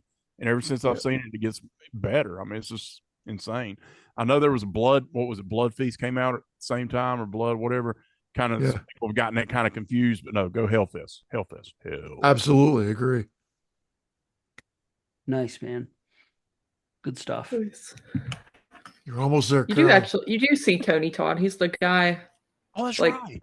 up on the stage. But yeah, you do like his voice is it's cool because his voice is like the in the house later. Yeah, that's right. Yeah, okay. Where we at? Okay.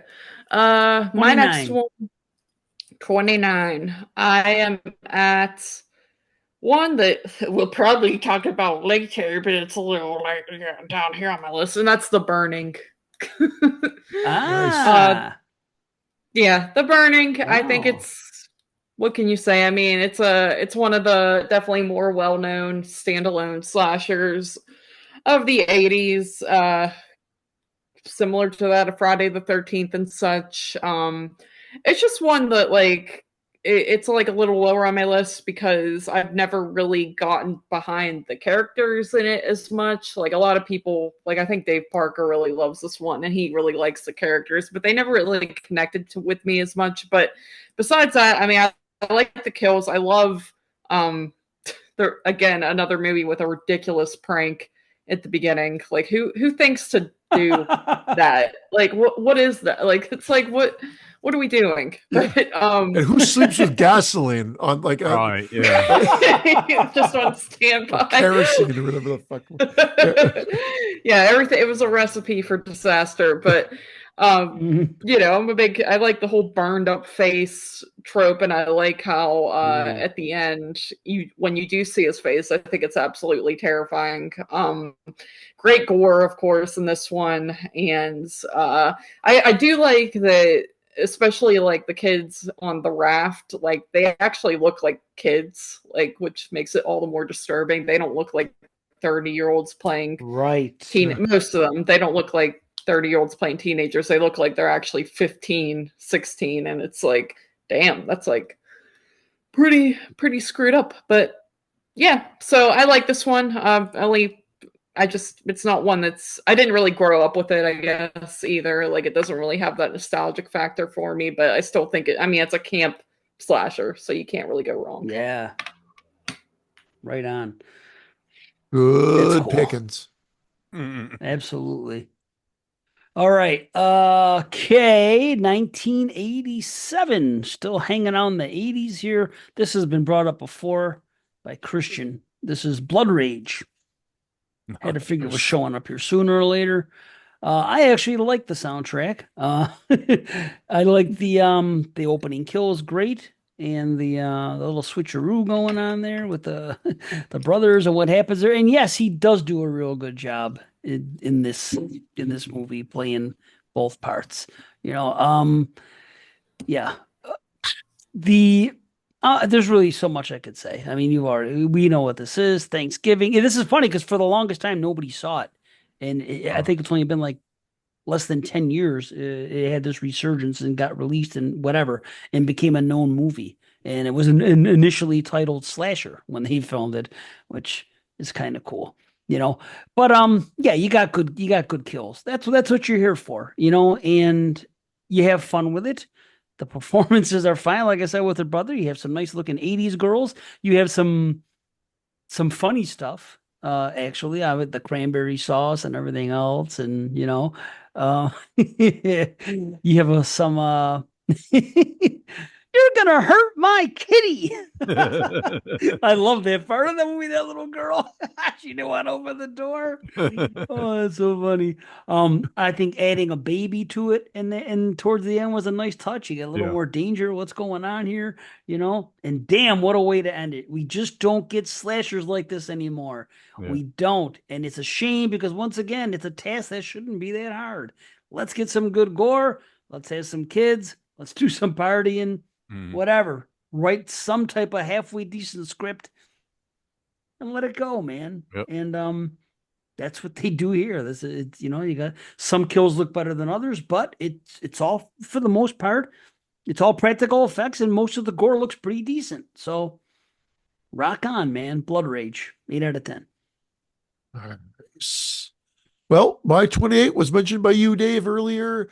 My favorite, Cold Prey 2, 8 out of 10. You kind of summed it up. I mean, you really did. You gave a synopsis, and ultimately she becomes kind of like the Linda Hamilton of T2. You said Ripley, but I almost think it was like same sort of thing. James Cameron Ripley'd her up in Aliens, and he did the same thing for Linda Hamilton for a sequel to Terminator and Terminator 2. And that's what she does there. But you get it just, I thought the movie moved. You said it took a while to get going. I thought it moved faster than the original. And I was all in, and I just thought it was a bigger, meaner movie. So that's why it's my preference. I do like part 1, but part 2 is my preference. Cool. I can dig it. Right on. All right. Well, my number 28 has been mentioned twice in this 1987's Blood Rage. I won't say anything else about it because I just absolutely, it's already been said. Like, great job, guys. Sweet. My job's so easy here. I just say the name and just say whatever they said. Yeah. Right on. Really awesome. Please rewind. Rewind to the other two. Hey, I can't go on my podcast all the time. That way, all I can just say is let y'all talk, and then I'll just be like, what they said. No, great kills. Love it. Love it. Blood Rage. You're going to hurt my kitty. I'm telling you, man. That's Call back to a few minutes ago. That's right. All right. My next one actually has not been mentioned, and I'm so stupid. I actually watched this one.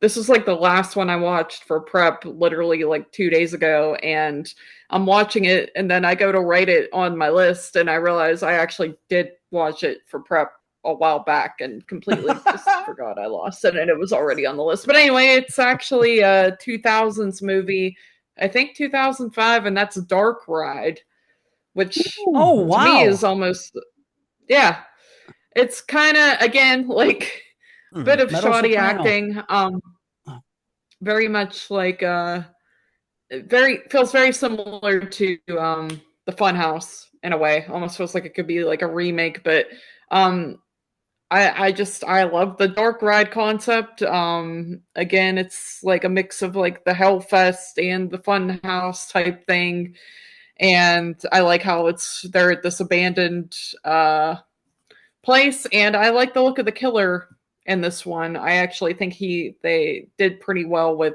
his look and like the sort of baby face doll like mask. It's rather creepy, and again, the characters are kind of stupid in it, but I just find it entertaining. Like, it's like dumb, stupid, easy to watch, fun, not too long, good setting. Another one that I would just say is a very basic in and out slasher, and it does the whole slasher concept well. So, yes. Nice. Right on. Mm-hmm. I enjoy it too. Yeah. I like the backstory with the girls being murdered and that whole thing. Yeah. That's cool. Yeah, that's cool. And that's the one Meadow in it, right? Meadow Soprano, Jamie Lynn Sigler. Yes. Yeah. Right on. All right. So here we go. Number 28. You had to know what's coming, Christian. Oh, there she blows. Slaughter High. One of my personal favorites. It's a lot of fun. It's I know not everyone loves it, but damn, I love the look of Marty in this movie. I like the costumes he puts on and everything else, and I like the silly soundtrack. The acting isn't the best, but this movie just has a charm to it for me. Always has. Even the stuff that people would consider bad, this is just that movie that I seem to enjoy. It doesn't matter. I'm into it. I like the kills. I like the story in the beginning, like the first 20 minutes, the setup with the prank going wrong and everything else. That's all really good. Very 80s, where's the beef? Where's the beef? All that stuff, The kills are actually kind of more clever than I gave them credit for in the past, because they almost kind of hint at them with some dialogue that happens early on each time. And I never realized that until watching it this time. So it's the gift that keeps on giving. Slaughter High. No one's ever said that about this movie. Yeah, right.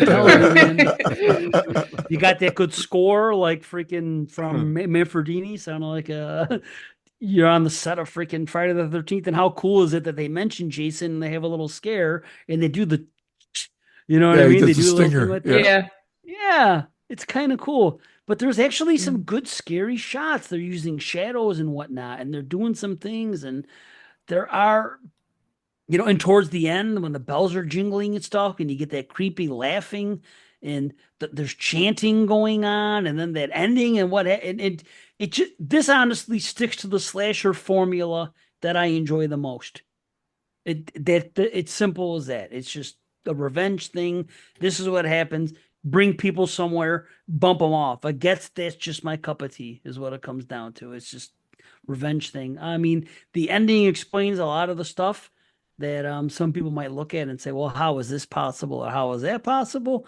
Normally, you could just go with it in a silly slasher and not care. But the way it ends just kind of says, okay, cool. And there you have it. And yeah, it's just a movie that it's just whatever. It's just a comfort movie for me.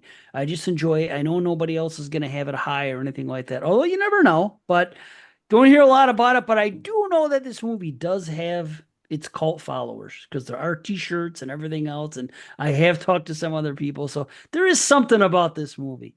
But yeah, Slaughter High. And actually, we should not have had this on our first top 50 because it is a foreign slasher. It is a UK product. Ooh, actually made a mistake. Know that. Well, because you don't think about it. I mean, fault. you do see, I know. And Carolyn Monroe, great, 36 years old and just amazing. And playing a high school student. And playing a high school. No. It's after high school. It's a reunion, remember? But they have the scene, the build-up before that. Oh, true. And playing the high school student in the beginning. Yeah, you're right. You're right. So yeah, 8 out of 10, same as always. I love it. Slaughter High. So my number 27 was my first major cheat, but I decided, screw it, I won't, and I'll make it legit. So it's just Terrifier. Nice. The original Terrifier. Yeah. I had them both listed, but ultimately I'll go with it. The first one's my preference because it was shocking. You had that scene that we're talking about. Mm-hmm. You have him dressing up in the suit, in the skin suit. Yes. Walking up, and that scene still, when I think about it, gives me chills. Tommy. It's so creepy. So yeah, the shift was a little jarring, I think, for you, Dave, with the switch of the characters, but I liked it because you kind of, it's not, when I say psycho, I'm talking about we're following this girl, you're like, she's going to be the final girl. Yeah. Nope. And then they switch it, and I liked that swerve or derailment, and it really worked well for that. Yes, I do like Terrifier 2. Yes, it's really too long. Yeah, there's some things that are not explained that I'm wondering, are they going to abandon them or are they going to explain them in part 3? Yeah. So I'm interested in finding that part out because that could make part 2 a better movie. But right now, I'm giving the edge to 1. It's an 8 out of 10. I had it higher on my year end, but this is more realistically as I've watched it over and over. I still really enjoy this. And it's on the list and it needs to be represented. So that's it. I'll stop rambling on. Terrifier. Hell yeah. Love it. It was on well, let me say this. The way the first Terrifier ends, I think that pretty much answers everything you see in part 2. Because people forget about the way the first one ends. There's no real explanation for a couple things that happen. And everyone just goes with it. And it's just kind of more of the same in what we see in part 2. Except the stuff with the... Depends on what exactly you're talking about. I assume you're talking about the very end in jail. No, I'm talking about you not liking the swerve of the character switch from the that's sisters. Another story. Well, that's just a me thing because I really happen to like the brunette. That's all it is. Just simple as that. I just thought she was very pretty and I liked her character. That was just a me thing. It wasn't that I disliked. I do like when things have a change of pace and pivot to something else. I just wanted more of her. That's all. It's just a personal thing. So cool. Either way. Yeah. All right. 27 for me. Rewind. not too long ago. It's a no-brainer. It's Sergio Martino's Torso from 1973. Nice. Big fan. Big fan of this one, man. I love it. And the cast is great. The kills are great. Follow that red and black scarf wherever you go.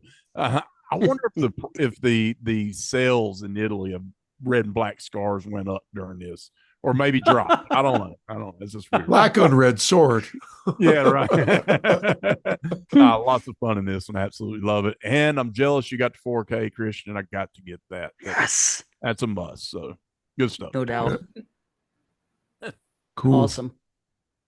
All right. My next one is another holiday themed one, and that is a Valentine. And wow. Yeah, another one that's very nostalgic for me. Yeah, and I have always this is like when I was saying earlier, like how all these movies kind of went hand in, it didn't matter what decade they came from when I was a kid. Like it all just seemed the same to me. This one definitely did, because it reminded me a lot of like Prom Night, or any of those movies where it's like a dorky character at the beginning is getting shut down, or and then he kind of gets done wrong, and years later he's hunting down the people that did him wrong. And I just feel like this one really takes a super throwbacky concept to it, and it does really well. Again, just very basic run-of-the-mill type slasher. It does have the super modelly looking actors in it, with Denise Richards and what's that, Marley Shelton's in it, which she looks completely different when she, I never even realized that, but she just looks so much younger there compared to when you see her in Scream 4. Looks like a completely different person, not in a bad way, but yeah, again, it's another one that I think just got the slasher concept down, and especially, it didn't try to be super unique or anything like that. It just kind of took an old concept from the 80s and put it in a 2000 slasher, and I've always enjoyed it. And again, it's one that I watch around Valentine's Day, because why the hell not? Exactly. Watch my themed movies when it's Valentine's Day. You watch it at Easter? No, you watch it at Valentine's. Yeah. Yeah. Why the fuck would I? Yeah. I'm a fan of it. That would be stupid. Yeah. I like it. I might do that one year. Maybe just switch it up, and imagine doing that every holiday. Watch another holidays movies for the whole year. Just imagine. Has anyone ever done that? That's all I'm saying. That's the kind of things I think about. Just and Halloween season, I'm gonna watch I don't know, something from St. Patrick's Day or something. Yeah. I mean, nothing says Labor Day like Silent Night, Deadly Night, right? Right. Absolutely. I might try that for a kick. I don't know. It's after midnight. I'm sorry, my brain's front. Yeah. We're almost there. Two more each, right? Yep. One more. You have two more for me. Yeah. Well, mine's going to be real quick. 1989. Intruder. That's my number 27. There you go. Intruder. Yeah, so much fun. Great kills. Nice and easy. Just as basic as it can be. Put people in one place. Granted, you kind of want more, but damn, the kills are so good, it doesn't matter. And the one location and everything else, this is just one of those movies that are always going to be on my list, because I'm a gore hound and they do it right. And, the final chase is actually pretty good. It's like a 15-minute final chase, and the reveal is played well. Mm-hmm. I mean, if you haven't had it spoiled, I didn't have it spoiled the first time I saw it, so I didn't know. Here comes Parker, and good ass ending. So anyway, Intruder. What else am I going to say? Rewind, I'll say this. Somebody was wearing my Ewing's Adidas in this movie, and that alone is nice for nostalgia, because I had those, Ewing Adidas in 88, and Hell yeah. So there you go. Oh man, well here we are. Final one, number 26 is coming to an end. Part 1's coming to an end. And my number 26 is Stage Fright 2014. I absolutely adore this slasher film. It's a musical, it's funny, it's gory, it's spooky. It just maybe a little light on the spooky. Yeah, light on the spooks, but I mean it's everything else is good. Spooks. Yeah, maybe I should rephrase that. Good God. Yeah, geez. It's late, everybody, or it's early. Check it out. It's a rock and roll. I mean, it takes place at a band camp thing after a brutal killing. Who expected that killing at the beginning? I thought that was absolutely great. Fantastic. Well orchestrated. Probably great. The best kill is the first kill. Yeah. And then it does take a while to get going, but you get to learn the kids and they have some fun. Then they break in. There's some musical interludes. So it is a musical, everybody, but it's not every second word is broken out in a song, but there are some songs and they're spread throughout the whole movie. But it's definitely unique in how the killer presents himself and how he articulates himself in song and music. And it's gory and fun and a good reveal and old school with a new school twist. So check it out. Stage Fright 2014, 8 out of 10, number 26. Nice. There you go. Man, I love musicals, and this is definitely one of the high ones. I always forget because Phantom Paradise is my favorite, and then of course Rocky Horror. But this one, I always some reason and then when I started watching, I'm like, well, what, dude? It's fucking great. The metal, God, it's so good when they get in there, isn't it? Oh, love it, love it. Yes, love it. All right, my last one of the night, number 26, is a French extreme film, Haute Tension. Or maybe we'll go High Tension. What a great movie, man. High Tension just blew me away the first time I watched it. Every time I see it any other time, it gets better. The twist of the killer, whatever. But I almost wish they wouldn't have went that route, but whatever. But still, I love it, man. The female masturbate scene is so odd in this movie. Yeah, but it makes perfect sense. See, there's so much to this movie. There's so many layers to it. Yes. There's a cool head scene in this one that's just fucking, man, there's so much gore in this movie that just, this is a, love this movie. Love it. Love it.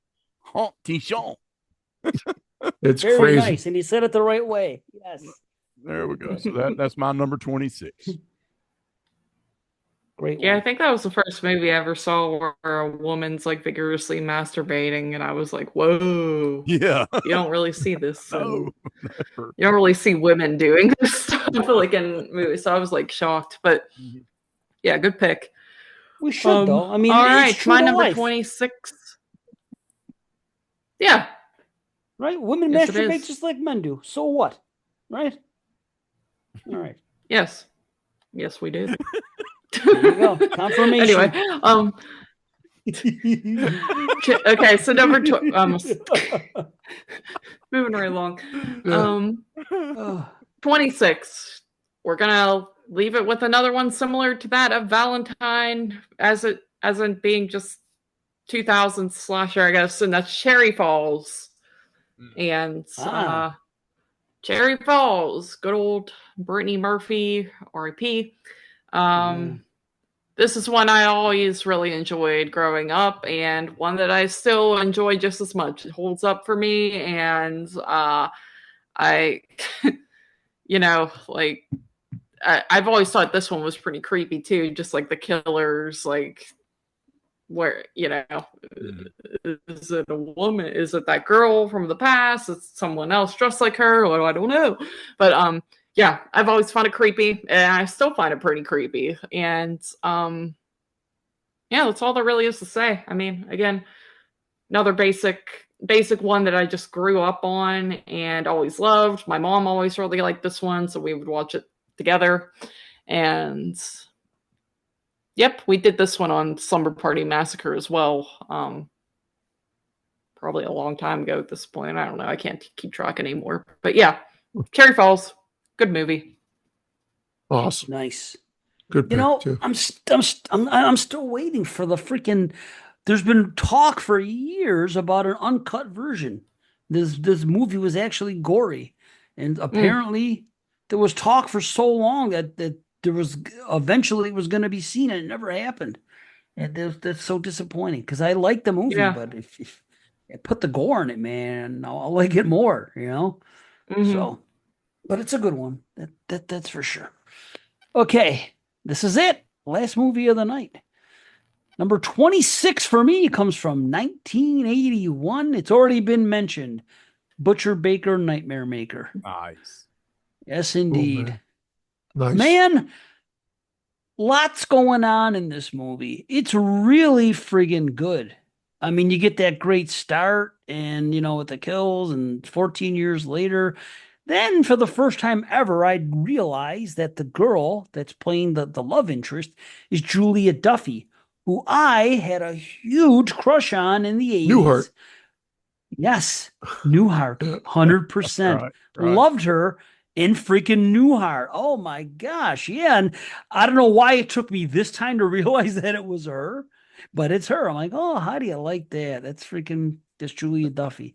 So, but it's really all about Susan Tyrrell and her performance. She freaking just steals the show. She's great, right? I mean, and the kills. When you have a kitchen stabbing with a freaking kitchen knife, something about kills in a house like that, because that is the way most people get killed when it comes to freaking, you know, a domestic thing or whatever. Someone got stabbed in their house. That's what it is. Somebody freaking grabs a knife off the butcher block and they stab freaking somebody. And seeing things, right? Something about seeing things like that as opposed to a chainsaw or a machete hits just as hard because it's something that's close to home. These are the things that everybody has in their home, and everybody's held a knife and maybe even had a little cut in their life or been, you know, had close calls. It's just one of those things. So, man, anytime I see that, I don't know, it just gets me good. I love it.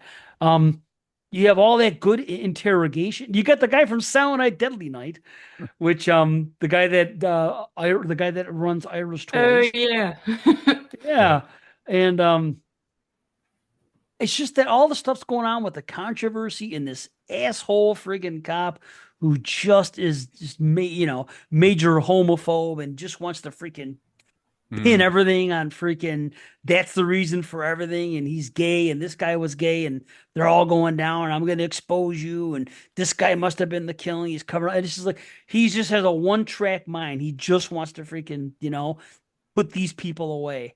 And it's just having all that going on. And then even at the time of 1981, having this homosexual, coach for the basketball team who's just a normal guy who happens to be gay. You know what I mean? Just to seeing things like that, it's kind of ahead of its time. They're talking about topics that you don't see that much. Even the stuff with the relationship with, you know, Susan Tyrrell and her nephew. And I mean, stuff like that you didn't see a lot. But, you know, it's controversial. The guy's trying to freaking shake the other guy down. And, you know, you see Susan Tyrrell talking to the pitcher. And the kid's really likable, the lead and everything else. And his girlfriend, of course. And, you know, it's an interesting reveal that happens at one point. But I'm not really sure it matters. I almost wish they just would have left us thinking what we thought from the start about how these people are related, because that doesn't change a damn thing. Actually, I think it makes it more creepier if somebody is into somebody in that way. And I don't know, I don't want to be spoiler, but it just, I don't think there was any to do that. That's the only thing I could say negative about it, but whatever. After all that, all the slashing begins in the last act, you know, and the final girl chase and, you know, the finale between him and her, the last kiss and all that stuff. It's all done really well. And it keeps me interested until the credits roll. It's just a good story. And when the slashing hits, it hits hard and it's cool. So again, that's it. It's another 8 out of 10. Butcher Baker Nightmare Maker. We have come to the end of part 1. I'm going to fall into a coma. But we did it. Part 1 concludes. We sat here in one sitting like freaking G's and just went through the whole thing. Brilliant. We are freaking professionals in this game. Yes, bravo. Even with final exam and Sorority House Massacre on the list, we are professionals. Yes. Look at Carly. I got dual fingers. Anyway, I'm joking. Thank you guys. Thank you. Yes. You know what? I mean, it would have been crazy having JP a fifth on here doing this. We would have been here at 4 o'clock in the morning. Oh yeah. I know. So this worked. Especially with him. Yeah. Right. Especially he likes to talk as much as the rest of us. Right. So yeah. No doubt. So anyway, that's the end of part 1. Thank you everybody for listening. Thank you to our wonderful guests. They'll be back next show. Carly and GregaMortis. Awesome. Or will they? Cliffhanger. Do all this prep for nothing, bro. Right. So we'll see you all next time. Next time we can do we'll have more talk at the end and they can promote their shows and whatnot and everything else. But right now, we're just going to cut out. We're going to go to bed. We're going to get the hell out of here. We love you all. Thanks for hanging. And we'll see you all later. Bye, everybody. Peace.